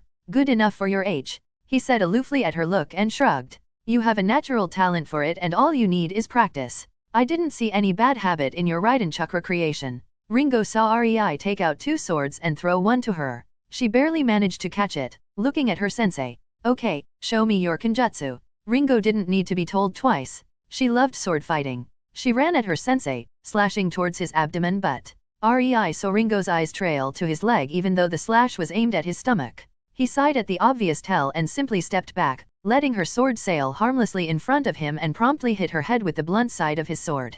"There. Dead," he said and removed his sword from her head, waiting for her reaction. Ringo pouted. But then she raised her sword, rushing at Rei again. Rei smiled at that and sidestepped her swipe. She was determined. He swatted her head as her body was about to pass his, making her face ground. "There. Dead," he said in amusement but noted that she did not let go of her sword. That was nice. As long as she was alive and held her sword, there was hope for her as a swordsman. Rei crouched down to the sprawled form of Ringo. "Your eyes. You are looking where you are going to strike," he told her lazily. Ringo sat down and mulled over his words. Then she slowly nodded. Not long after that, they were again standing opposite each other with their swords in their hands. This time though Rei threw his sword at her, handle first. Ringo caught it in her free hand, bewildered. "Dual wielding. Your dream is Kiba, isn't it? So you have to start learning." Rei smiled at the girl who beamed at him in happiness. The girl ran at him, slashing her right sword at his chest. He sidestepped. Ringo's left sword was instantly in his face. He leaned his head to the left, making the blade miss. Ringo didn't wait as her foot was instantly aimed at his stomach. He caught it and threw Ringo away. "No kicks until you are older and stronger, kid." Ringo nodded but wiped the blood from the corner of her mouth and rushed at him again, heedless of the big bruise on her cheek she gained when she fell on the ground. His swords were a flurry of swipes but Rei weaved through them with apparent ease. After a few minutes, Ringo started to get tired but more vicious. Rei quickly dragged his foot back as Ringo's left sword aimed to pierce it, instead, piercing the ground. He had to relocate his other leg more to the right to dodge another slash of Ringo, making the space between his legs wider. That was when Ringo forcefully slashed the sword piercing the ground upwards, right towards Rei's crotch. She was getting closer, and closer, her heart jumping at being able to hit. But then Ringo felt a chill through her spine as Rei appeared behind her, his hand reaching over her shoulder and clasping a slice of paper glimmering in bluish futon chakra, an inch from her throat. She gulped. Ringo was aware where her head would fly if that even nicked her throat. Sweat started to flow down her forehead. "Conan." Rei sighed. "What? She aimed at your crotch? Your crotch belongs to me? She deserves punishment." The girl, Conan, pouted childishly but her eyes still glared at Ringo. Ringo vowed to never aim at the crotch when sparring with her new sensei. That was a fair trade for keeping her head on her shoulders. Unknowingly, the respect Ringo held for the blue-haired girl, Conan, rose high, as did the fear she felt towards the impassive girl who was deliberately looking for a reason to take her head off. Rei only sighed and gave Conan a look. Both him and Conan knew that he could dodge the slash whenever he felt like it as he was strengthening his body for years with nature chakra in preparation for sage mode. His body strength and speed were far above the norm. Even if Ringo's sword hit his crotch, shuddering thought, and he would never let it hit, it wouldn't do much. His body was too strong for that. A non-chakra metal sword wielded by a 9-year-old girl without any chakra in it? It wouldn't do anything. 2 hours later, Ringo was glad the kenjutsu spar was over. She was drenched in sweat, panting on the ground as she still clutched the 2 swords. Ringo felt miserable. Sure, she was very tired. But most of her sweat was due to resisting the killing intent Conan showered her in. Ringo knew Conan was training her with it. At least partially. She really hoped it was not real. Conan put the girl under enough pressure that she managed to move and get used to it. Then, she increased it.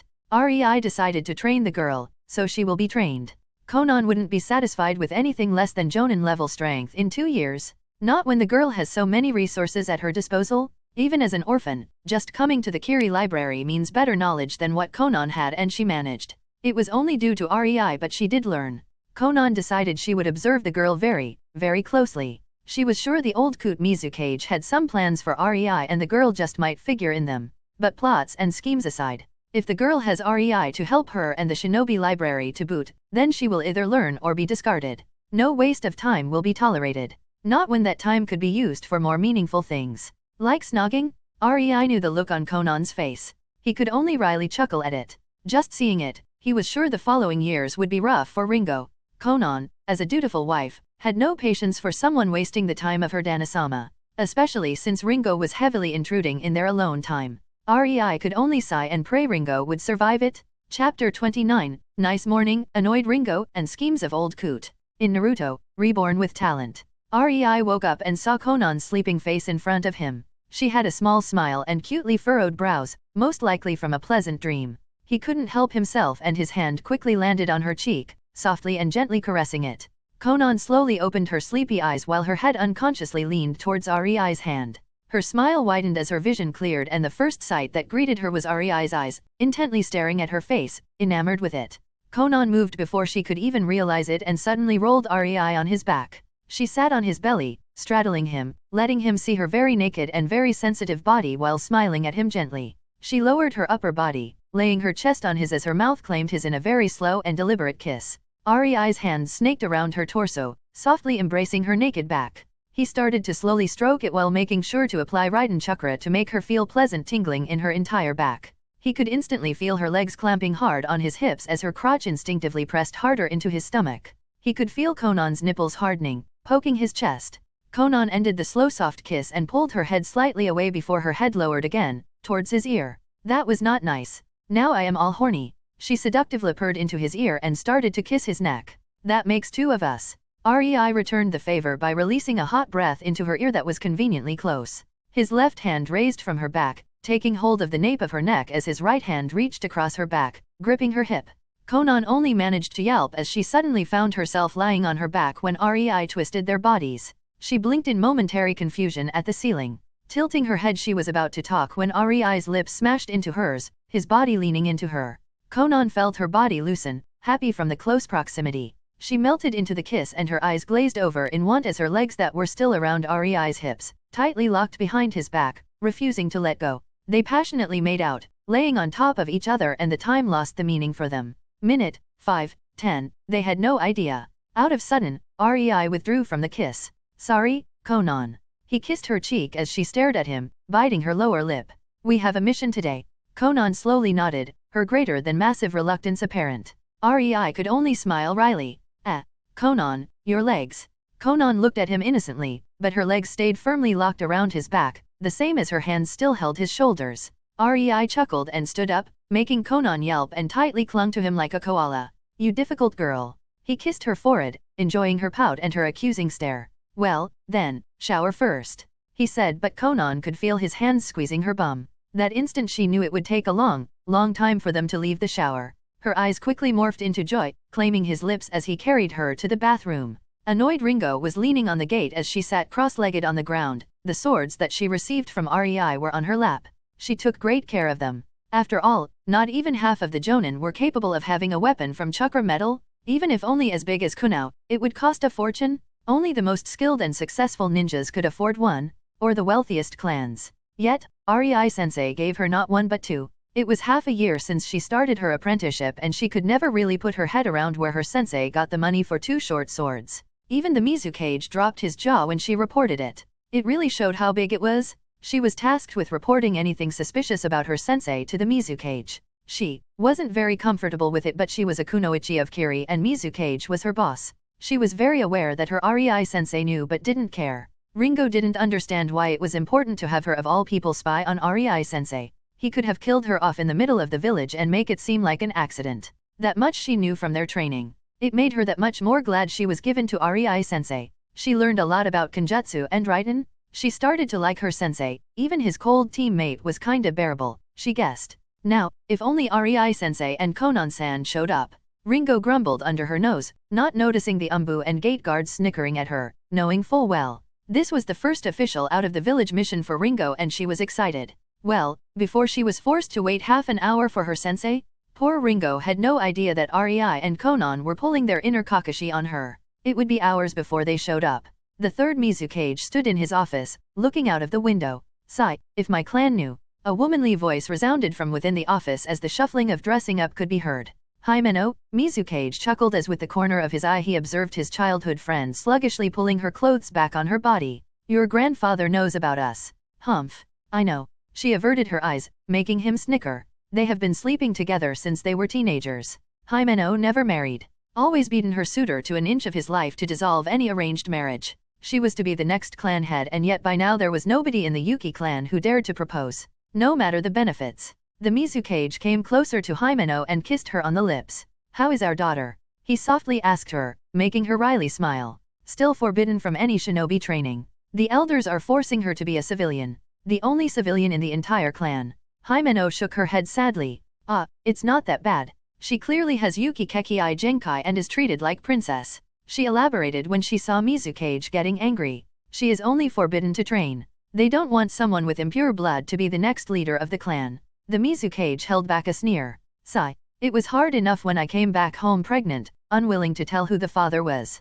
Himeno shook her head.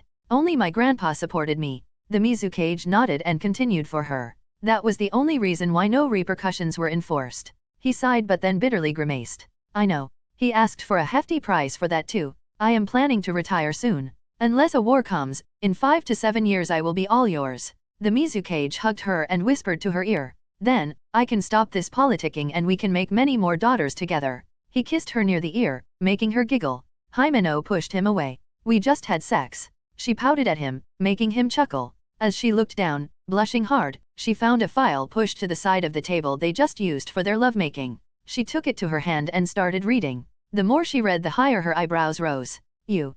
Himeno looked at her lover with wide eyes. The Mizukage saw the file she was holding and let out an insufferable sigh. Yes. You want that orphan, Ringo, do what? Himeno shrieked. Are you sure? Himeno quieted down and seriously stared at him. I doubt Konan will let Ringo sleep with Rei. The Mizukage nodded. You never know but she is only a trial, anyway. I doubt she would manage it. I am sure Rei knows well what my game is and Konan will never accept Ringo because of that. Because both know. The Mizukage smiled deviously. But that will be their undoing, you see. I did account for my retirement into the plan. And I am counting on their cleverness too. Ringo is a cover. Himeno stated dryly. She knew that smile, it instantly became apparent. Read ahead. The Mizukage told her simply and Himeno did. You. Himeno could only gape as her mind stopped. You betrothed him. He. Your man is a master at manipulation, after all. He proudly stated with his hands on his hips. As Mizukage, I am legally able to do it? Kukiku. The girl is barely 4. The Mizukage nodded again. That's why it will work. The girl is 4. Too young to predict it. At first glance, I won't have any influence over her situation too. Rei and Konan will never see her as a threat, not when the exact same thing already failed with Ringo. They would think me too smart to go at it in the exact same way only without my own influence. The girl won't even know it was all planned. And then, when they got close to the girl, I will spring the spiel at them. Either accept the betrothal or let the girl go into CRA where she would be used. Well you know. Himeno could only stare at him. It was a cruel plan. But she knew him. He always acted only after he got his facts straight. The CRA clause for a female was not activated, ever. Yet if this fails the girl will suffer.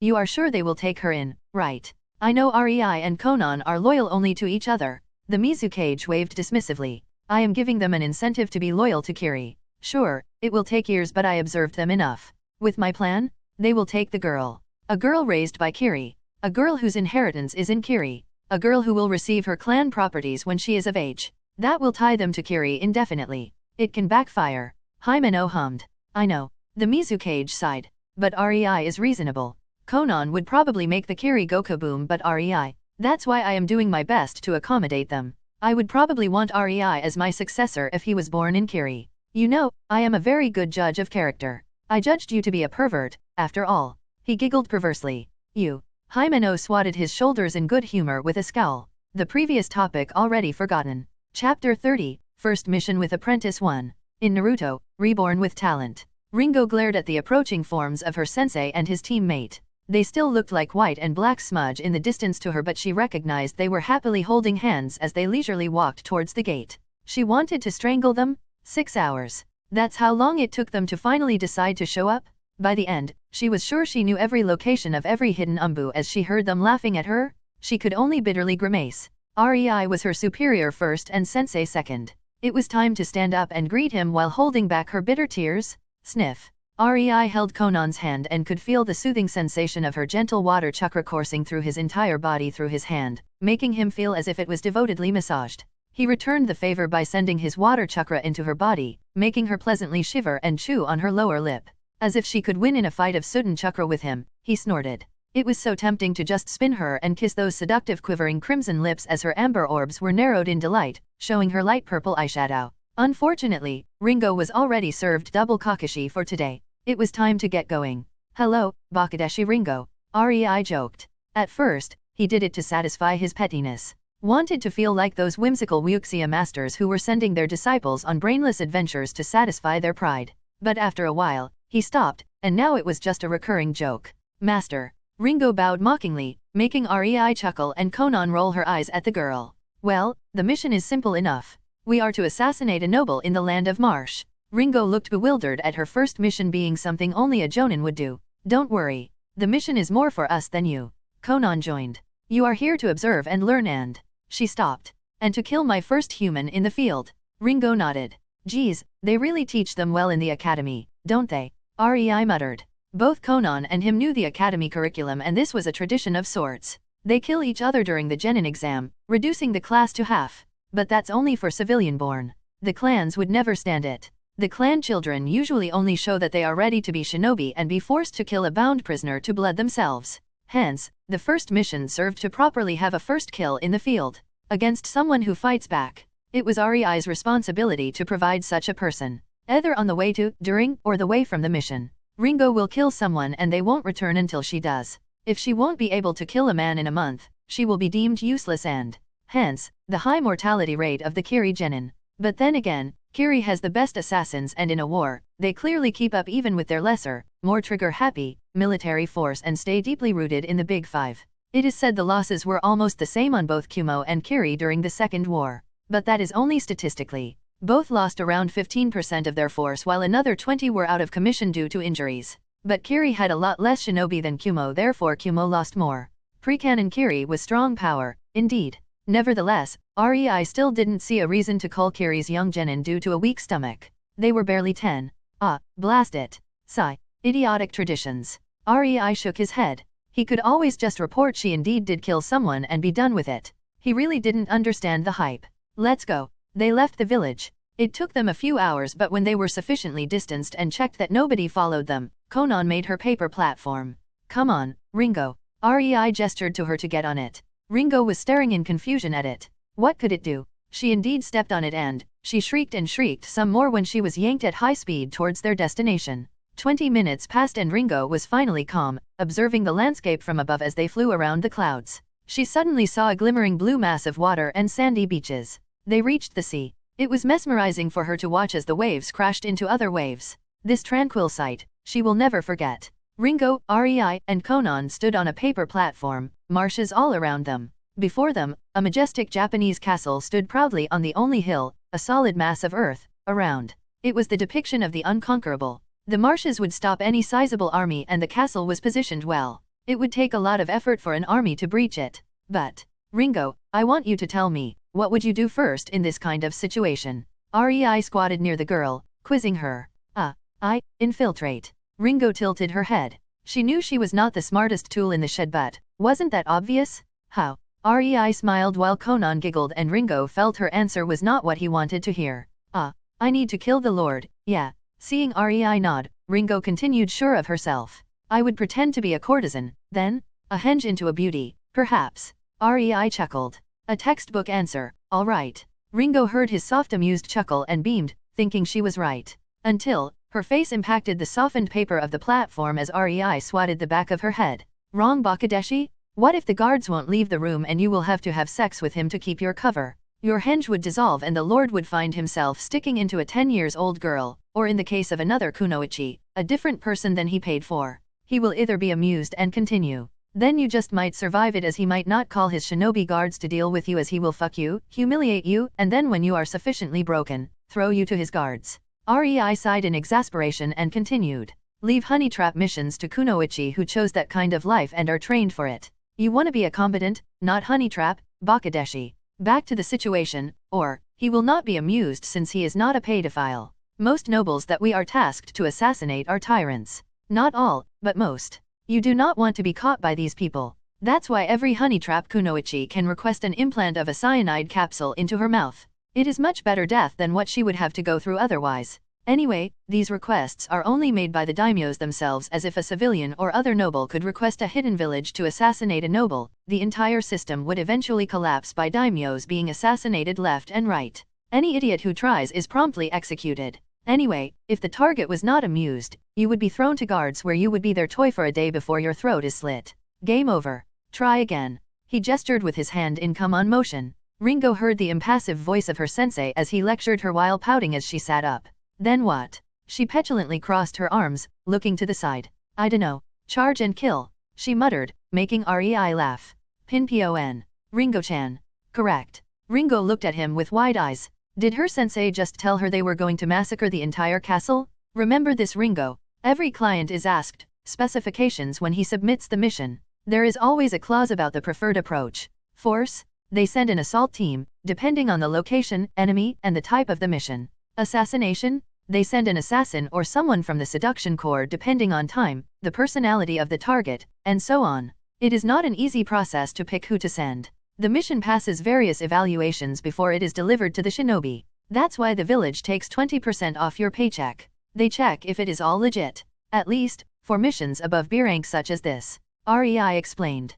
Conan continued before Ringo could do more than a nod. And even with all the checking, the missions are dangerous. If you suspect that something will go wrong, then it most likely will go wrong. That's why you always ask about the desired approach by the client. When you can kill everything with a jutsu, you do not go dancing inside in a weak henge, possibly getting fucked. We are an assault team, so assault is what we do. Rei took the reins and added his input. Some teams only take missions they can steamroll through, like us. If the approach is not to your tastes, you are free to refuse. Only S-rank missions are not rejectable. But, nobody asked me if I accept this mission, Ringo muttered in confusion. Ah, they only ask the leader of the team. Even Jonin-only teams have one leader who speaks for the entire team in these matters. In this case, it is me, Bakadeshi. He coolly smiled at Ringo. Conan nodded and continued. And even then, refusing is not a hard matter. The village has at least 5 potential teams who could be sent prepared. If they ask you to go, that means somebody refused or you were first in the line.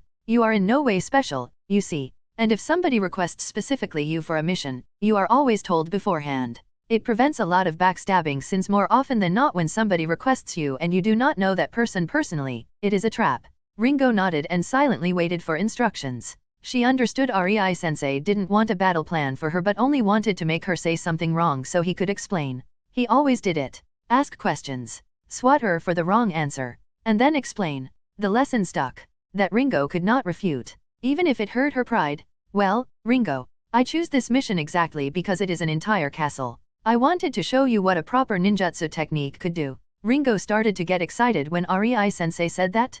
His Raiden techniques were amazing, and he was going to show her a large-scale technique. She bounced up and down with sparkling eyes. Let's go. Rei chuckled. Chapter 31, First Mission with Apprentice 2. In Naruto, Reborn with Talent. Conan, if you will. Rei asked Conan. Ringo's cheerful mood dropped. She wanted to see some of Rei's Raiden, not some paper techniques. Rei saw Ringo's dimming excitement and smirked. A half year might have passed but they never showed her their Soten or Doton. It was time to show the girl. Conan nodded at Rei and put her hand in front of her chest, her index and middle fingers outstretched, showing her dark blue nail polish and her perfect nails. Ringo knew Conan did it to mock her. She always gritted her teeth because her nails were always chipped or cracked from sword practice. It was only when Rei showed her a way to reinforce and protect them with chakra, her nails finally stopped being damaged. Conan laughed for 2 months straight at her for being dumb and not asking instructors in the academy about it. Ringo was jealous, all right. Even the beauties in the seduction corps didn't look half as good as Conan. They even invited her there. Well, granted, that didn't go well for them. Conan almost skinned them alive, if not for the Mizu cage. Swat. Rei again swatted Ringo for not paying attention. Ringo's face planted again into the softened paper that Conan prepared under her exactly for this occasion. She pouted and focused on Conan as her sensei wanted. Konan only watched the young girl with an amused smirk. She noted the girl was looking intently at her hands and shook her head. The hand sign she was using was exactly that. Just a useless gesture without any meaning. She was using it to fool anyone who was looking. Konan knew how to mold her chakra internally without the signs. 2 years was enough to learn it and be in complete control. Hence, Sudden, Thunder Hail Waterfall. She pushed her created Sudden chakra and released the hold on her molding to start the jutsu she held semi-finished until Ringo started paying attention. She was happy for that distraction as it provided her the 5 minutes she needed to mold her chakra into the massive technique she was about to unleash. It was easy to create your own jutsu once you could consciously mold chakra however you wanted. Yes, it still took time to fine-tune it, but at least it was possible and manageable. Most ninjas took years to create a completely new jutsu when REI would need a month, and even then it would be for fine-tuning. Konan could do it in 2 months, much to her dismay. REI was just better at these academic things. All thanks to the inner knowledge of chakra molding and how exactly the jutsu were made from that point all the way to the flashy effects. That's why sealless jutsu were so revered. Ringo tilted her head as she heard Konan exclaim the name of the technique. Nothing happened. She was about to open her mouth when a droplet of water landed on her nose. She looked up and her eyes instantly widened as she crouched down and curled into a ball. Her face snapped towards the ground and her hands covered it protectively while quivering from fear. It was only then a thick rain fell on the castle and its surroundings. It was so dense, it was more of a waterfall from the sky rather than rain. The water level rose, the marshes became small lakes, sweeping everything in the hailstorm of water. The greenery disappeared under the water in a moment as more and more water unceasingly fell from the sky. Ringo peeked at her sensei when she didn't feel herself being crushed by the torrent of water and found that a dome of translucent futon chakra was around the still dry paper platform. She saw Konan looking at her mirthfully and her sensei raised an eyebrow at her reaction. Ringo grimaced but relaxed and straightened up. She marveled at the gorgeous sight as she spun and looked around. She couldn't see the castle anymore. She couldn't see even the surroundings. It was like a thick mist surrounded them, only, it was made of densely falling water from the sky instead of fog. Ripples were continuously appearing on the futon dome as the water impacted it and flowed down while more water and more fell into the never-ending stream. It was as if Ringo was looking at multiple rivers flowing into each other, battling for superiority all around her. The only thing she could hear was the loud fizzing and cracking sound the water produced as it impacted the dome. Any other sound was quickly absorbed by the waterfall's own symphony.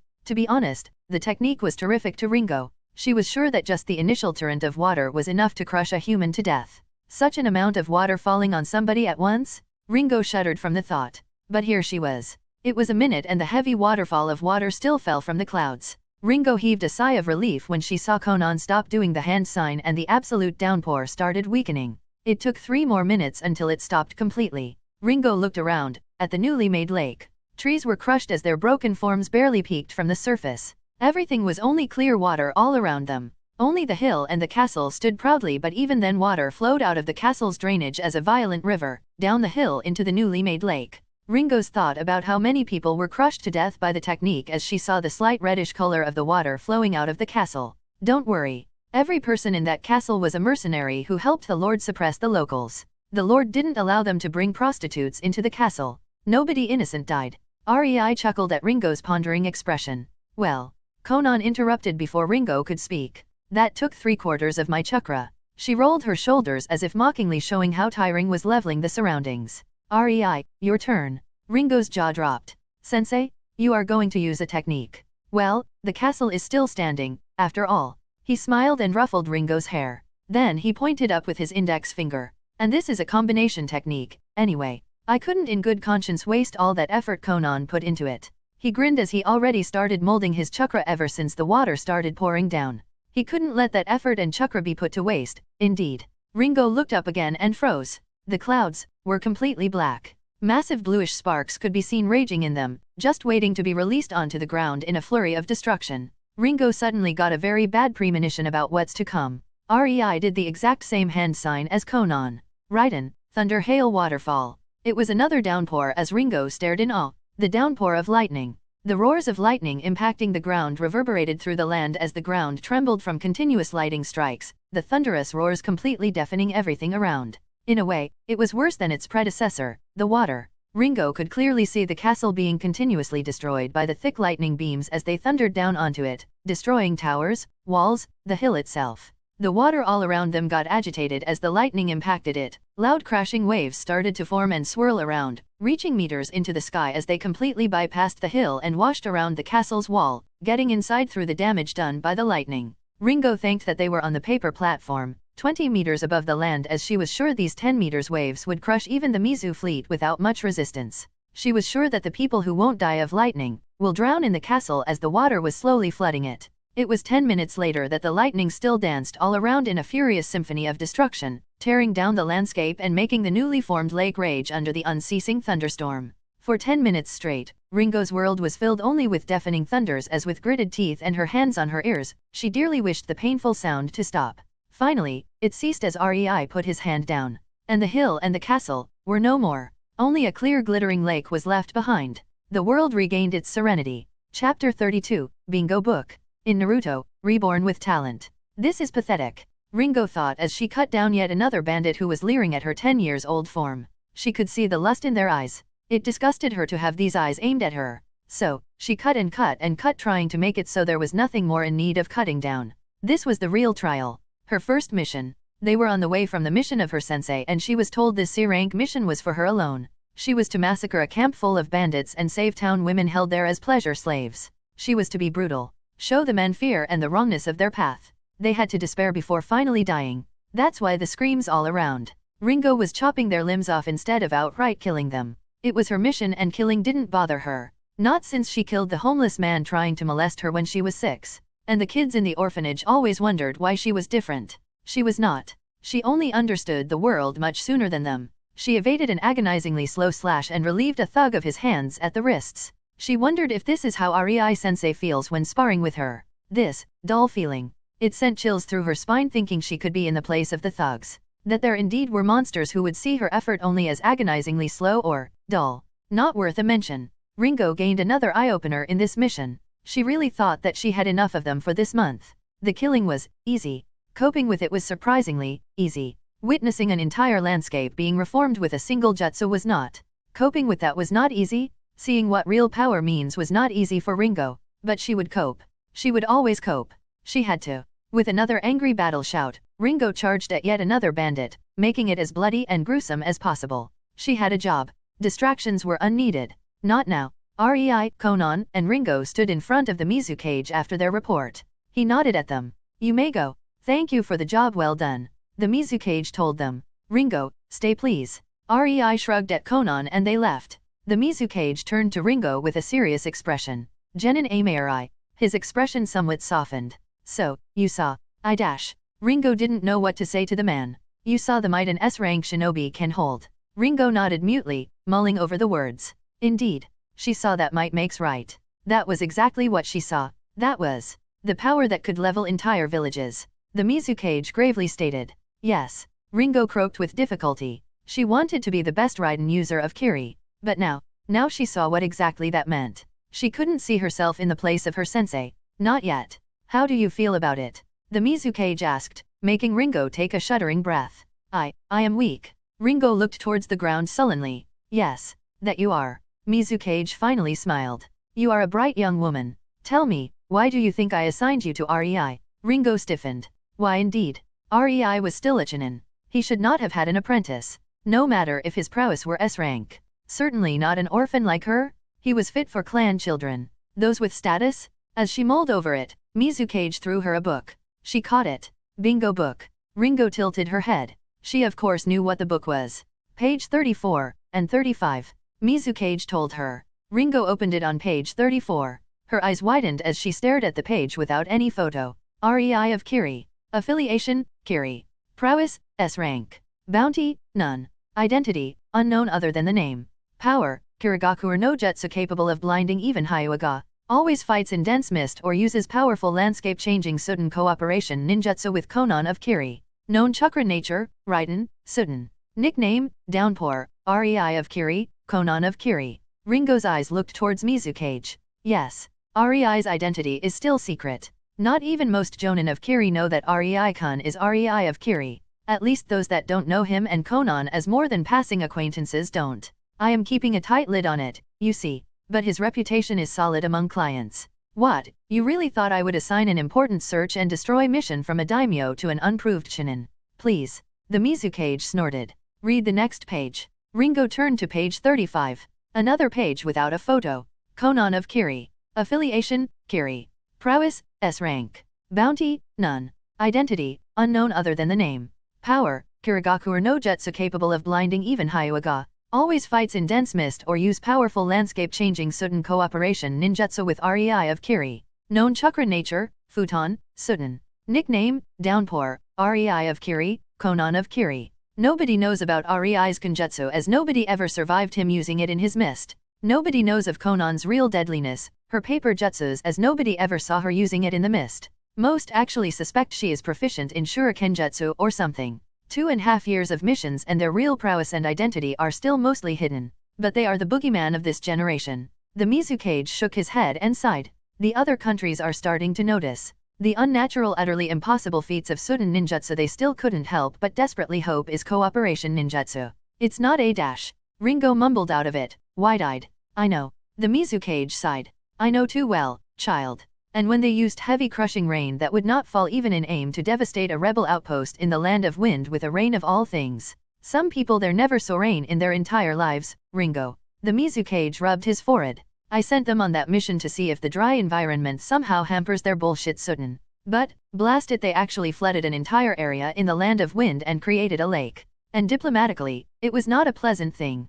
Cautious approach for them means dumping a disgusting amount of mist all around and just cutting through anyone to get to their target without being seen. Seen by anyone left alive, that is. Quite frankly, the only missions I am assigning them are heavy assault ones since they pulled a stunt like that and managed to actually justify it. The Mizukage chuckled.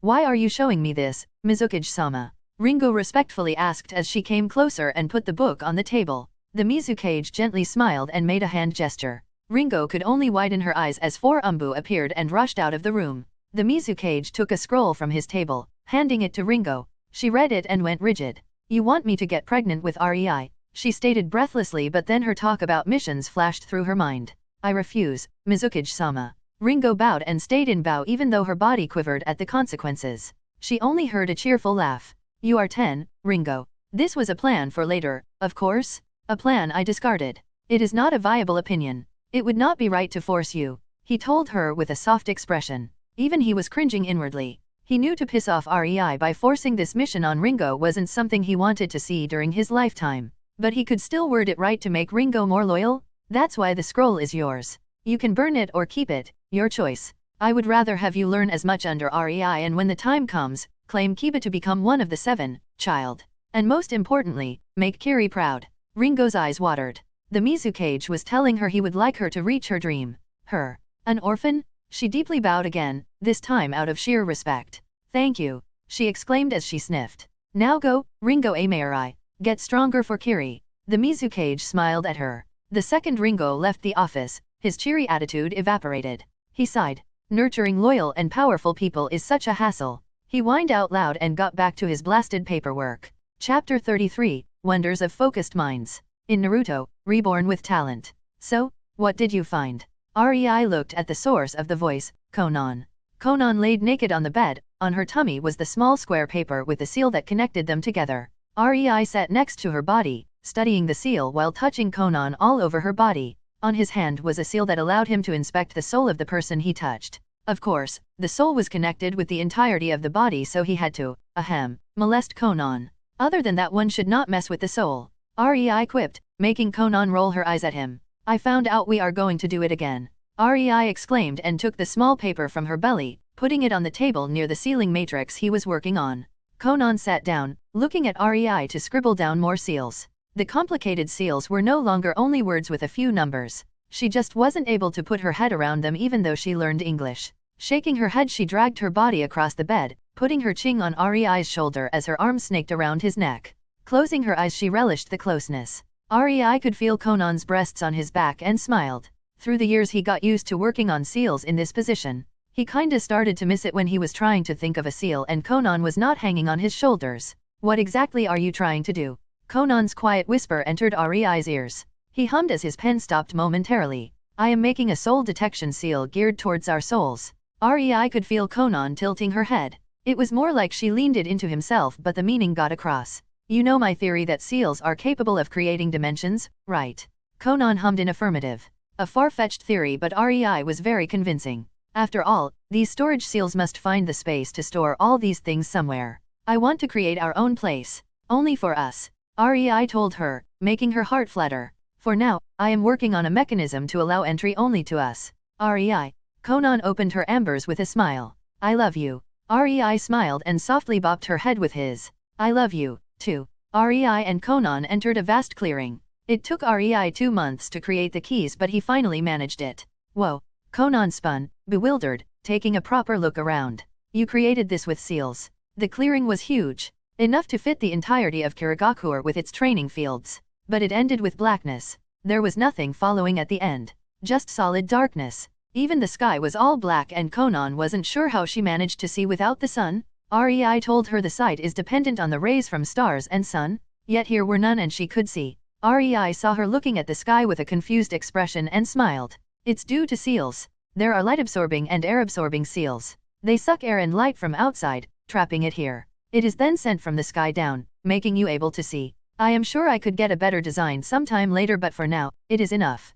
Conan nodded and approached Ri, kissing him. So, the ground is made with jutsu then? Yes. REI softly laughed as he returned her kiss. It is Dodon producing jutsu. It actually worked? And the grass was an experiment to see if the plants can grow here. Where are we? Conan asked curiously. I don't really know, actually. My theory is we are outside of the space. I think I may be able to define this little dimension to be outside of the time as well, but it will take years. REI bitterly smiled.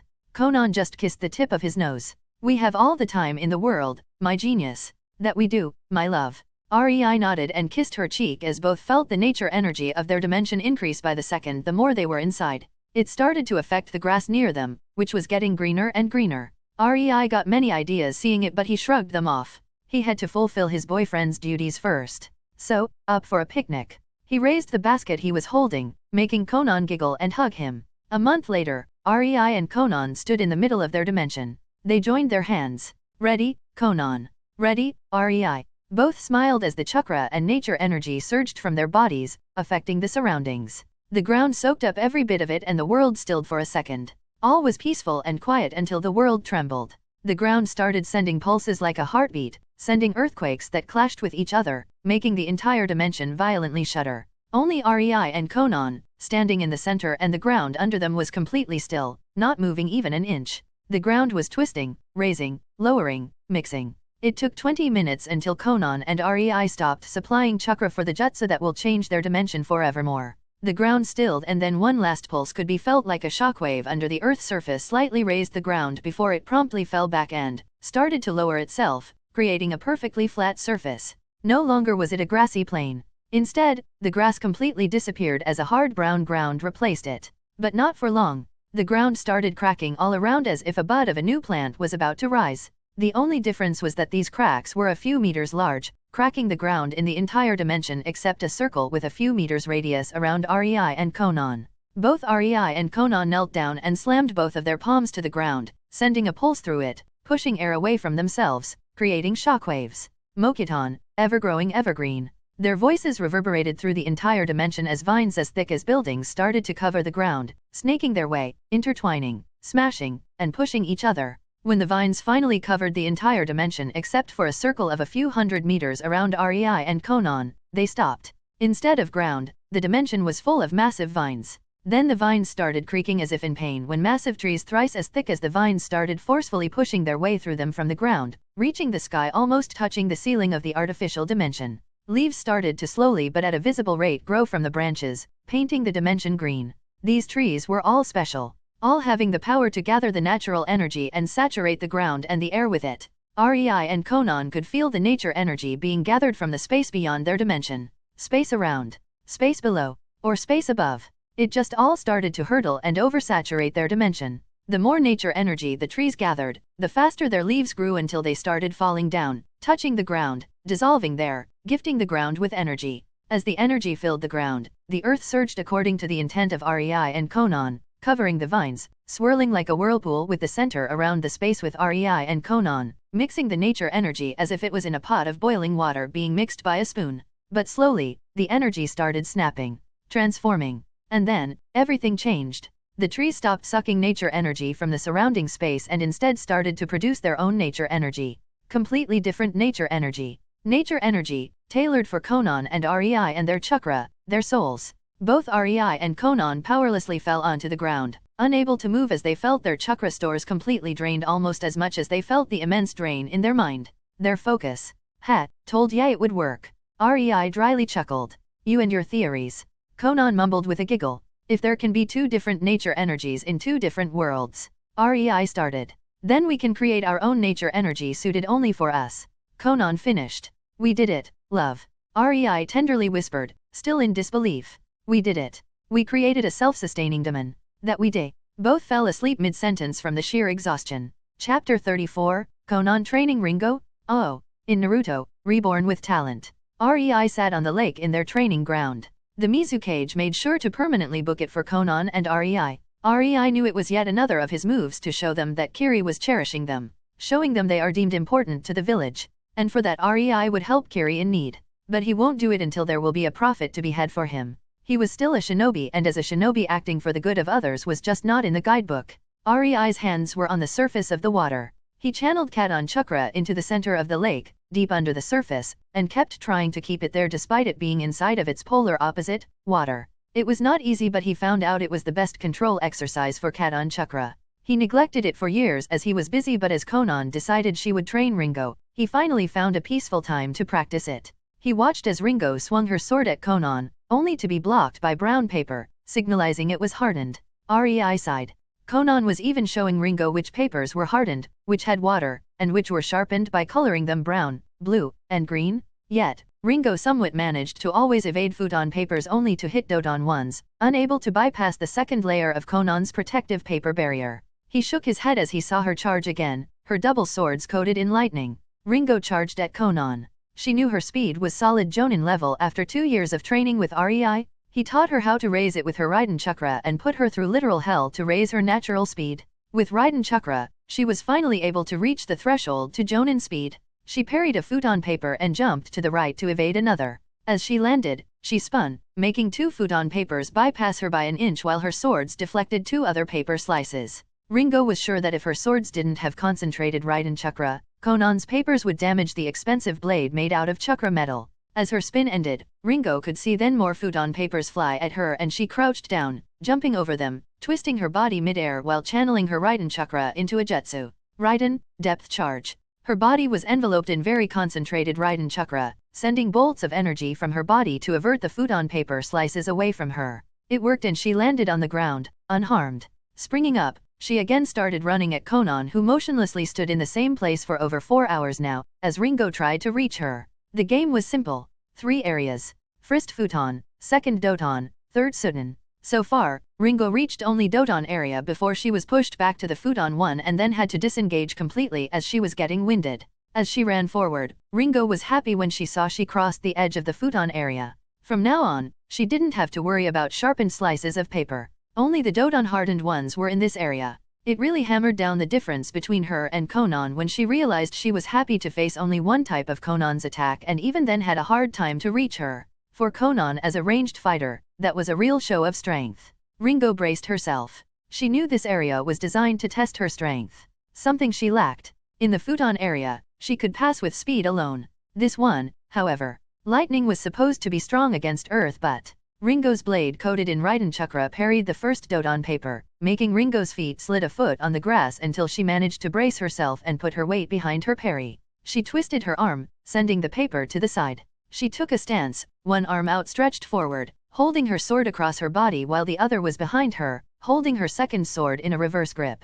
Tens of papers flew at her, and Ringo spun on her heel, forcing her Raiden chakra to quicken her spinning rate. The coating on her swords was pulsing as she was molding Raiden chakra for a jutsu, something she herself developed with the help of REI sensei. Raiden, heavenly rotation. Her sensei told her the name was a slap to the Hyuaga's face and she really liked it. Her spinning created a dome that spun at very high speed, vibrating and repulsed anything that came into contact with it.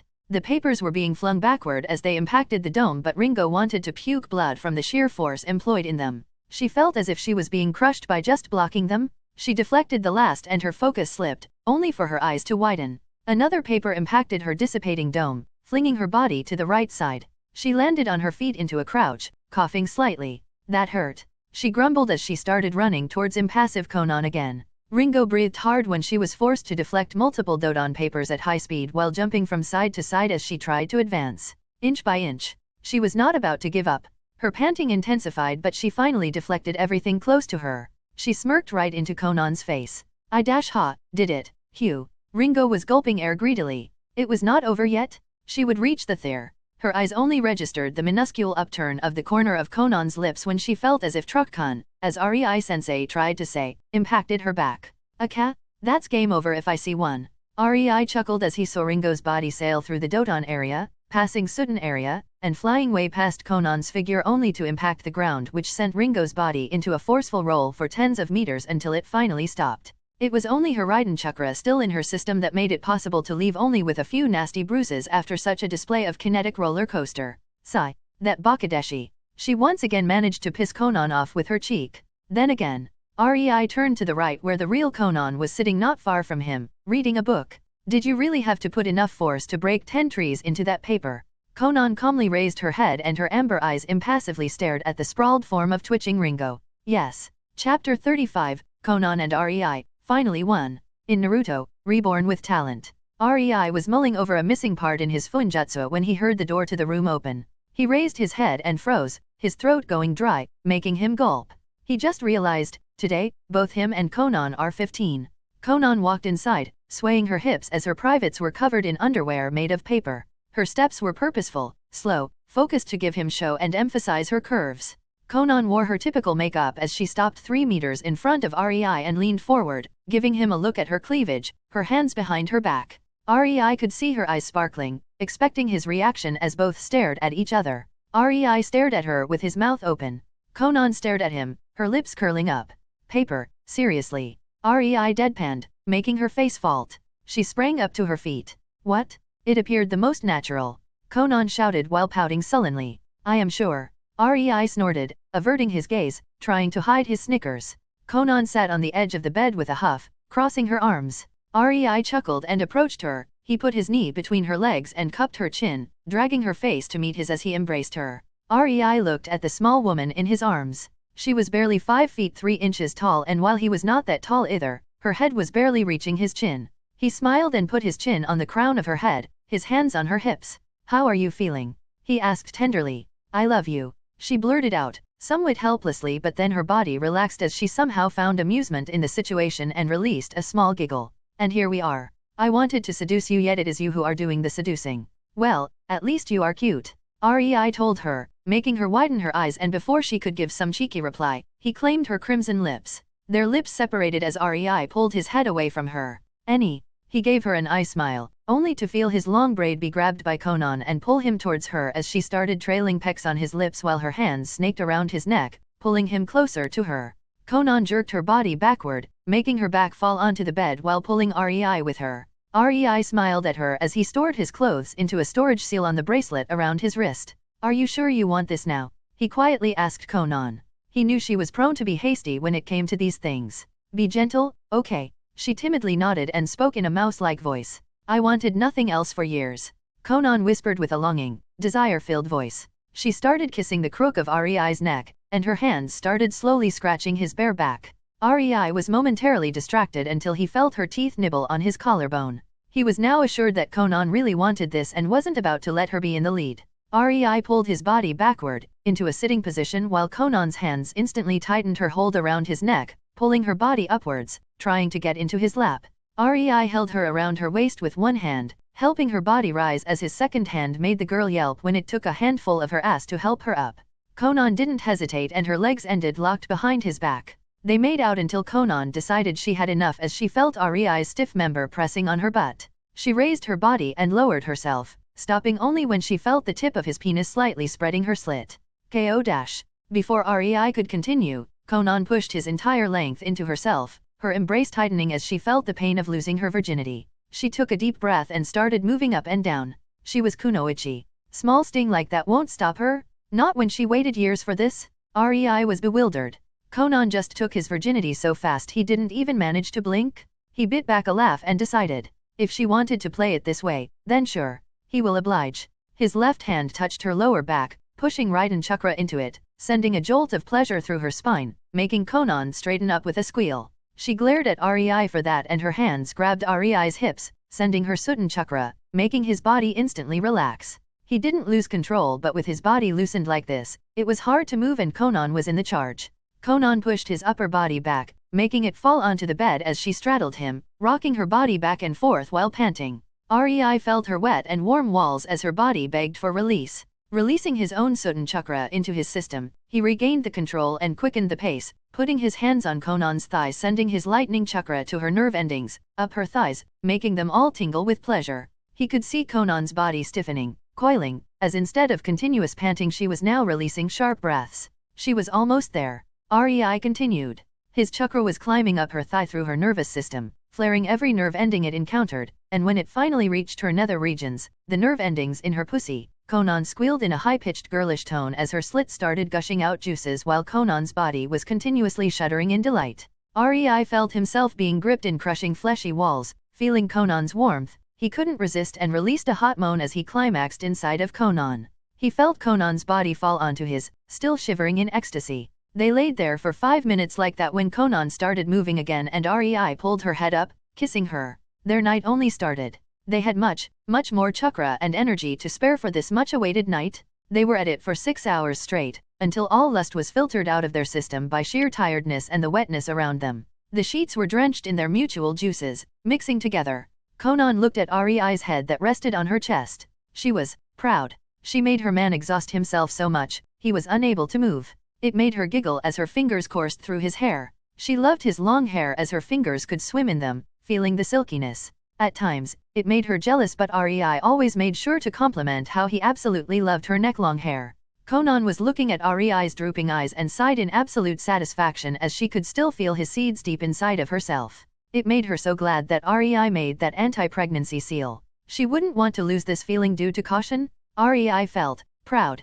No, really? How many men could say they went orgasm for orgasm with the girl of their dreams? His cheek was sinking in Konan's modest but very comfortable chest as he felt Konan's fingers massage his scalp.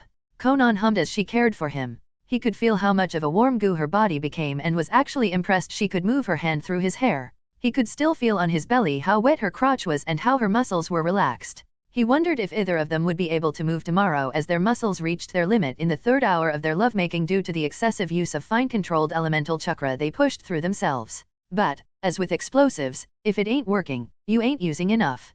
Konan just pushed more Sutan chakra into Rei's muscles, relaxing them to keep going in her desire-driven pursuit for his body while Rei pumped her nerves with his Raiden chakra as he didn't want her to stop looking at him with such a loving devotion in her eyes. They knew well this was not the smartest approach. When your muscles are about to give up, you probably should not force them to continue for hours. Rei was sure their bodies gave out somewhere between the 5th and 6th hour and neither could move anymore.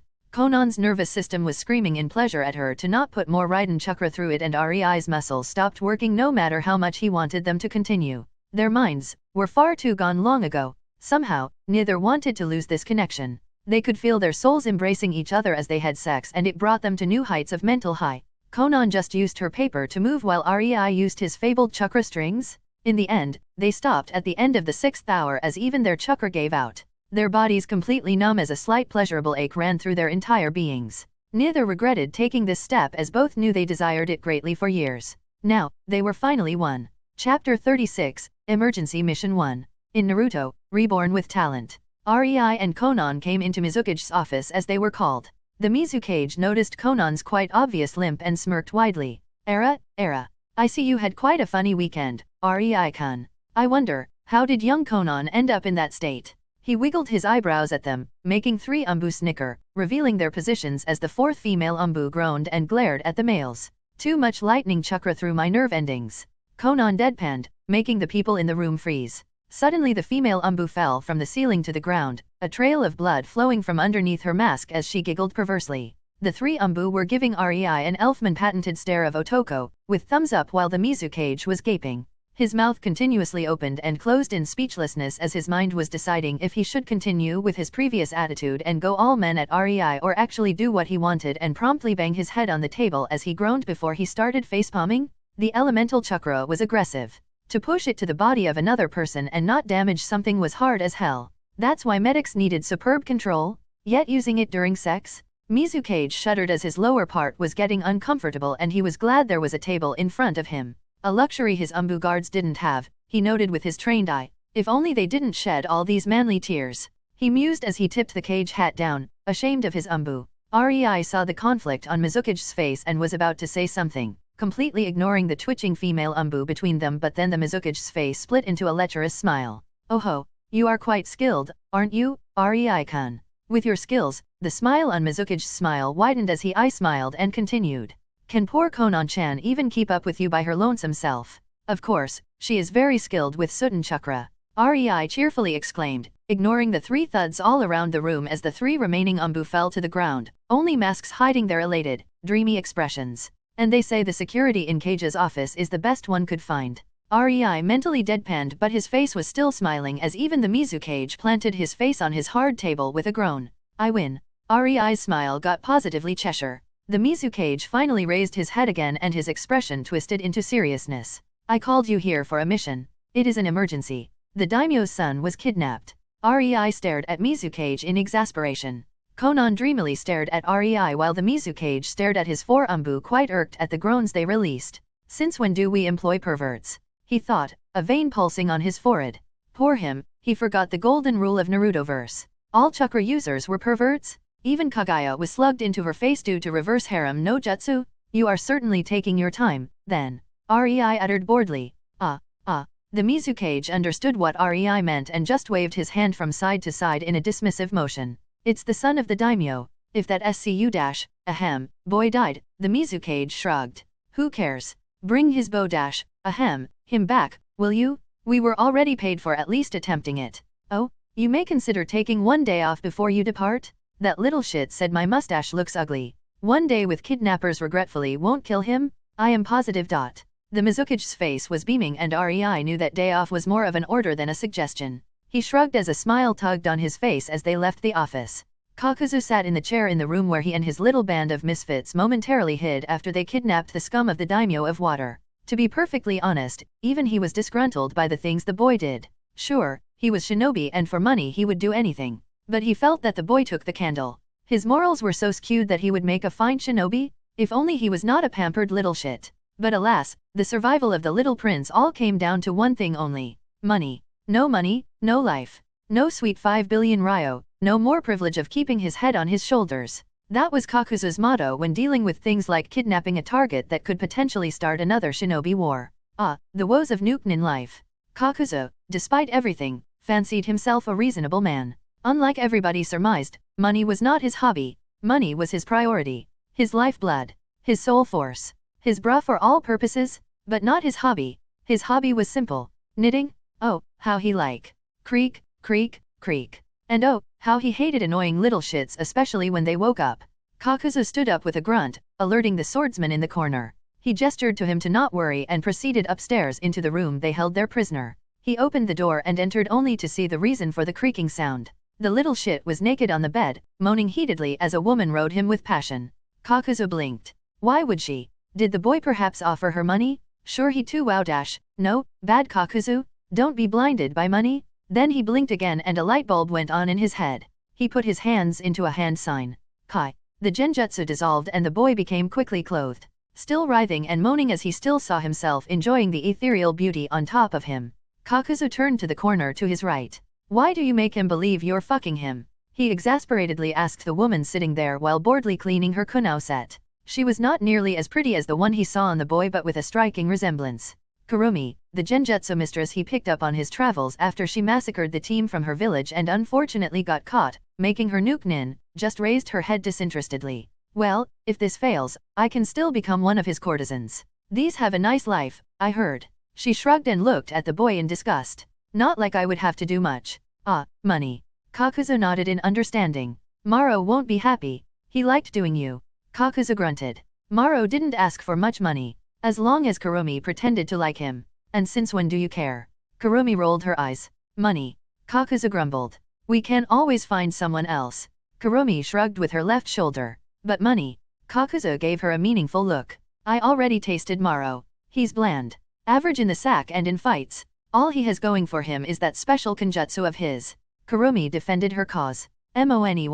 Kakuzu spelled it for her. Why the heck couldn't the girl understand his plight? He was talking in the intergalactic language after all. Was she that dumb? Fine. I will do it with Maro. Sigh, I hate that he is too strong for genjutsu. But you will raise my pay. Kurumi glared at Kakuzu. She knew the life of a nuke-nin wasn't that great. But, surprisingly, it wasn't that different than work in the village. Go there, sleep with that guy, slit his throat, that noble wants a taste of kunoichi. Ah, the life of the seduction core. Why the heck did she become shinobi again? Oh, Tara Mokuro, the last of the Mokuro clan. I wanted to cure his heart. Kurumi thought in depression when she remembered her fangirl phase and where it led her. Money. Kakuzu simply grunted as he shook his head in dismissal. Before Kurumi could argue more, Kakuzu was already out of the room, leaving her gaping at his back, only heated moans of the noble shit and the creaking of the bed accompanying her. It was official. Her life sucked. Chapter 37, Emergency Mission 2. In Naruto, Reborn with Talent. Kakuzu came down and sat into his rocking chair. He took into his hands 2 knitting needles and giddily thought. What should I make? Socks? No, those are bland. What about a pink scarf? These sell well? His body was bouncing up and down in giddiness as Maro, the swordsman, interrupted him.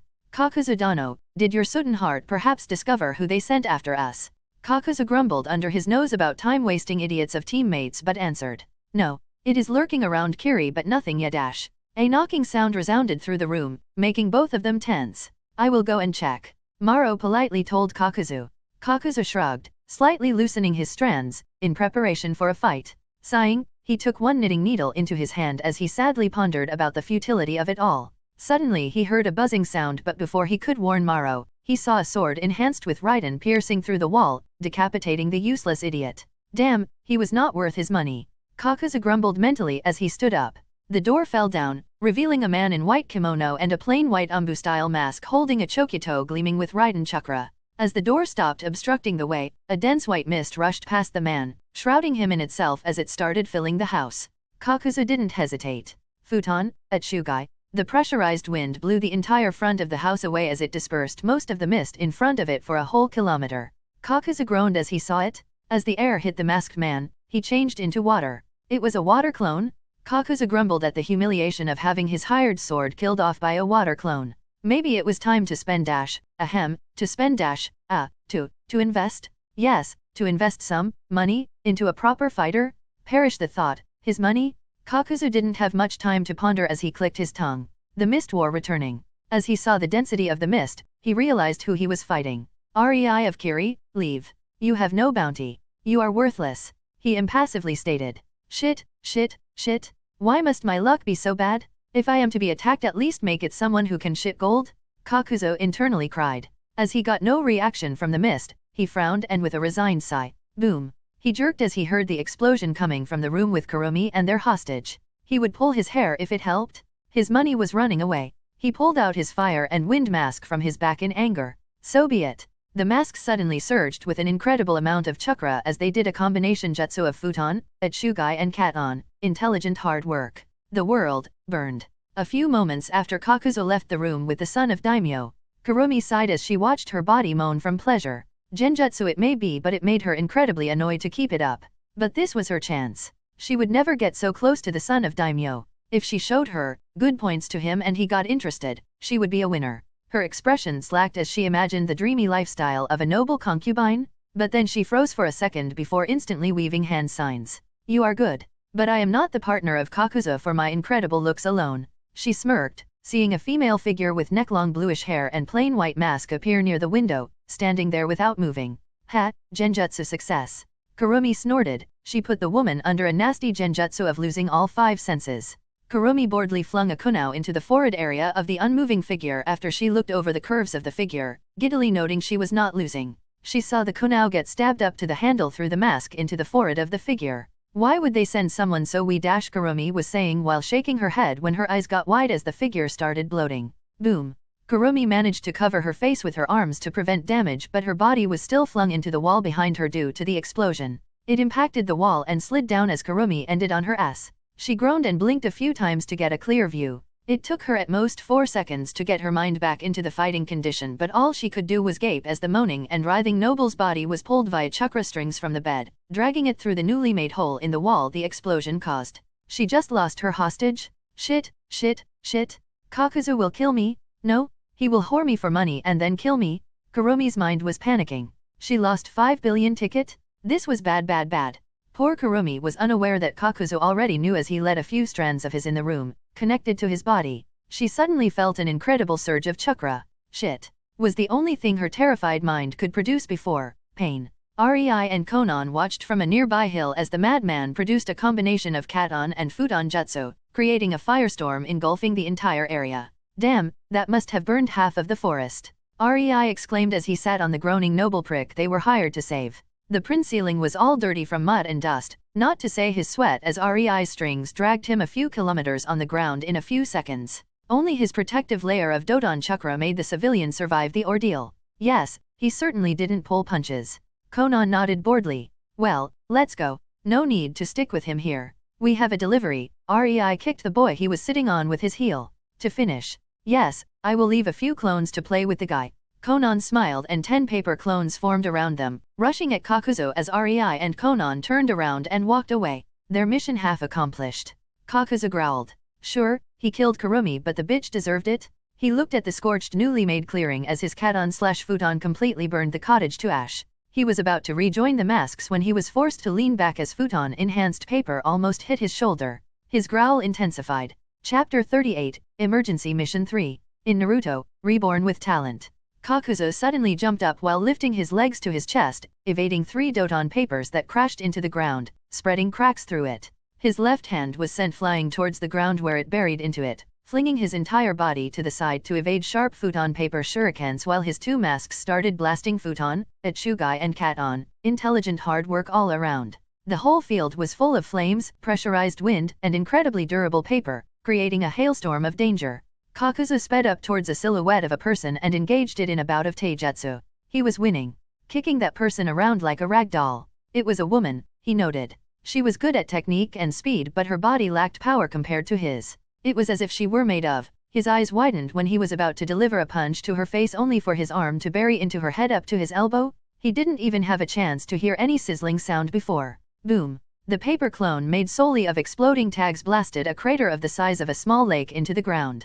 Kakuzu wobbly stood up, noting his arm ripped to shreds from the explosion. He at least managed to harden his body with Doton, iron skin. He was shaking his head to get his ears into working condition again when he spat blood from his mouth. He looked down, only to see a womanly hand with blue, very cared for, nails covered in his blood as his thumb was sticking from his chest, holding his heart that painted these blue nails bloody red. Kakuzu snarled as his threads made short work of the Wuma dash. He cursed. Of the clone, he noted as he saw it dissolve into paper. He lost 1 heart to a clone. His Raiden won.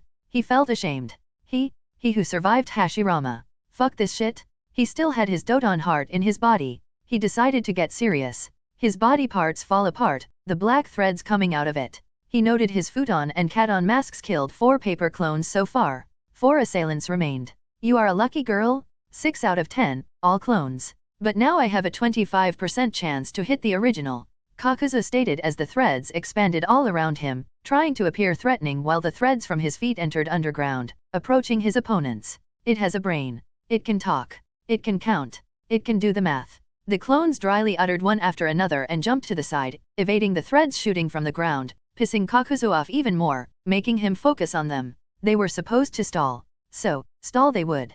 Kakuzu could only hopelessly watch as his enemy took the defensive approach and swapped to ranged tactics. He understood. These 2 clones that injured him were there to slow his body, and the 4 clones his masks destroyed were to observe his attack pattern. The 4 in front of him were only a nuisance to stall him. He understood. He lost his 5 billion Ryo hostage for good. With a snarling fury, he jumped into the battle. And while Kakuzu fought, Rei looked at the rapist who was being dragged in his chakra strings. He was mulling if it wasn't better to do the world a favor and kill the guy off, suffering the first failed mission in his career. He could understand Reikage ordering kidnappings of Kekei Genkai girls. Not condone it and certainly not approve, but understand the reason. He could. It was all politics and for the village. Disgusting, but it worked in the long run. Maybe cruel, but it was efficient. The women were miserable. But males? For those more informed, the Reikage, at least the third, actually preferred to kidnap males and showered them with literal harems of kunoichi to pamper the shit out of them in any way conceivable. They got wealth.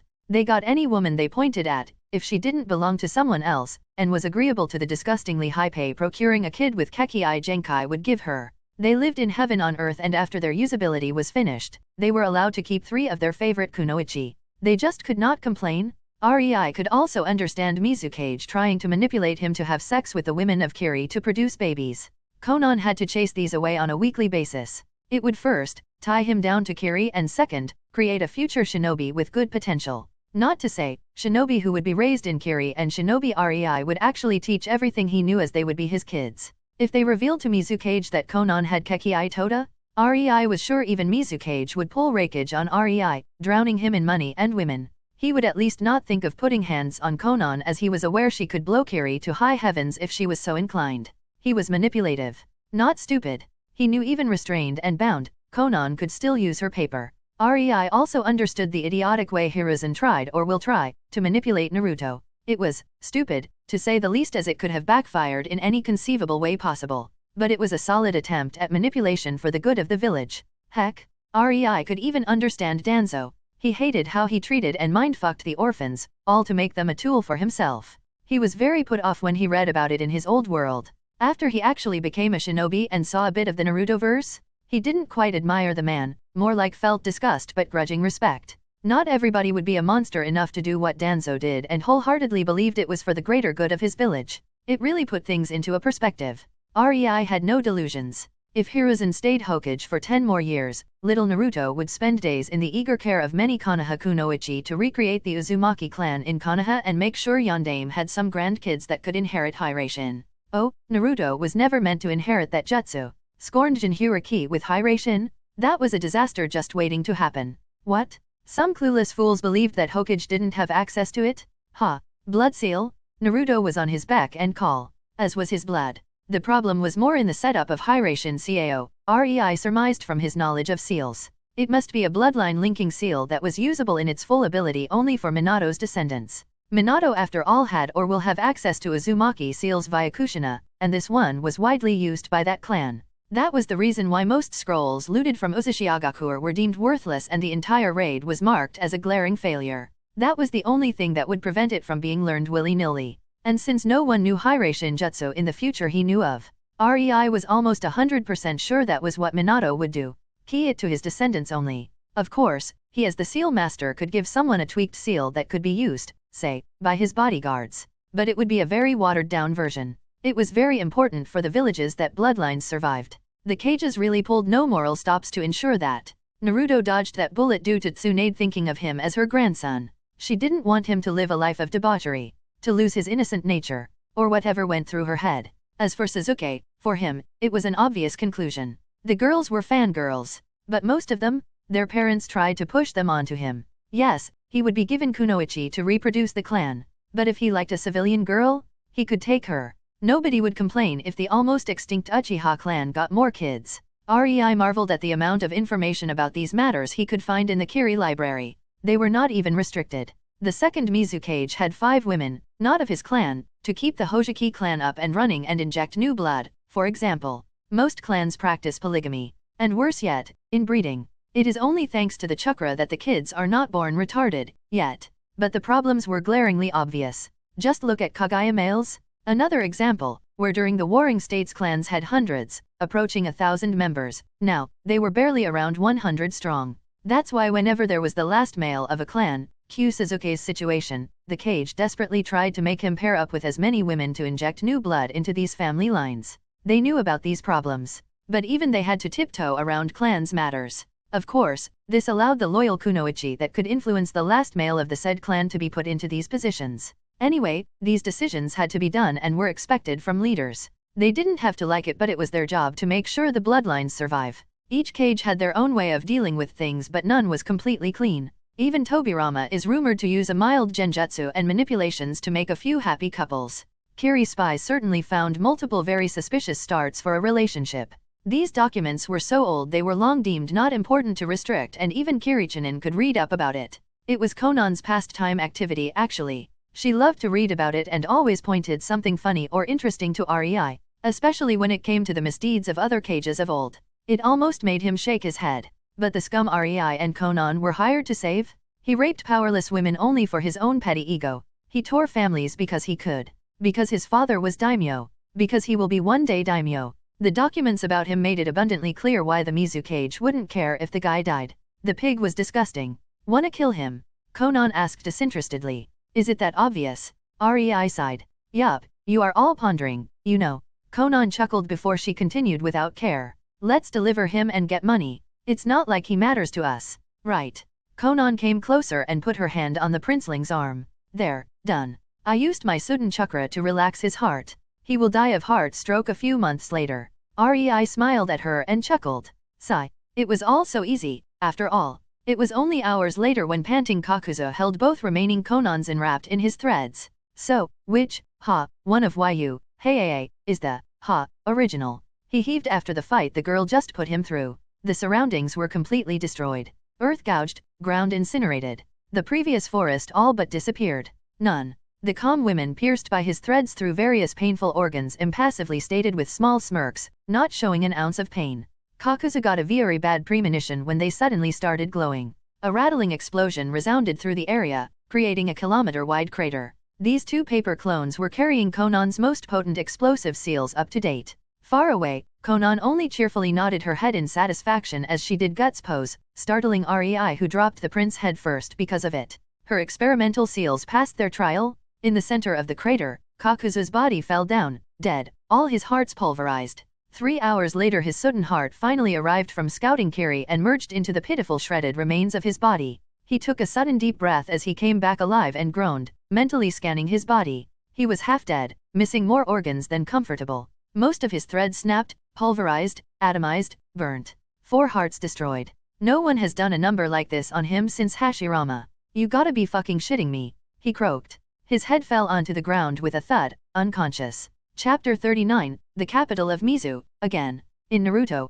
Reborn with Talent. Rei and Konan delivered the prince to the guards guarding the entrance to the castle. They still wore their wild blank umbu masks so nobody really recognized them. Stating they were busy, they quickly disappeared before any smartass decided to invite them in front of Daimyo. Rei and Konan were not about to spend their day in that heap of problems. They were in the capital of Mizu and they were going to enjoy it. Rei and Konan found themselves in the best restaurant in the city, their hitayate stashed in the storage seals. They picked a table in the corner to be inconspicuous but they both forgot this was the so-called higher society of a feudal world. The second Konan walked in, many wealthy young masters turned their heads in her direction. Rei's jaw hit the floor when he saw it. Brothers, are you perhaps also transmigrants from a cultivation world? What's with these lecherous looks? He couldn't help but mentally ask in utter bafflement. In the end, he realized these young masters are everywhere. They are flooding the omniverse? A shiver ran through his spine and a horrified look appeared on his face as he imagined Kisame spitting at tsunami of arrogant chibi young mast. Ouch. Konan thankfully swatted him, ending the nightmare as they finally reached the table and sat down. Young masters everywhere. Rei mumbled at her curious look, a shiver running through him. Konan blinked and tilted her head as she scanned the room with the corner of her eye. These utterly powerless retards who stare at me without realizing it gets them closer to death. She asked in a deadpan voice, quietly so only Rei could hear her. Oh. He nodded. Konan only smiled, stood up from her chair, walked to Rei, and sat on his lap. Then, let them seethe in their little world. Rei could feel her butt pressing onto his crotch. We will enjoy ours. Konan saucily whispered to him. The diner from then on was a very pleasant matter. If the hordes of murderous glares from incompetent young nobles were disregarded, Rei and Konan left the restaurant in a merry mood, half-hugging as their heads were resting on each other. It was a nice evening, Rei stated. Konan hummed. But I still like cuddling on the bed more. Her face bloomed into a genuine full smile. It made Rei happy and satisfied. That smile was the entire reason why Rei bothered. Konan didn't smile like that. Ever. When she did, it meant she was inwardly jumping from joy. It was the same kind of smile she had when they slept together for the first time. Since then, Rei wanted to make her smile like that again. He snuggled his head more into her hair, pulling her closer with his hand on her hip. As they got close, he kissed her cheek, making her close her eye. I love you, Konan. Rei whispered to her, making the smile widen. I love you too. Konan blushed and nibbled on her lower lip. REI could feel the fingers grasping his hips, squeezing and dancing, not knowing what to do. He spun her and kissed her crimson lips, completely ignoring the audience and the gasping grandmas who were hiddenly fangirling at such a scandal. As the duo played with their tongues, caressing the other's tongue with theirs while gazing into each other's eyes and feeling their joined souls quiver at the intimacy, it was enough for them to be completely and utterly in need of more.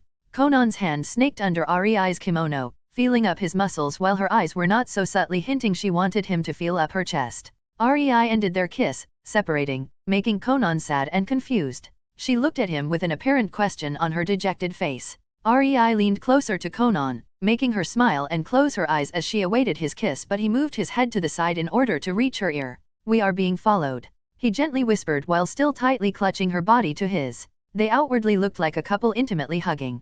Conan froze. Her brows furrowed, but then REI felt it. She grew stoic. Now, coming from completely happy and elated to the heavens to stoic in a second, that was never a good sign. He barely managed to pull away from her ear and give her another searing kiss to get her head back into the gutter, away from murderous thoughts. When the kiss ended, he put his forehead on hers. "Don't go blowing up the entire capital city," he gently admonished, making Conan blush. Yes, she was about to activate her exploding tags she positioned all around the city when they entered it, because she was irritated at her lovey-dovey time being interrupted. But who could blame her? She was enjoying REI's lips when some idiot decided to interrupt them. One city is a small price to pay for that. Let me deal with it, Kay? Don't go blowing things up, REI whispered, making Conan nod in a great reluctance. Now she won't even be able to blow up that restaurant where the idiots made REI feel bad with their stares. And she already packed it full with exploding tags too. TSCH, wasted effort. Conan tried to avert her gaze from REI, her cheeks red, but he cupped her chin and trailed kisses on her mouth. She sighed dreamily as she reciprocated. REI was half a mind to just let Conan blow the capital up and enjoy her body right there. She was definitely not making it easy for him, ramping up his desire higher and higher. But he was giving the annoying shits a time to approach. By now they were surrounded and the audience already left from fear. Even the very reluctant grandmas sullenly left while hitting the heads of the idiots who were surrounding REI and Conan with their walking sticks. "Cut it out." A huffy voice resounded loudly through the street. REI ended the kiss with a very annoyed sigh. He looked over his shoulder and saw a lean man with a fan, clad in luxurious attire, and a very punchable mug that screamed one thing only: "Young master." Around the smug idiot were hordes of people holding swords. The entire street was empty bar them. They all looked high and mighty, thinking they have the upper hand. "You peasant? Why are your hands on my girl?" the young master screamed, pointing his folded fan at REI, who only blinked at the boy in utter astonishment. "Unhand her at once. She belongs to this master from now on," he smugly exclaimed. "For your cheek, I will grant you a swift death." REI's mood sank. He just met a young master disease. His mind blanked out and every word of caution and not blowing things up disappeared from his mind on instinct. Young masters were truly fearful beings. Even someone as collected as REI was afflicted with a mind effect, rage, when they opened their mouth. Without even thinking, he raised his hand, palm facing the sky, as a small blue ball fire appeared above it. Conan's eyes went wide as her mouth opened in O when she saw what he decided to use. The blue flame was similar to Mokuton. Merge between Katon, Sudden, and nature energy as the stabilizer?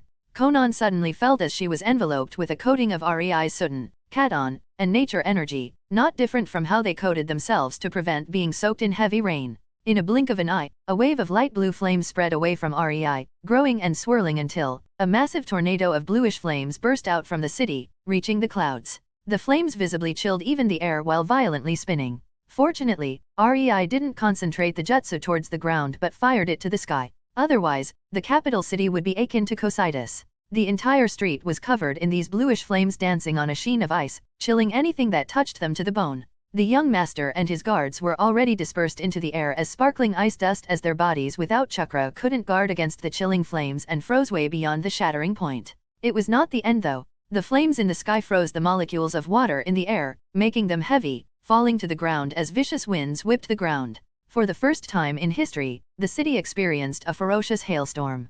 The people shrieked in fright as they hid inside their houses. The animals loudly panicked. The roofs creaked as the small shards of ice continuously fell on them. Cling, cling, cling. The ice fell from the sky, covering the streets and the buildings as if it was snow. The temperature of the entire city dropped far below zero as an eerie bluish mist started forming, all the while the sky burned with the bluish flames, engulfing the entire horizon in blue light. The entire city was as if under a blue lamp as the hailstorm ravaged it. And when the tornado stopped, the hailstorm ceased, the flames extinguished, only the bluish highlight in the sky still present, the frozen street, was empty. Conan and Rei long gone. Chapter 40, A Gift. In Naruto, Reborn with Talent. The next day, the entire capital was bustling with rumors, fears, and fake prophecies about the end of the world in chilling ever-consuming flames and whatnot. Rei happily and carefreely woke up, noticing Conan's bare back next to him, and remembered yesterday's night. He slightly smiled and kissed her back, making her shiver in the echo of pleasure his chakra put her body through. He turned around and was about to leave the bed when arms locked around his neck, Conan's body pressing into his back and her chin ending on his shoulder. "Don't leave. Stay in bed," she purred in a moan. Rei could feel the expectant shivering of her body but tapped her arm appeasingly. "Not today, Conan. We have an appointment with Mikado," he reminded her. He knew if they started their second round, Conan and he wouldn't stop for hours, most likely ending up as a quivering mess of goo incapable to go anywhere. "He can wait a day, or 4. Conan whined as she trailed kissed on Rei's neck. "Pretty please," she whispered into his ear. "Nope," and received a flick to the forehead, making her unhand Rei and flop on her back. Her body was sprawled on the bed, completely showing all of her womanly parts as she released an annoyed sigh. "I have a gift for you, Conan. Don't wanna wait?" Rei noted as he stood up, about to dress. Conan perked up. They never gave gifts to each other. It was unnecessary. They had each other. What more could they give to the other than themselves? But her curiosity was certainly piqued. She stood up and with a whirl of papers, she was clothed. Her telltale blue-rosed black kimono and skirt were on her. Life became easier when she learned how to make her paper imitate clothes. Conan spun on her heel leaning forward, giving Rei a proper view of her cleavage. "So, what are we waiting for? I am ready," she told Rei with bemusement. "Cheeky little minx," he exasperatedly exclaimed, half naked, about to pull his pants up. They sat in the office of the chief merchant of the Biribiri company, Karabo Cicero. The people were looking at them funny when they entered and they even had a few problems with the receptionist. Thankfully Karabo showed up and so here they were. In front of them was a final financial accounting. They didn't ask for it but Karabo delivered it either way. After all, they were the biggest shareholder. Conan made a few paper clones to check things up and every time some small inconsistency was found, they informed her. So far, 4 people were already sacked for minor embezzlement as Karabo sat opposite Rei with sweat drop while both watched Conan buried in papers upon papers of financial statements, cutely chewing on her lower lip. It was only an hour later she heaved a sigh and nodded to herself. "Rei, make more seals that could sustain paper clones. I will leave 4 more to do this work and help with seals," she determinedly told Rei. Conan was pissed. "All right. The money that was stolen, no matter how little, belonged to Rei?" Rei calmly put a teacup onto the table as he looked at Conan. "That's half of the reason we are here. I need you to dismiss the previous clone. We both know you got better at them so the one stationed here is inefficient. People will also get suspicious if the seal mistress of Biribiri company was unaging. You are also getting closer and closer to the look of the adult paper clone. I want you to create 4 completely different looking paper clones." Conan nodded and with a slight focus, 4 people appeared behind her. All it took was a slight tweak to the coloring and rearranging of the paper in the clone. Rei smiled and pulled out 4 seals. "These are better than the sets of 6 seals I used previously. More efficient. Do put them in the chest area." Conan did so and the clones were now self-sustaining. Just then Conan alike walked inside and approached Conan. It dissolved into paper and entered Conan's body. Only 6 slices with seals were left on the table. "I wonder, would I be able to take that seal inside of myself?" Conan mused as she saw that it can power up her paper clones. She could change into paper so why not herself? Well, it could. Rei nodded and Conan's eyes shone. "But as you know I am making something better for us. You are working on it since we became shinin, that's 2 years.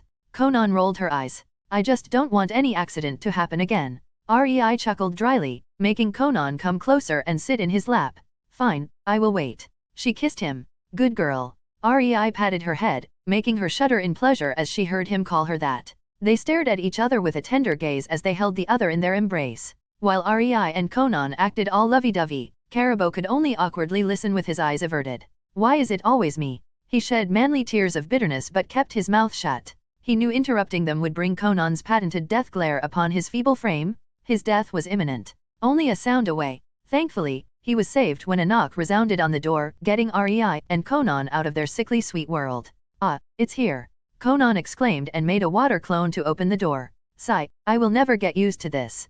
Karabo dejectedly thought as he watched the water from the cup on the table flow out and form into the appearance of Rei. The clone took a package from the employee who delivered it and put it on the table in front of Konan before dissolving into water, flowing back into the cup. Konan was interested. It was quite a big square box. She looked all around it, still sitting in Rei's lap. Open it. Rei expectantly nudged her back. Konan took it into her hands and opened the box. She saw a fan. She reverently took it into her hands, carefully in fear of damaging it. This was the first gift she ever received from anyone. Her heart fluttered, gazing upon it as a small smile tugged on her face. This was the gift Rei gave her. Her smile widened into a sincere full smile. The fan was already the most precious possession of hers. She took it into her right hand and noted it was as long as half of her forearm. She unfolded it and her eyes instantly widened fondly at the sight. The fan was mostly watery blue and had a decorative painting on it. From the upper part, droplets of dark blue gentle rain fell towards the handle. There was a painting of a blue flower in the center. The same she usually folded from the paper as decoration into her hair. Around the flower was protectively circling a sootin dragon coming from the lake underneath the flower as both were showered by the rain, absorbing it. Konan didn't need an explanation to understand what the flower or the dragon signified. As for the rain, they were called downpour, weren't they? A smile tugged on her lips. Do you feel it? Rei patted her head, getting her out of her thoughts. Yes. I am happy. Konan timidly lowered her head to cover her blush. Not that? Rei chuckled, kissing her hair. Konan tilted her head. Indeed. There was something different about the fan. It is a Tessenjutsu fan from the Land of Wind. Rei told Konan. I asked for a miniaturized version. With your wind affinity, you don't need to carry a huge fan. The skeleton is made out of the best quality chakra metal and the fan is from special paper for Tessen fans. Getting this paper was a backbreaking endeavor as it is a national secret of the Land of Wind and Tsunagakur. Yes, just this small fan cost a fortune. Karabo huffed only to squirm down when both Rei and Konan gave him a glare of death promising untold suffering. Konan was grateful. She would cherish the fan forever. She put the strap of the fan around her wrist, fastening there. Rei watched her playing with the fan as her expression showed elation and kissed her shoulder as his arm snaked around her torso, resting on her stomach. I love you, Konan. He whispered to her, making her blush again. Konan could only bite her lower lip as she nodded timidly. That instant, she promised to herself that she would become the best Tessenjutsu practitioner in the world. She would make Rei proud. Rei, ignorant of the resolve he ignited in his lover, just happily trailed kisses on Konan's shoulder and the nape of her neck. Both again happy in their own world. Chapter 41, Return to Kiri. In Naruto, Reborn with talent Rei and Konan leisurely walked through the gates of Kirigakur, hand in hand as they enjoyed the humidness of the village. It wasn't really the feel of home but they did come from Aim no Kuni so the humidness was something very familiar and pleasant to them. Just as they headed towards the guard outpost to show their documents, an umbu landed in front of them, staying on one knee. Lord Mizukage is summoning you, Rei-sama, Konan-sama. The man respectfully said and disappeared with water shunshin. Rei and Konan might not be recognized by many Chunin or even Jonin but they did spar with the 7 swordsmen of Kiri on a regular basis. That coupled with the fact that Umbu had to memorize the entire bingo book and the exchange of information aka rumors of whatever non-classified happens in the office of Mizukage. Yet, the entire Umbu force was familiar with Rei and Konan as masters at chakra manipulation who can use their elemental chakra during sex. What? The respect was not due to being able to use superb jutsu or being 2 of only 5 S-rank shinobi of Kiri. Not at all, it was all due to the perverted Umbu female who passed out with a nosebleed during the briefing after their first time. Both Rei and Konan could only wryly smile as they started their leisure walk towards the cage tower. They were sure the Mizukage was awaiting them. Let him wait then. No. Both Rei and Konan stood in front of Mizukage in his office, having a stare-off. Neither side spoke as the air grew heavy. The atmosphere intensified and one could almost hear the hearts of Umbu beating. Ba-dum. Ba-dum. Ba-dum. So it went as the Mizukage glared with narrowed eyes at casually standing Rei and Konan, still holding hands. His eyebrow was twitching as he drummed his index finger on the table, his lips scowling. Is there really nothing you would like to add to your report? The Mizukage grit his teeth. No. Both Rei and Konan chorused calmly. Konoyaro. The Mizukage bit out when he saw that neither Rei nor Konan wanted to add anything to their report and released a long insufferable sigh. He took a deep breath to recollect himself. I see. He impassively stated and looked at the file on his table. So, you two didn't encounter any blue tornado made of fire reaching the sky, bringing a literal storm of ice to the capital city. Phew. Mizukage asked as he intently peered at Rei and Konan. No. Both Rei and Konan again chorused calmly. I see. The Mizukage stated plainly. I suppose that neither of you saw any missing nin capable of, I don't know, destroying cities during your visit to the capital. Ha. Nope, not that we know of. Rei shook his head and Konan nodded eagerly. Good. Security nowadays is really good, isn't it? The Mizukage asked with an exaggerated nod. A person is walking on the street and doesn't have to fear sudden storms or tornadoes of fire. Really good, he said in mock satisfaction. It's not like the capital city would be suddenly hit by a hailstorm, is it? Surely not when two of my strongest ninja are in the city. He trailed off mockingly and the stare-off continued. I am sure it is a coincidence. Rei nodded assuredly. Coincidence? Konan added as she bobbed her head. The Mizukage sigh twitched. The Umbu were now choking on suppressed laughter in their hiding places. So, you are saying it was not you who completely destroyed a whole street in the capital, covered it in a shitton of ice. So much, in fact, it is still not melted even after days. It was surely not you who sent a shitton of wind that almost toppled down buildings. Oh, and damaged the daimyo's castle, by the way. The entire castle garden was destroyed, too. Millions of ryo worth of plants down the drain. Now I wonder, who could have been responsible for that? You surely are not responsible for scaring the populace by making the skies burn, of all things, right? When the witnesses speak of a blue-haired woman and pale-haired man kissing each other in the middle of the street, it all happened. That was surely not you, now, was it, Rei it? The Mizukage glared with a frown. He could feel the start of migraine as the two decided to be forgetful. When you say it like that. Rei trailed off awkwardly as he scratched his cheek. Yes. The Mizukage expectantly leaned forward with a hopeful look. We may have seen a missing nin or two, Rei seriously added. Or two. Konan nodded. Right. The Mizukage deflated. I am sure you did. Pray tell, how did that missing nin or two look like? You don't want to tell me it was a male form of Tsunade Senjo, the best medic of Konoha, kissing with female form of Dan Kato, the candidate for Hokage position, do you? The Mizukage quipped in sarcasm. Well, Rei started. Yes. The Mizukage sweetly smiled. Depends, is Dan Kato still alive? Rei quipped. No, he is definitely not alive. Not for years. Mizukage's smile fell as he stood up, barely holding himself from screaming at tearing his hair off. After a while of panting, he just powerlessly flopped back into his chair. Moreover, according to our spies, Senju despised Kato. He muttered to himself. Well, in that case the missing nin was. Rei's eyes darted all over the office, but then he shrugged in whatever motion. Pink. And fluffy. Konan added helpfully. Long ears too. Rei smiled. Long. With buck teeth. Konan nodded. That's wrong, that was the bunny we saw in the zoo, Konan, wasn't it? Rei looked at Konan. We are talking about that, are we not? Konan put her finger on her chin in mock confusion. I give up.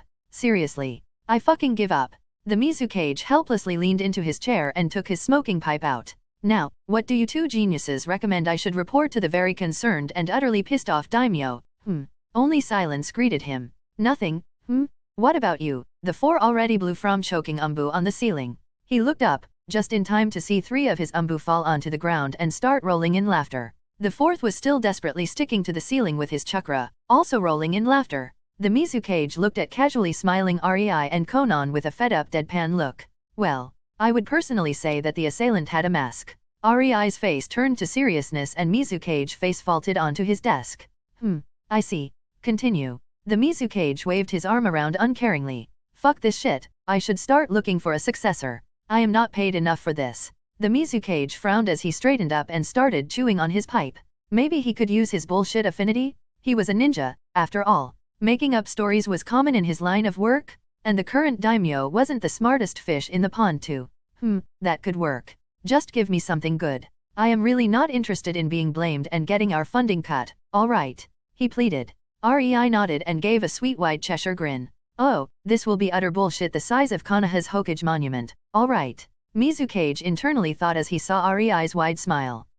Here we go. Rei's going to get nasty. Konan mentally deadpanned. Well, as I said, the assailant had an orange swirl mask with only one eye. He was quite a cheerful dude too, called himself Toby and whatnot. He liked to say that he was a good boy, alright. Right nutter, I say. Rei laughed. He wore a black coat with red clouds and was singing about dawn or whatever. He wanted to put his eyes on the moon too, so he fired himself there with Jetsu, hence the sky-reaching tornado. Sigh. Some of us just do believe they can fly. REI sadly shook his head. Both Konan and Mizukage stared at REI with an open mouth as Mizukage's pipe fell onto the floor. That's... Konan started, but then her eyes looked at the shocked Mizukage. The truth. She nodded stoically, her expression completely blank even though her body was slightly shaking. You know what? The Mizukage drawled lazily. Why not? Sure. I will report exactly that. He shrugged, not giving a damn anymore. You may go. I won't say job well done though. Read this if you find ch39 disappointing. I read a few comments, and a 1-star review of a dude who even at this point thinks REI and Konan are Konoha shinobi. Damn, that floored me, to be honest, and I found out I might have messed up in the ch39 and my writing might have been easily misunderstood. Now, for a clarification. REI did not destroy the capital nor did he kill anyone else other than the young master and his goons. Sure, he caused damage but didn't kill. He also did not use the jutsu because he meant it. He wanted to deal with it peacefully and only due to the trash coming out of the young master's mouth, he flipped and subconsciously used his strongest vermin-wiping jutsu. The entire build-up of his illogical fear of young masters was leading to this scene where he forgot all reason for a second. That scene might have been a bit forced but it is important. I am giving you small hints into REI's uniqueness right there. Chapter 42, Mizukage's Schemes. In Naruto, Reborn with Talent. Few weeks passed since their mission to rescue the prince and receiving a huge paycheck. Since then, Konan practiced at least 3 hours in Tessenjutsu and REI was usually sitting there, cheering her on as he trained in something or thought about seals, or just ogled her body. Moving on, this was not a day like that. Today, Konan was alone as REI was returning from buying more chakra ink for his funjutsu, the kind that was high quality. He could have created his own but, why bother when there was a store for it? He was walking around the corner when suddenly a 6-year-old looking boy tightly clutching a loaf of bread ran straight into him. REI could have evaded, of course, but that would send the boy rolling in the ground somewhat painfully. This way, the boy only flopped on his ass. REI noted the loaf of bread on the ground and sighed. He was about to speak to the still dazed boy when an old man with a ponytail suddenly shrieked. There you are, you thief. The man came towards the boy and gripped him by his short red hair as he gave him a good lashing, not listening about the boy's wailing. The old man then threw the boy into the mud, flipping his ponytail in disgust. REI could see the boy reaching towards the bread covered in mud as his eyes hopelessly and intently watched it in hunger. The old man snorted and took the bread before the boy could reach it. That's not yours. Be glad that I won't report you for stealing. He harumphed and walked away with a huff. REI watched, somewhat bewildered. Since when did Kirigaku regain its own Naruto? He thought as he saw the contempt in the eyes of the people passing around. As REI pondered about it, the boy sat up, sobbing. REI could hear the loud grumble from his stomach and realized it must have been days since the boy had a meal. With a sigh, he took the boy by the collar of his torn tattered clothes and put him on his feet. Well, I bumped into you, making you get caught.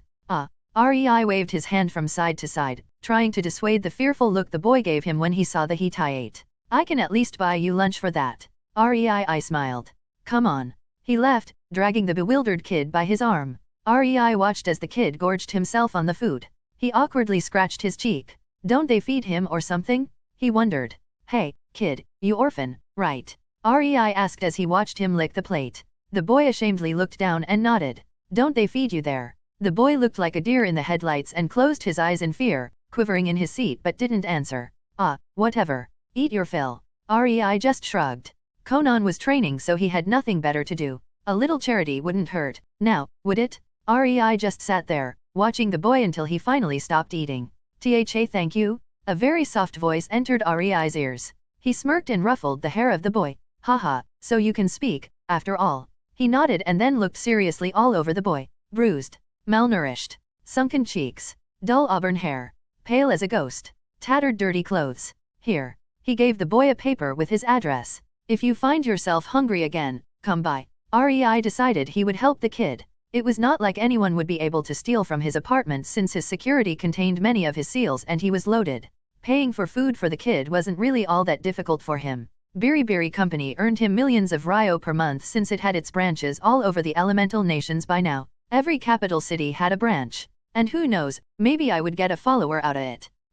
He almost choked on laughter at that ridiculous thought. As if he ever allowed a dude to follow him? The Mizukage office. Mizukage sat behind his table with his hands clasped in front of his face. Opposite him was a woman sitting in common clothes. The only tell she was a shinobi was how she held her body. Jonin Rukami. This is the first time we are speaking with each other since I assigned you that mission. The Mizukage amiably started. Yes, Mizukage-sama. 3 years to be exact. Ikarukami leaned into a slight bow. I must say, it was almost back-breaking to persuade other clans to stop trying to tan my hide because of it. He chuckled, making the woman smile wryly. Report. He lightly said, taking his tea into his hand. Yes. 4 years ago, when you took 2-year-old Mei Terumi and threw her into the orphanage, she had a happy childhood. As per your orders, that changed when I was assigned to act as the matron of the orphanage. The woman stoically droned out. I subtly estranged her from other kids, and she swiftly became the target of bullying.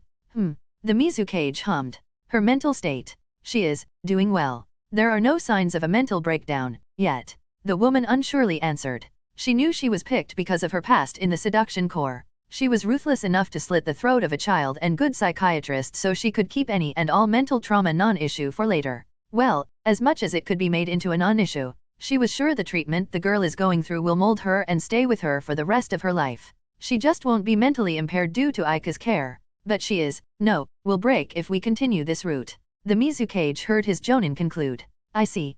The problem is the rumors. After that incident, how is the girl herself taking it? Aika groaned. Yes, that. Neither of them planned for that to happen, but it certainly did help the plan. Aika decided to not do anything with it and let it run its course. She is more withdrawn. Never talks to anyone. This made the bullying intensify. The kids even go as far as stealing her food, making her sleep on the floor, and beating her. Seriously, this batch would do fine shinobi, at least morally. Aika snorted sarcastically and rolled her eyes. As if any of these twerps had enough guts to be shinobi. They could only gang up on a weak malnourished girl. A loner, then. Well, no wonder. Just as we wanted. The Mizukage took a file from his table. After the first day of the academy, Mei Terumi's chakra was unlocked. She kissed the cheek of her best and only friend in the entire orphanage, and her bloodline acted out due to the inability to control her chakra. Mei Terumi watched as her best friend slowly died in agony while her face was being slowly melted by Mei's Kekkei Genkai. You wrote. Yes. It was a brutal and painful death lasting minutes. Mei watched every second of it and blamed herself. Well, normally she would be trained since 3 to prevent this happening. Mizukage shrugged. But making her even more isolated helped us. Especially since the girl already had her first kill. Aika nodded and opened her mouth when the door flew open and inside casually strode an old man with a ponytail, holding a muddy loaf of bread. Sandame Dano, you really can pick a distasteful mission for retired Olmi, haha. The old man laughed. Well, it had to be someone undetectable, Kawarhei-sama. Since your chakra coils were destroyed. Mizukage smiled and slightly inclined his head in respect. I am nothing but a civilian in the senses of the ninja. The old man waved his hand jovially. Geez, what did you do to that orphan? It was as if you starved the kid. We did. The Mizukage told the elderly man, who raised an eyebrow with a frown. The Mizukage nodded at the woman to introduce herself. I am Ikarukami. The woman stood up and gave the elderly man a small bow. It's an honor to be in the presence of the brother of the first Mizukage, Kawarhei-sama. Sure. Just get on with it. Kawarhei grumbled in annoyance. Well, reporting. I beat that bony little girl somewhat fiercely, but damn did it hurt my knuckles. The old man grumbled. I am sure I cracked a few ribs too, but the girl has a high pain tolerance, I must say. The Mizukage winced slightly while Aika was completely impassive. It was not like he wanted Mei to suffer, but his plan would be marginally harder without her being a loner and abused. But Kawarhei stopped momentarily. The civilians are talking. They are starting to get afraid of her due to rumors, and from what I gathered, she is being beaten by some of them. When the clans find out. Thankfully the Yuki and Hojiki clans agreed with this plan and persuaded the leaders of other important clans. I wouldn't try to threaten a clan with their own fortune if I didn't have the support of other clans. The Mizukage interrupted, shrugging. We need Rei and Konan bound to Kiri since they are 2 of our 5S rank ninjas. The clans at least understand that much. Kawarhei nodded. He didn't like the endgame, and certainly, the betrothal contract was stretching the authority of the Mizukage thin and dangerous. But it had merit. The girl will be an anchor around the leg of Rei, and with Rei, Konan will follow. They will stay in Kiri. All this mission had to accomplish was to make them feel at least some fondness for the girl. My brother would be proud of you, kid. Kawarhei told him with a grim expression. This is positively evil. To think you would give her the Terumi estates only if she gave birth to 2 of his children. You pulled all stops. He shook his head. Yeah. Sadly, the plan is not completely foolproof, as I can't really hold back the bank accounts from Mei, as the bank won't give a shit about me being the Mizukage. But she will be told of those only upon her 18th birthday. Mizukage smiled. Or if she gets pregnant. Kawarhei nodded. It is kinda disgusting to have this talk about a 6-year-old girl. He chuckled and got a shrug in response. They were shinobi. They did worse. The problem is, yet again the civilians. She is a girl. I wouldn't want this plan to crumble due to her being raped by some sick drunkard. Kawahe had a valid point, the Mizukage agreed. That may help with her being more subdued, or completely break her. But it might crack any and all future interaction with Rei. The Mizukage was trying to make her depend on him. Not make her afraid to be in the same room as him or despise all males. Yes. I will probably make Ringo Amarai suggest him taking the girl in, giving her an empty bedroom. Or I will straight out order it for the safety of the last Terumi. The Mizukage shrugged. It will maximize the interaction between them. And then, when she is older and Rei likes or even loves her, you will spring up the betrothal on them. Kawahe smiled. Not if they decide to have an intimate relationship with each other without finding out. The Mizukage dismissively waved his hand around. He hoped to not use it and let it be buried somewhere in the archive. If the girl started to have sex with Rei without his intervention, it would be smashing. A precaution, then.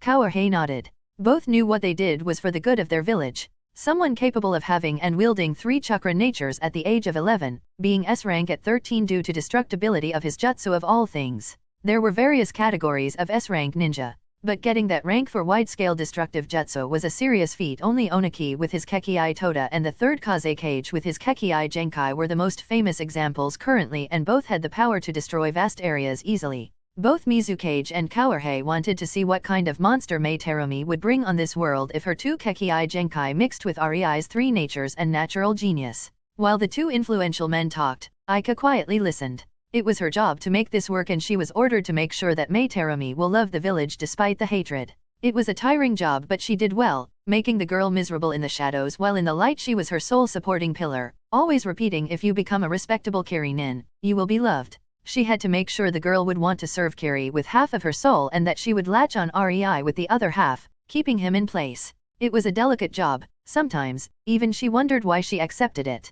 Unknown to the trio, under the furniture, a few inconspicuous papers with listening seals overheard the entire conversation. In Rei's and Konan's apartment, in their spare bedroom, a paper clone of Konan suddenly punched the floor from sheer rage, cracking it as the killing intent spread through the street. It took at least 5 minutes until the clone finally calmed down and went to report to Rei and the real Konan.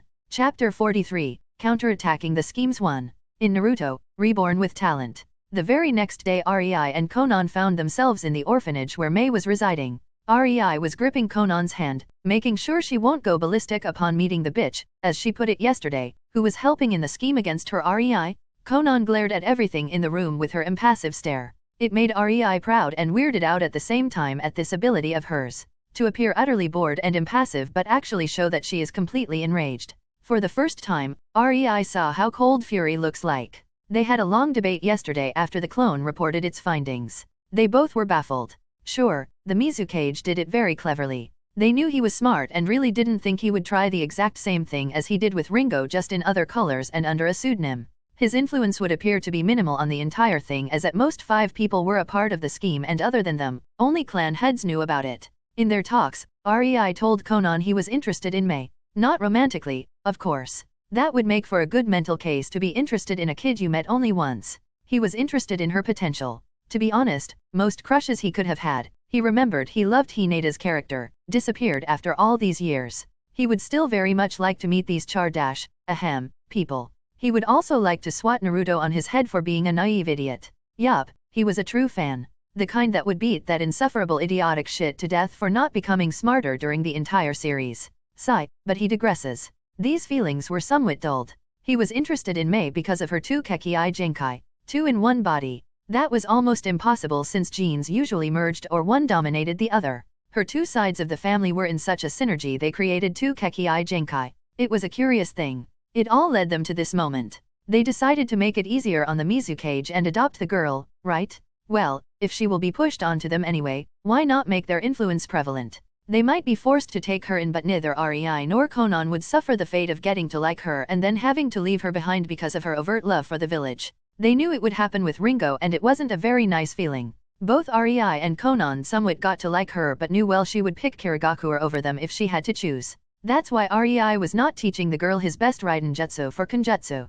Konan had it easy. She was starting to feel fed up with Mizukage. She understood he must protect the village and whatnot, but right now, he was actually doing his damnedest to make Konan blow this village to smithereens. She didn't like her Rei to be schemed upon. As for the little girl herself, if she was really as interesting as Rei said, Konan didn't mind taking her in. She would make the girl into a proper wife material. Yet, Konan was not as naive as to think that a decade of living together would not make the girl fall in love with Rei.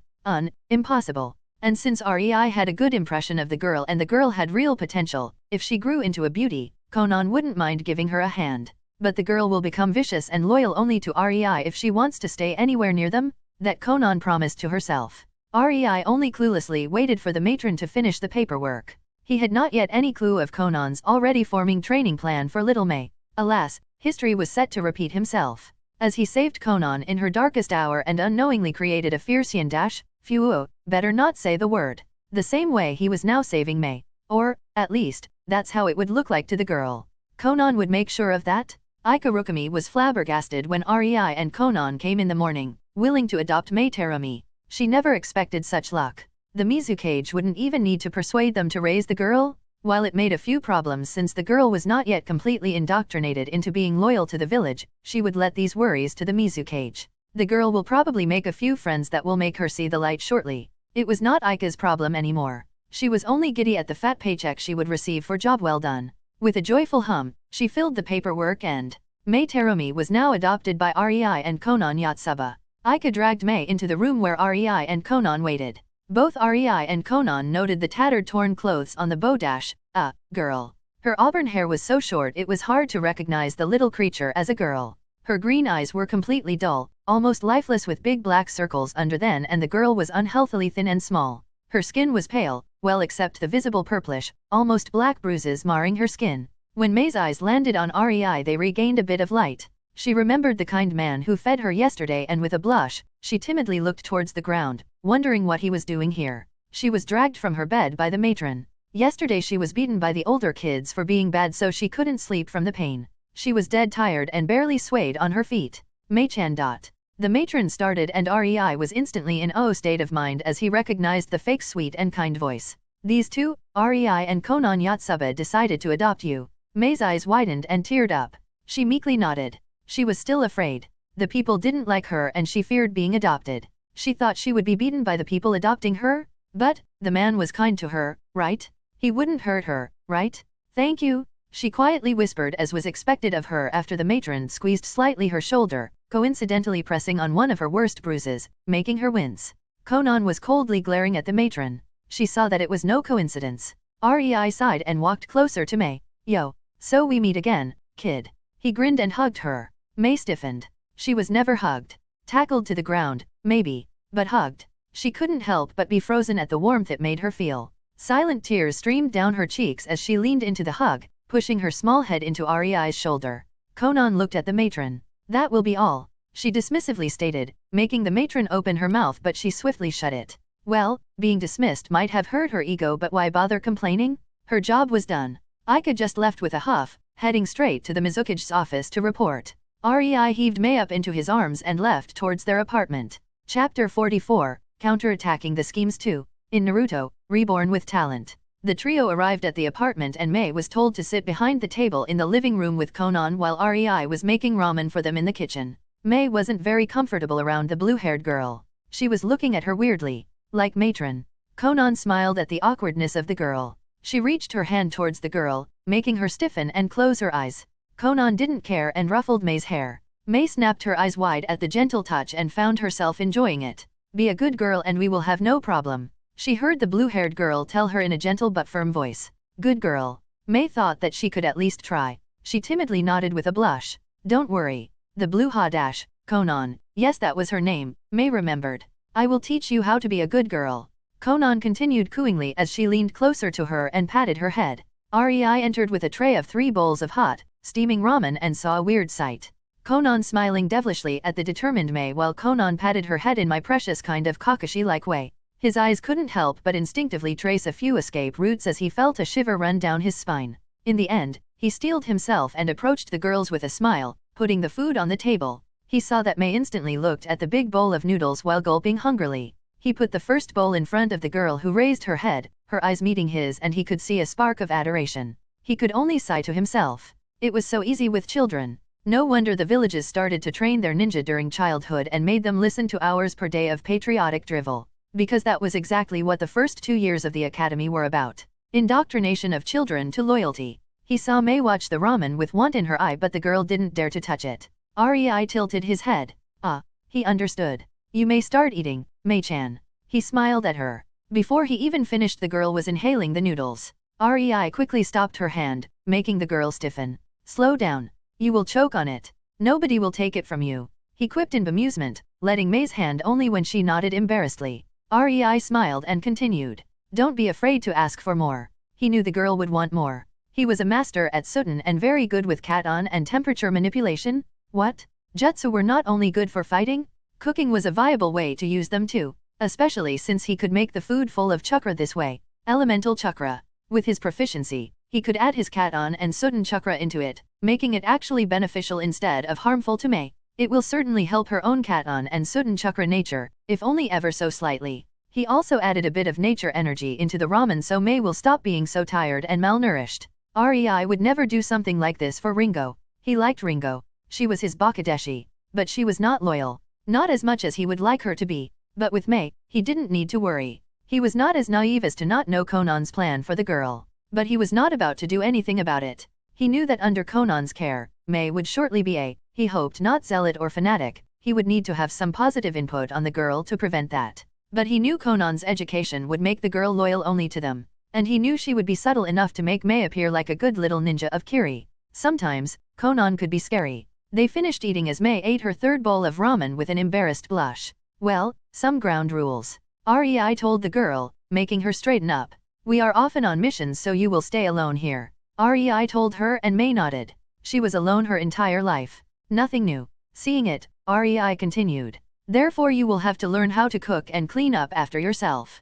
Rei didn't tell the girl there will always be paper and water clones looking after her. He would make sure the girl puts her all into learning the basics of household chores. Well, not like there was much to do. His seals did 90% of these automatically. But cooking will be a very beneficial skill in the girl's future ninja career. Mei was bewildered. Someone actually wanted to teach her. She smiled slightly, her heart happily fluttering. Thank Y dash. Before she could finish, a knock resounded on the door. Rei sighed and stood up. He approached the door, and as he opened them, he could see an umbu who gave him a scroll and disappeared. Coming back to the table, Rei opened it. Well, the Mizukage is summoning us. He quipped in amusement, his eyes sparkling. Both him and Conan knew what this was about. Well, be a good girl, Mei, Rei started, not seeing how Mei's eyes brightened. And stay here. Rei took out a few slices of paper. You can practice the sticking exercise. We know the academy already started teaching you. Conan created a paper clone. My clone will instruct you, she said merrily, ignoring Rei's deadpan stare. With a sigh, Rei gave up and both him and Conan disappeared in Shunshin, leaving only determined Mei with a smirking paper clone that sat next to Mei, and its smirk widened. Well, Mei-chan, first. In the office, Rei and Conan walked in and did the usual greeting. I will be blunt, Rei-kun. Why did you adopt Terumi-chan? The Mizukage curiously asked. This was not in his plan. While it was a good thing for his plan, the timing was too precise. Felt like it. Rei shrugged. I met her yesterday and saw Conan in her. Yes. I also could see my past self in the girl.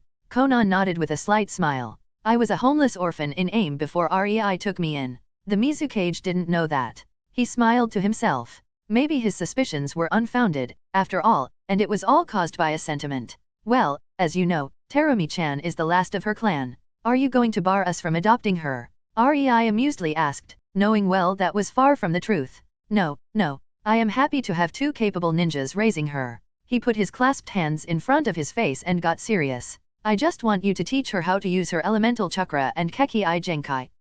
You ask a lot. Rei smirked. In that case, I want her as my second apprentice. We both know Ringo is low Jonin level already, so keeping her a genin is an insult to her skill. You want a 6-year-old as your apprentice. The Mizukage blinked. I can't approve that. She must go through the academy curriculum. And it's indoctrination plus a bonus. Mizukage thought to himself. Oh, nah. I just want her after she graduates from the academy. Do that and we have a deal. We both know you want her to be strong for Kiri, but if I am to teach her, she will be mine. My apprentice. My teammate. Mine. She will become a permanent part of my team. The Mizukage was stumped. REI was not asking for Mei as an apprentice. He was asking for her as a ninja. If he agreed, sure, it would make his plan surefire success with enough time. But it would be agreeing to Mei belonging to REI as a ninja. The very same as Konan. He had no delusions that Konan is not really a Kiri shinobi and certainly not his. She was more of a property of REI. At least, that was the not sugar-coated way of looking at it.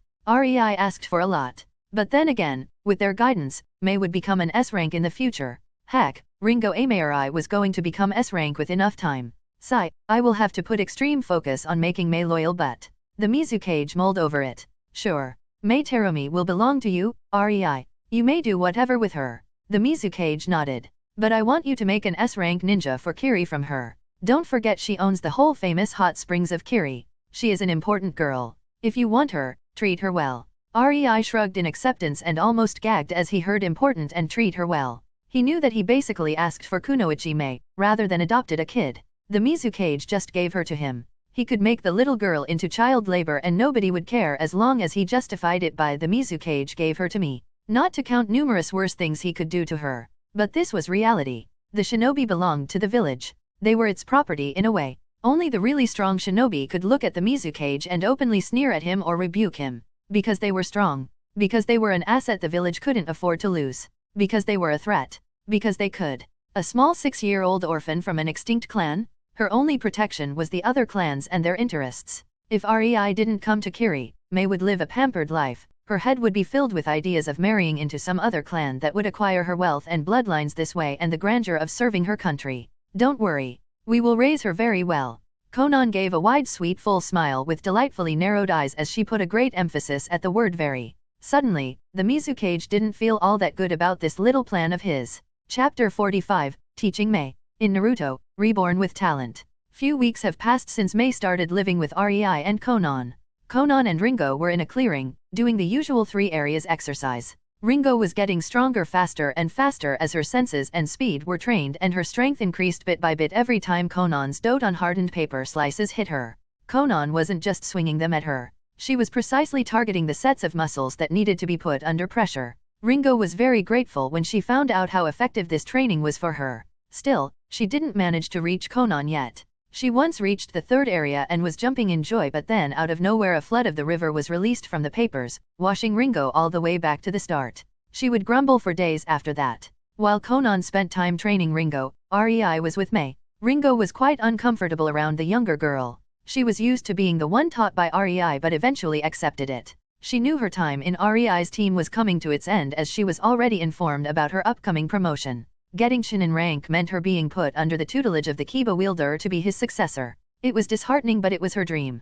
As for REI and Mei, Mei was liking REI a lot. He was kind to her and patiently taught her. He didn't beat her when she didn't get the thing done in one try. Well, let's just say that REI was getting creeps by the rising adoration he saw in the girl's eyes. He cursed himself for letting her stay with Konan's clone. He came home from the Mizukage's office and the girl was droning about being a good girl. Ugh. That night, he and Konan had a very heated and very sweaty debate on raising young children. A debate he sadly lost. Moving on, REI decided to teach Mei properly. He started small with tree walking and water walking after she managed the paper sticking exercise. He had to give it to the girl. She was determined and a prodigy. It was obvious why she would become the 5th Mizukage in canon. In just a week she managed tree and water walking. Yes, REI was there with her every step of the process, always sensing what she did wrong and corrected her. He would not be a jerk like Kakashi and just say, do it. It was counterproductive. Then, after she managed these exercises he found out the girl had Sudden, Doton, and Katon chakra natures. Well, obviously since she had Futon and Yaton. Author note, Futon, boil, Yaton, lava, futon, wind. REI decided to start with futon. Something the girl didn't have a predisposition for and even her canon self didn't know. He somewhat remembered Mei Terumi in canon doing some Sudden with Raiden combo so she knew Raiden but he didn't remember the jutsu. But he knew canon Mei never practiced futon. But he would be damned if a girl with Futon didn't know futon to spread her boiling mist. REI also started practicing futon alongside her. They made a game out of it, seeing whose paper would move sooner. Well, of course, he held back and let the girl have her minute of glory and joy. REI usually watched Mei as she always slightly stuck her tongue out while focusing and thought it was cute. He kinda suspected she started to crave winning not because of the win but because of the hug he would always give her. But then again, as long as she had the drive to practice, all was well. After a week, again, REI noted. Damn, was Mei fast in nature training. Sure, most of it was due to tips she received from Conan, who was almost master in it, nearing perfection, and from his careful and precise tutoring. But for a child of 6? A child that has to go to the academy almost daily? Oh, the complaints REI received that Mei wasn't paying attention and instead was fiddling with her paper. REI knew that Mei would be a ninjutsu freak. Her chakra reserves were already almost genin level. Something REI was really jealous of, as at that age, he had only civilian reserves. It was all due to years in the academy and diligent practice of the chakra circling, he found out. The exercise isn't that good and the kids don't really practice it that much, but Mei was very diligent in it. She didn't miss even a day of practice, even if she was hurting from a beating. Right now, REI and Mei stood opposite each other and they played with a ball. A ball made of paper, without touching it, using only futon chakra to keep it afloat. It wasn't powerful, but it propped the ball up after every burst that created a very weak uplifting wind. If the ball wasn't made of light paper, it wouldn't even raise an inch. But it was training a fine control of futon. Mei loved the exercise, as she always laughed when she managed to outplay REI and he missed the timing, letting her win only to heave her into his arms into a hug. REI walked into the bedroom they gave to Mei and saw Conan sit across Mei behind a table. This. Conan pointed at a paragraph in what REI recognized to be Kiri Academy book. It is supposed to spur awe and make us think we can also reach greatness if we stay loyal to Kiri. Mei stated, and Conan nodded. Just then she saw REI and smiled. Mei, looks like the diner is ready. Conan pointed in REI's direction, making Mei perk up and run into REI's waist for a hug. REI stroked Mei's short hair and forbade her to cut and ushered her out of the room. Go eat, Mei. I have to talk with Conan, K. Mei nodded and left the room as REI sighed, sitting in the exact same spot Mei was a moment ago. He leaned towards the book and cringed. The heroics of second Mizukage. He raised his eyebrow at Conan. I am teaching the girl to recognize indoctrination. She shrugged. She had her first kill and it was pretty gruesome. Behind that happy kid that loves hugs is already a killer. She is mature enough. I am not admonishing you. REI rolled his eyes. Merely curious. Conan bit her lower lip and took a deep breath. I know you love Ringo, she stated with a grimace, making REI look at her intently, patiently waiting for her to continue. Maybe not entirely romantically, but you are way past just liking your energetic Bakadeshi. REI slowly nodded. There was no need for lies between him and Conan. I also know you would never let her get closer to you because we both know she is Kiri loyalist to the core. She would betray us in due time. REI again slowly nodded. Again the truth. Conan sparred, taunted, and probed Ringo enough to know the core of her personality, aspirations, and loyalties. But I see your interest in Mei's bloodline and talent. I won't let her go the Ringo route. She will be loyal to us if we are going to teach her. I dunno if she will love you that way when she is older. I don't even know if you will see her that way. But I know I am not just letting her be and hope for the best. Conan huffed and crossed her arms. I already made that mistake with Ringo because I didn't like her intruding in our alone time. If I acted, she could be here in my place, teaching Mei while we could have been making out in our bed. Sure. Do what you think is best. REI's lips stretched into a smile as he chuckled and leaned closer, kissing Conan. I love you and trust you to do what you believe is best for me. Always will. He gave her another long kiss. We should go and eat our dinner. They happily took a hold of the other's hand and went into the kitchen. Mei was surely lonely, eating alone. Chapter 46, Promotion. In Naruto, Reborn with Talent. 16 years old REI and Conan, and 12 years old Ringo stood in the Mizukage's office. The man was eyeing them proudly as he turned to REI. As of now, I declare you REI Yotsuba, a jonin of Kiri. The Mizukage smiled and turned to Conan. As of now, I declare you Conan Yotsuba, a jonin of Kiri. He repeated and then turned to tense Ringo. As of now, I declare you Ringo Amaeri, a chunin of Kiri. His features softened. REI and Conan grew bitter. They knew his features softened only because Ringo was proving her loyalty and drive to protect the village and become one of the 7 swordsmen of Kiri. They could only sigh as the girl was already lost to them. With this, your team is also disbanded and Ringo will be put under the tutelage of the current wielder of Kiba. REI and Conan will stay as a team. You may go. The trio bowed and left the office. Well, shall we go celebrate it somewhere? REI asked the girls but noted that Conan was staring at Ringo. I want a spar. Conan told Ringo, who looked at her in confusion. A melee spar. Conan elaborated as she took out her fan. She practiced a lot with it and wanted to know how good she was against Ringo. Ringo slowly nodded. She knew that Conan was a ranged fighter, but now she challenged her to a close combat weapon spar? On one hand, Ringo was excited about such a fight. On the other, she was afraid she would lose to a long-ranged fighter in her specialty. Illogical fear it might have been, but after sparring with Conan long enough, she learned to expect the unexpected. The trio came to their clearing and found a lone figure of Mei practicing her cat-on. She was passable in futon, so Rei decided to start cat-on as that was the nature she would need for both of her bloodlines. Rei came to Mei and saw dried tears on her cheeks. He clicked his tongue. The Mizukage idiocy did a number on the girl. The villagers really didn't like her and feared her, and from time to time, some of them struck her. Well, Rei showed them exactly what he thought about that, and since then Mei was practically worshipping the ground he was walking on. Conan was a bad influence like that. Mei was quickly taught henge and trained in it so she won't have to endure the glares. But the girl said she doesn't want to use it. Rei was really at the end of the rope with her. She wanted to be glared at. Unknown to Rei, Mei hated the glares. She hated the civilians. And she despised Kiri. Conan really did make Mei open-minded. She never gave Mei any opinion or a way to look at things. Nor did Conan actually try to brainwash Mei. She just told her the things as they were. However brutal it was. She was blunt, honest, and precise when she explained things. This made the young mind of Mei mature faster. The very frequent injection of nature energy and elemental chakra through food Rei cooked only fastened this process exponentially. Mei Terumi started seeing things as they were. The subtle fear-driven hatred the civilians showed her. How other kids shied away from her. How the teachers were always awkward when she asked a question. Even if the last one was a shocker since they were Chunin and should know better. Mei started to form her own opinions. Her somewhat mature but still childish mind thought simply. People who hated her were on one side, Rei and Conan on the other, and those who hated her didn't deserve respect or acknowledgement from her. Mei Terumi officially hated Kiri with her whole heart. She was just good at hiding it, thanks to Conan's lessons. There was only one thing Mei loved. Rei came closer to Mei and firmly grabbed the distraught kid's chin, turning her face towards him. He saw the big purple bruise on her cheek and sighed. He put his hand on it, making Mei wince, but her expression turned to a relaxed one after Rei started using soothing water chakra to relax her bruised muscles. Better? He asked Mei, who nodded. Rei picked Mei up while she yelped and sunshined onto the lake, sitting there while putting Mei into his lap. Conan is going to fight Ringo. Watch, okay. Mei excitedly nodded as her very observant mind didn't want to miss even a second of the fight between the two strong kunoichi. Conan stood opposite Ringo, holding her folded fan at the ready. Ringo, holding two swords, nodded at Conan, signalizing she was also ready. Just then a gentle breeze rushed through the clearing, and when it settled, the battle started. Ringo ran at Conan with her two swords, slashing one in a downward motion, aiming from above at Conan's head. Obviously, Conan raised her fan and blocked it, instantly opening herself for an upward slash of the second sword of Ringo, as it aimed at her belly. Conan twisted her body and stepped to the left, evading the upward slash, her fan still clashing with Ringo's other sword.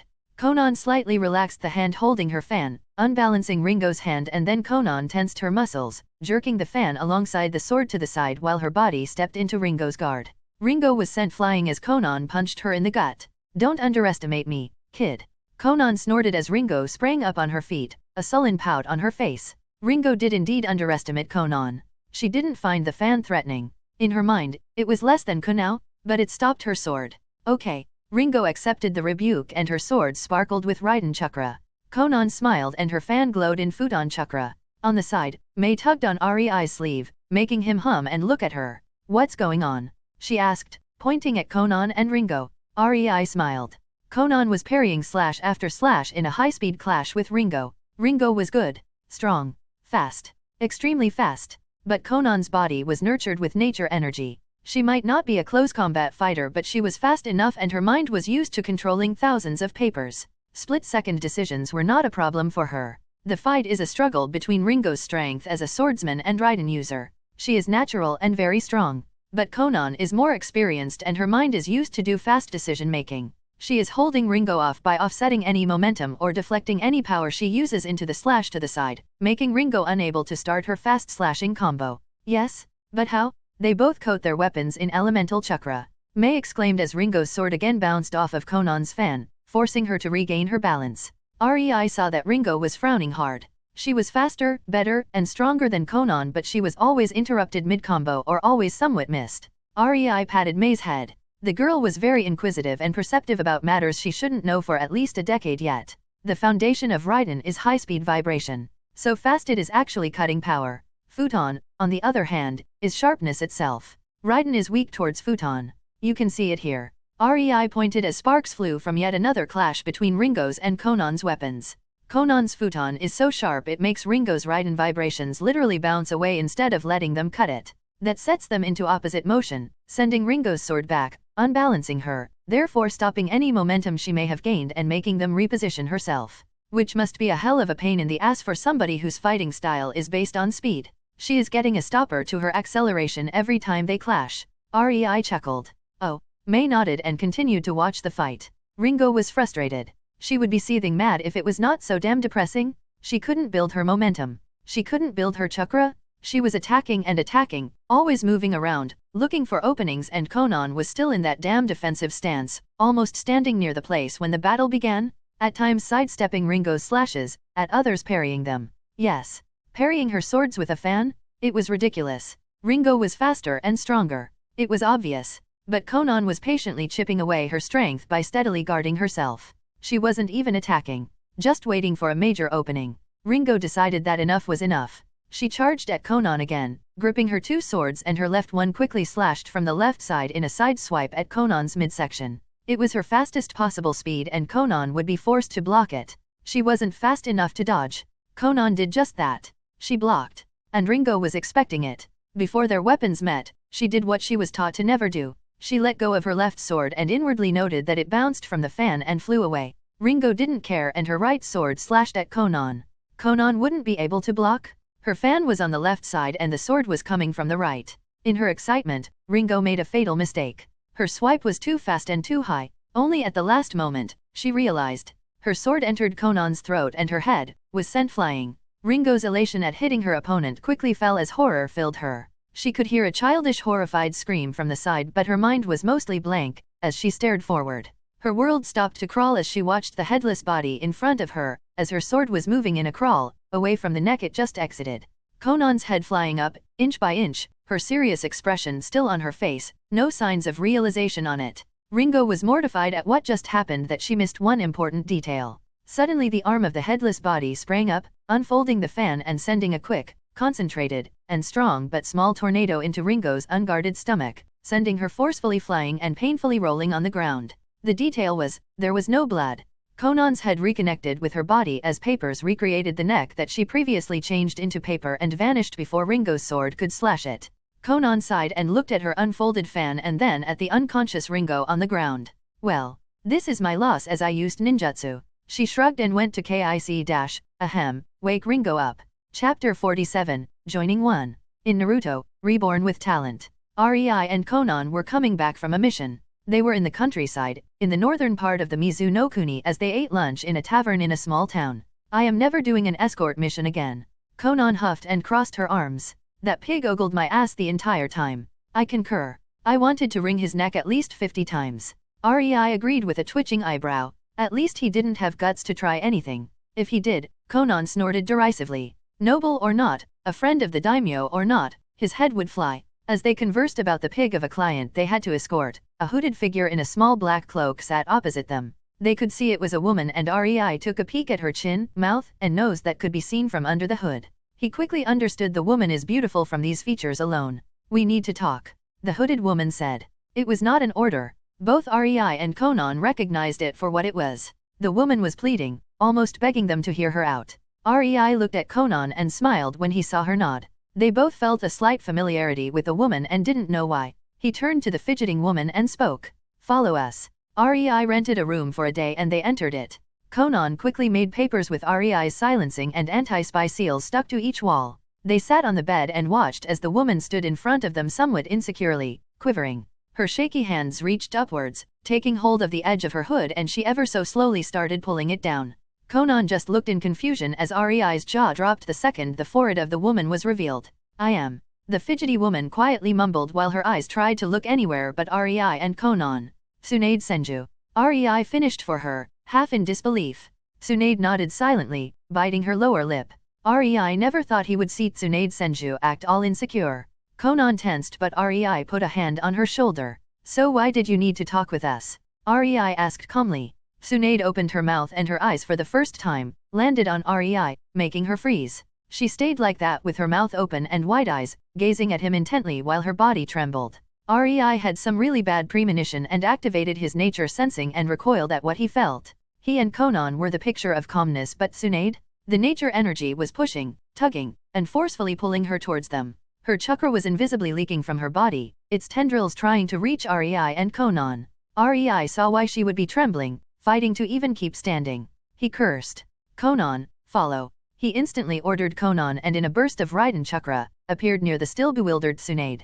Tsunade couldn't fight even if she wanted to. She was at the end of her strength. Half dead, and she wondered how it was even possible she could keep her eyes open, much less stand. When REI swept her from her feet, bending her over his shoulder, she couldn't even protest as a jolt of pleasure sprang through her spine at his touch.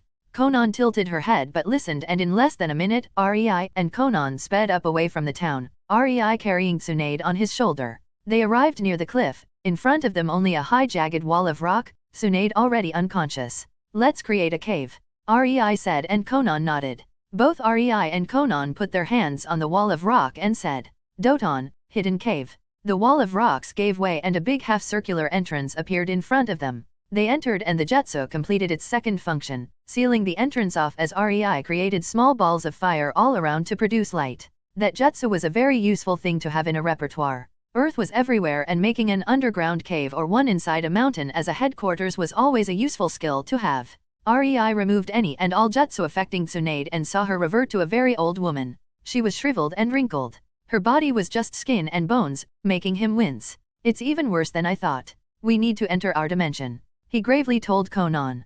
Konan raised her eyebrows at REI, thinking of dragging that woman, Tsunade, into their dimension, but she followed with a pout. REI took out a storage seal and unsealed a square paper of the size of a half of the floor of the room in their apartment. REI lifted Tsunade's body and carried her into the middle of the key seal on the paper as Konan followed. A chakra engulfed them, and with a puff of smoke, they disappeared. In their dimension, an influx of their nature energy swirled around peacefully. The second they appeared, their bodies started to be filled to the brim with the giddy energy, making them smile. It was a very soothing feeling. The complete opposite of what Tsunade felt. The nature energy rammed into her as it recognized her as an intruder, and her body started to be destroyed from the inside. REI quickly whipped out the sense-connecting seal that caused this in the first place and placed it on Tsunade's chest. Konan understood and put her hand on it. REI activated it and their world shifted. The second REI's and Konan's soul, one, connected, joined soul clashed with Tsunade's. The reaction was very violent. The entire dimension pulsed. The dimension saw no use and only made nature energy stronger, more condensed. By now the energy permeated the air and saturated the entire space. It was clearly visible even by the naked eye. The energy was thickened now. Now it finally had something that it could fill. The bodies of the three people as if opened the floodgates as the energy pushed into them, doing the exact same thing it did previously when this happened the first time. Only, purer, stronger, concentrated. This energy belonged to Konan and REI. This energy was in their favor. It did its best to enhance and enforce their bond. Tsunade's soul didn't have even a shred of a chance. It couldn't hold itself together as it was continuously forcefully ripped to shreds and repatched with parts of Konan's and REI's big patchwork soul. It slowly started merging with theirs, and from two patchwork souls that made one bigger, quickly became three. The volume increased. And then it momentarily separated into three parts. One, the biggest and watery blue, containing a lot of the green and a massive amount of purple parts, was REI's soul. Anyone skilled in soul magic from some higher world would tell you that what just happened should be impossible. But when the entire dimension pressurizes the soul, many things become possible. The purple parts were calm, collected, and happy. They invitingly welcomed the green bits that danced in delight and utter joy at the merging. Only then did REI find out the problem. He saw a small old and dull part of his soul that was green. Green that didn't belong to him, and understood. Tsunade Senju was his. She belonged to him. How? He had no idea. But her soul craved to join with his, and it was slowly killing her. She must have been close when the mishap happened the first time, REI thought. The second part was mostly bluish-purple with many patches of watery blue, creating harmony and tranquility. For this soul, this state was natural and pleasant. But when the green pieces started to fill it, they were not rejected. But they were not accepted with the same enthusiasm as REI's soul did. Konan accepted Tsunade as her sister wife. It was abrupt. Too abrupt, but her mind and soul were telling it was a foregone conclusion. There was nothing to do anymore, so she grudgingly accepted the woman. But Konan also sent loads of demands with the parts of her soul. She wanted Tsunade to be obedient, after all. To REI only, of course. The last part was the forest green soul. Cracked soul. Damaged. Broken. It was leaking. The piece that joined Ari's soul long ago created a very unpleasant thing. It created a crack that slowly over time weakened Tsunade's existence. Her soul needed mending. Yes, Ari's watery blue and Conan's bluish-purple bits filled it and patched it up, closing the leaks. Tsunade's soul was finally repaired, and it took any demand or bond these parts of souls as fish to water. It wasn't like she had to listen to these demands of Conan. Nothing really bound her, but the nagging feeling was there. But the connection. Tsunade's mind came to one conclusion only. It couldn't help but feel deep unexplainable affection for Rei. The same Conan felt for him after the mishap with the seal, and Conan was firmly placed on the level of Noeki in her heart. This, however, was a two-way street, and Rei and Conan also accepted Tsunade. But even if Tsunade's soul was now mended, it was still half empty. Rei knew this would be a problem later on. But for now, Tsunade was stable and will be for years to come. That was what really mattered. She will survive. The souls re-established themselves, creating a certain hierarchy. Rei's soul gave away most. After all, these talents were on the level of godly and supreme. And while the souls received only a diluted version, it was way more than what they could get in this world, even from the strongest beings. Atsutsukiss. Rei's soul took the lead and bound Tsunade the same way Conan was bound to it. As his partner. Someone unable to betray him. Both Tsunade's and Conan's souls firmly attached to Rei's while creating a bridge between each other.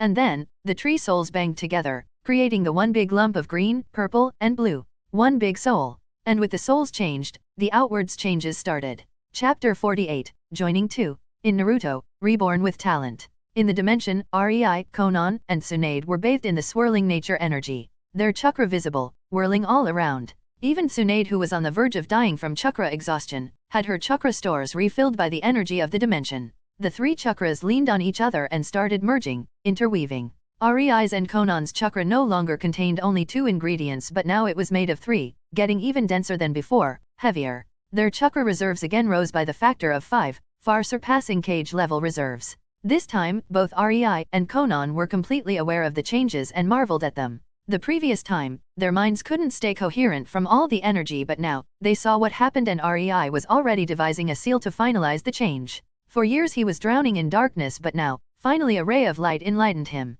He finally knew what he needed to know to finish his binding seal and finalize this bond between them, making it ironclad. To make their souls regain their form, as right now, they were open. He had no idea how to describe it more, but it was always there. A weak nagging feeling that something is not right. They both watched Tsunade, the old woman looking around 90. She is old. Conan frowned and Rei chuckled. She is in her late 20s. He commented, making Conan gape at him. Rei leaned forward and tapped with his free arm on the purple diamond on Tsunade's forehead. This is the sole reason she is still alive. He saw Conan tilt her head, so he elaborated. When we connected, she must have been close and a piece of her soul was taken from her. Ah, so that's why you were so decisive in connecting with her? She was already a part of us. Conan exclaimed in great surprise. Yes, Rei nodded. She was not a finalized connection, but she was a part of us nevertheless. We just never noticed due to the small amount of her in us. Then, what was the problem? Conan hummed. We took too little of her soul. That would be fine. But we didn't give her any of ours. Her soul was leaking, for the lack of a better word. Leaking, really? Conan's lips curled into a small smile. I really don't have a better term to explain it. Rei shrugged helplessly. It manifested in her chakra slowly leaking from her body. Sure, she regenerated it, but it put a tremendous strain on her body and life force. Rei lovingly put his hand on Tsunade's cheek. Day by day, she must have felt herself dying, but even her lifelong medical experience couldn't save her. That's, shuddering thought.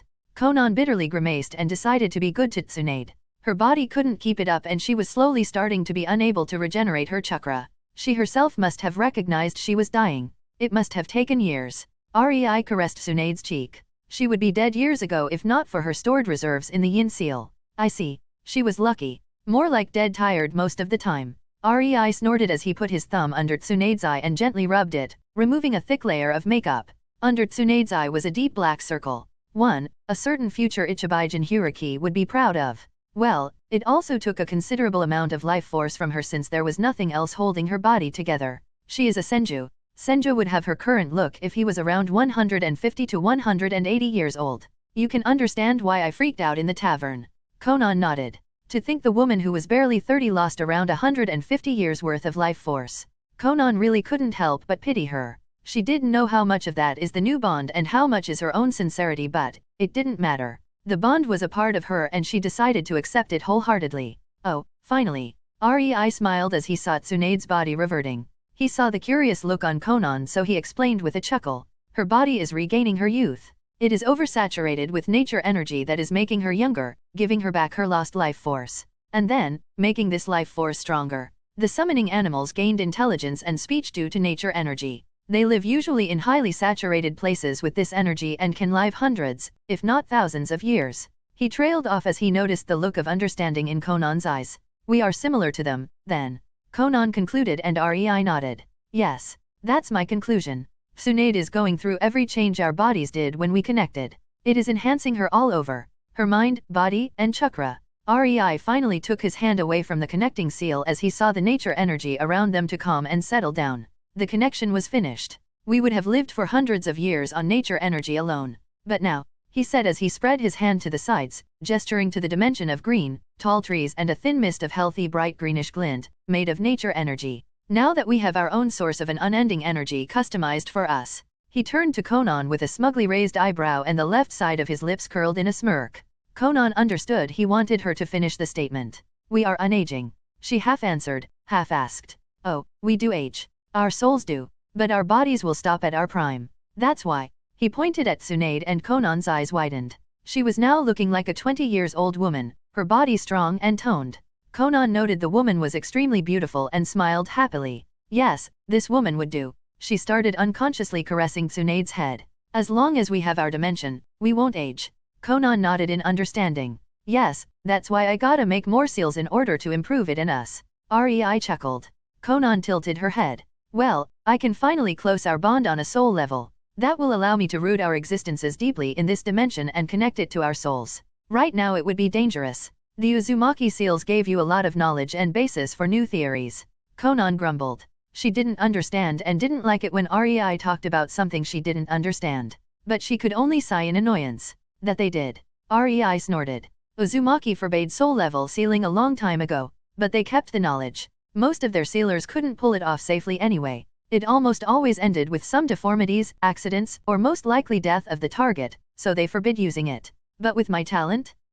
I can and will pull it off. Rei rolled his eyes. The knowledge about this kind of sealing was hidden very deeply and discreetly in the sealing scrolls in the Kiri library. It was not even in one scroll. It was strewn through hundreds of them, most of them useless scrolls that wouldn't see any use. But Rei looked through them all and connected the dots. And he found out the most chilling and exciting art. Sealing on the level far above the Grandmaster level. Soul and dimensional sealing.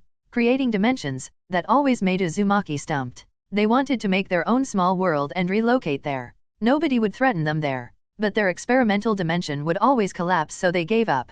Soul level sealing. It was one of the most powerful things in the entire Naruto-verse. Theoretically, creating Baijuyo should be possible if only really, really hard. But in practice, even Uzumaki couldn't pull it off safely. But Rei could. With enough effort and time. And now that he saw and sensed the entire process of connection creation when Tsunade joined, he was sure. He was going to make a soul-level seal. A seal that will allow for far too much than just a simple soul bond. He couldn't help but get excited.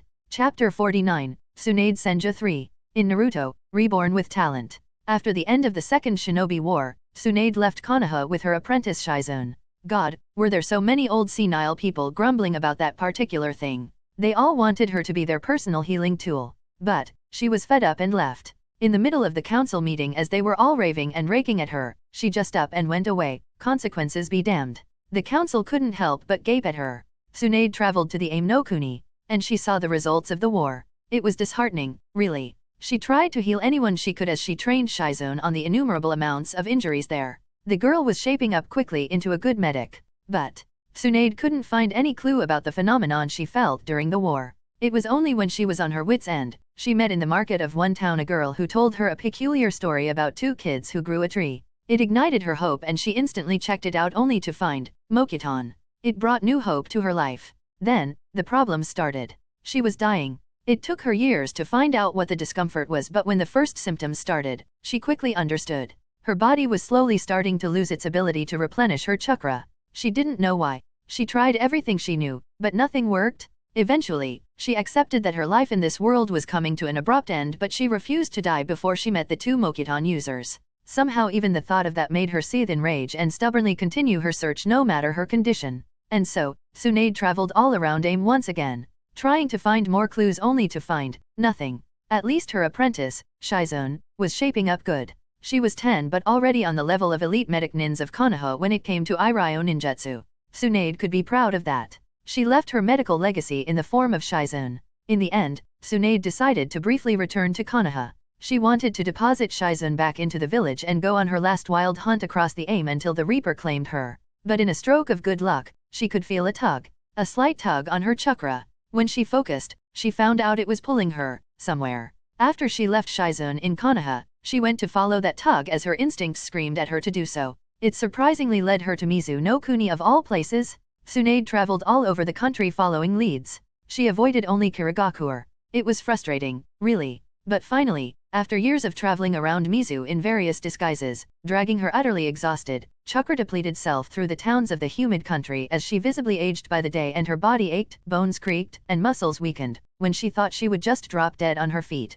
she finally saw the two figures that plagued her mind for years. She just could feel that it was them she was looking for, and her heart desired to be in their presence. She instantly approached them and her wish was fulfilled. She met them and was a nervous wreck due to it. Damn, she said the first thing that appeared in her mind. What, we need to talk. It was damn embarrassing. Senju Tsunade quivered in her boots. The sheer thought made her internally chuckle at her pathetic self. But as she gathered her courage to speak with them, her eyes landed on the man and she froze. Her heart desired to be held by that man. She didn't even know what or why, but she deeply wanted it. Before she could get her head out of the gutter, the man bent her over his shoulder and she, much to her eternal embarrassment, passed out due to the sheer exhaustion. Her body just shut out, and she remembered no more. Tsunade Senju fluttered her eyes open, slowly, groggily, only to close them quickly. She moaned from the sheer pleasure she felt, the feeling of being rested. She didn't feel at ease and rested for years. A cute yawn tore out of her throat and Tsunade's face split into a beautiful smile.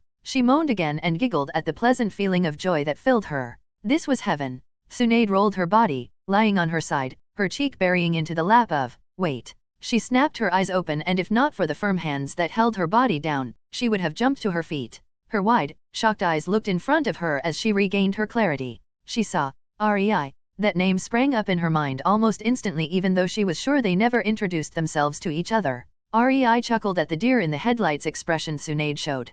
She was madly blushing and he couldn't resist and put his hand on her cheek, stroking it slightly. He chuckled again when his little affection earned him a satisfied moan from Tsunade, making her even more embarrassed as he continued stroking her cheek. How do you feel? He asked her tenderly. I feel. Tsunade's breath hitched. She felt amazing. Young. Energetic. Strong. She felt alive.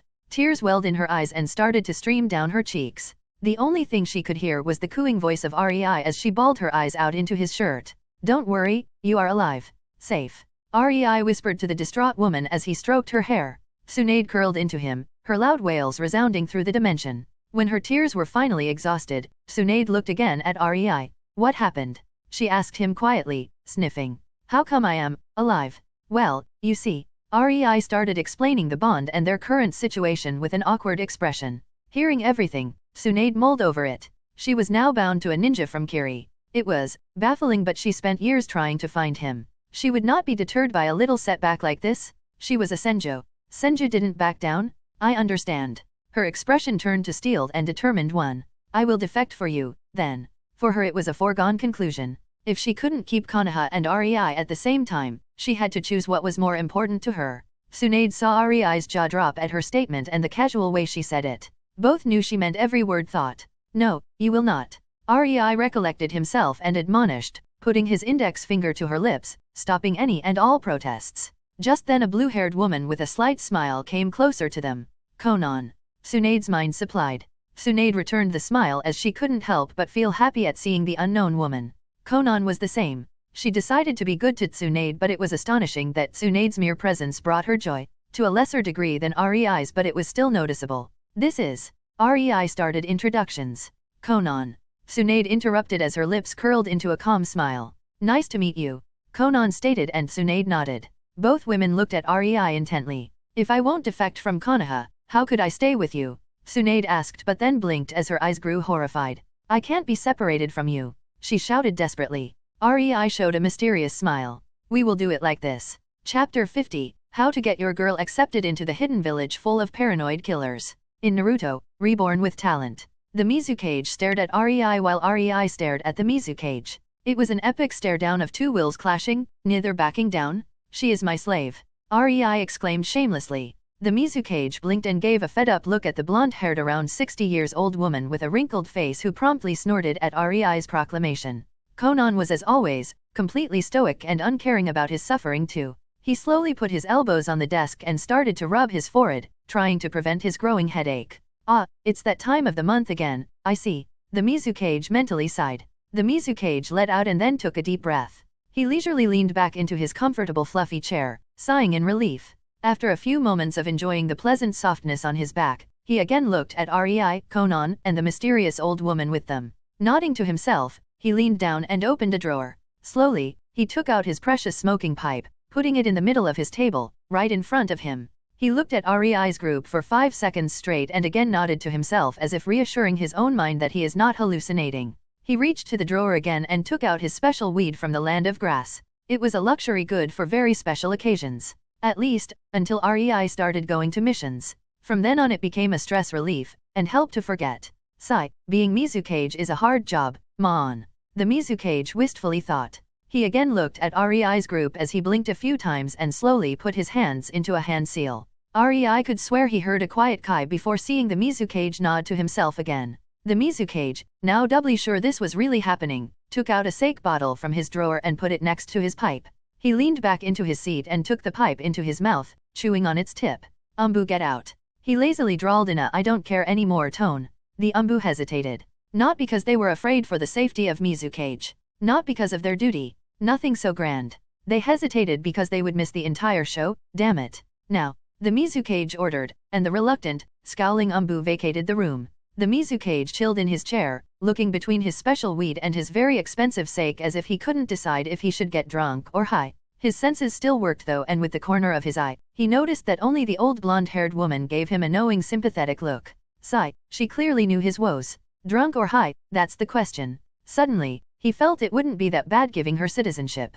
After all, she clearly could relate to his problems. With a sigh, the Mizukage started speaking, without lifting his gaze from the sake and weed as he curled the tip of his mustache in his hand. Rei, remember that mission 2 years ago where you somehow, and never let me know how, or I swear I will use it on you, not hunged but outright transformed your fat noble woman of a client into a small ball of wool to escape your pursuers since she was too fat to run. The Mizukage dryly chuckled to himself. Hee. Rei chuckled at the image. I am sorry, Mizukage-sama. I am afraid that was a long time ago. Long ago, huh? Indeed, let me refresh your memory. You somehow forgot her still transformed on the porch of her own house, and her cat has strewn the wool all over the porch and the garden. It took 2 whole days to get her back into the ball and transform her back into human form. Since then, I give you escort missions only when you are the last possible choice. The Mizukage lifted his gaze and saw the confused look in Rei's eyes. I see. You forgot. He concluded and took yet another deep breath, and his eyes went back to the weed as he smiled and stuffed a bit into his pipe.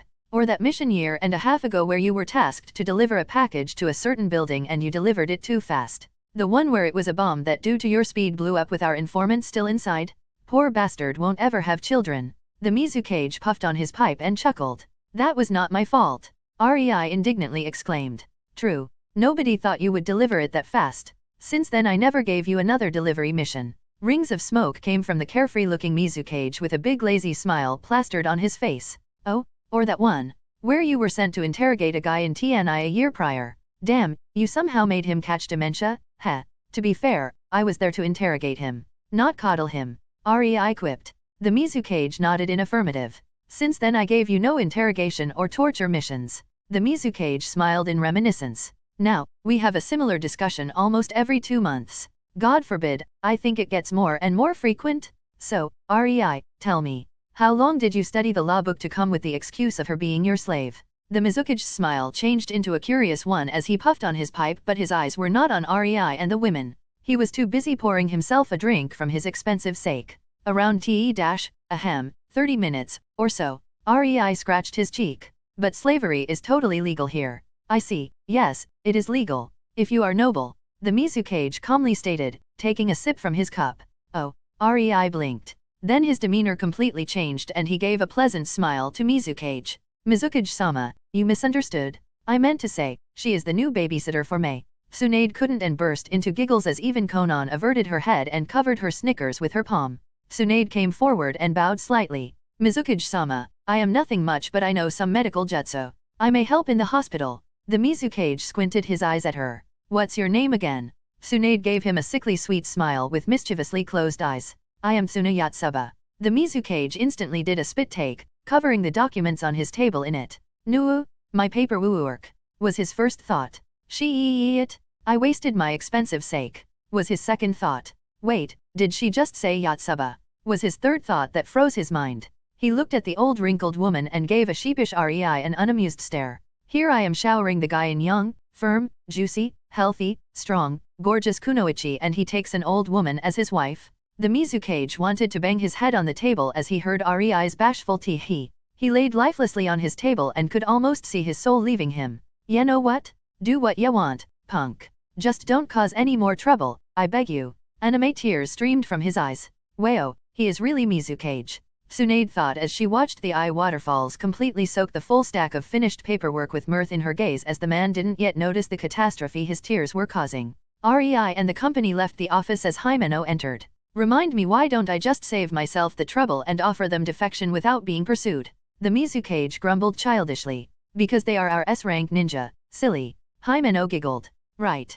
Himeno suddenly stopped in her tracks and robotically turned to Mizukage. You, smoked. Himeno hated it when he smoked. Long ago he promised not to, on the pains of months on the couch-kun. A fate worse than death. Himeno? Ah, it's just your imagination, ahaha. He awkwardly rubbed the back of his head, as he tried to hide his weed. You. Himeno looked sweetly at him and the Mizukage did the only thing he could. He slowly slid towards the window, slid it open, and jumped out, running for his life. Rie-ainin, deom nyou, I blame yo. He tearfully thought as he evaded sharp ice spikes.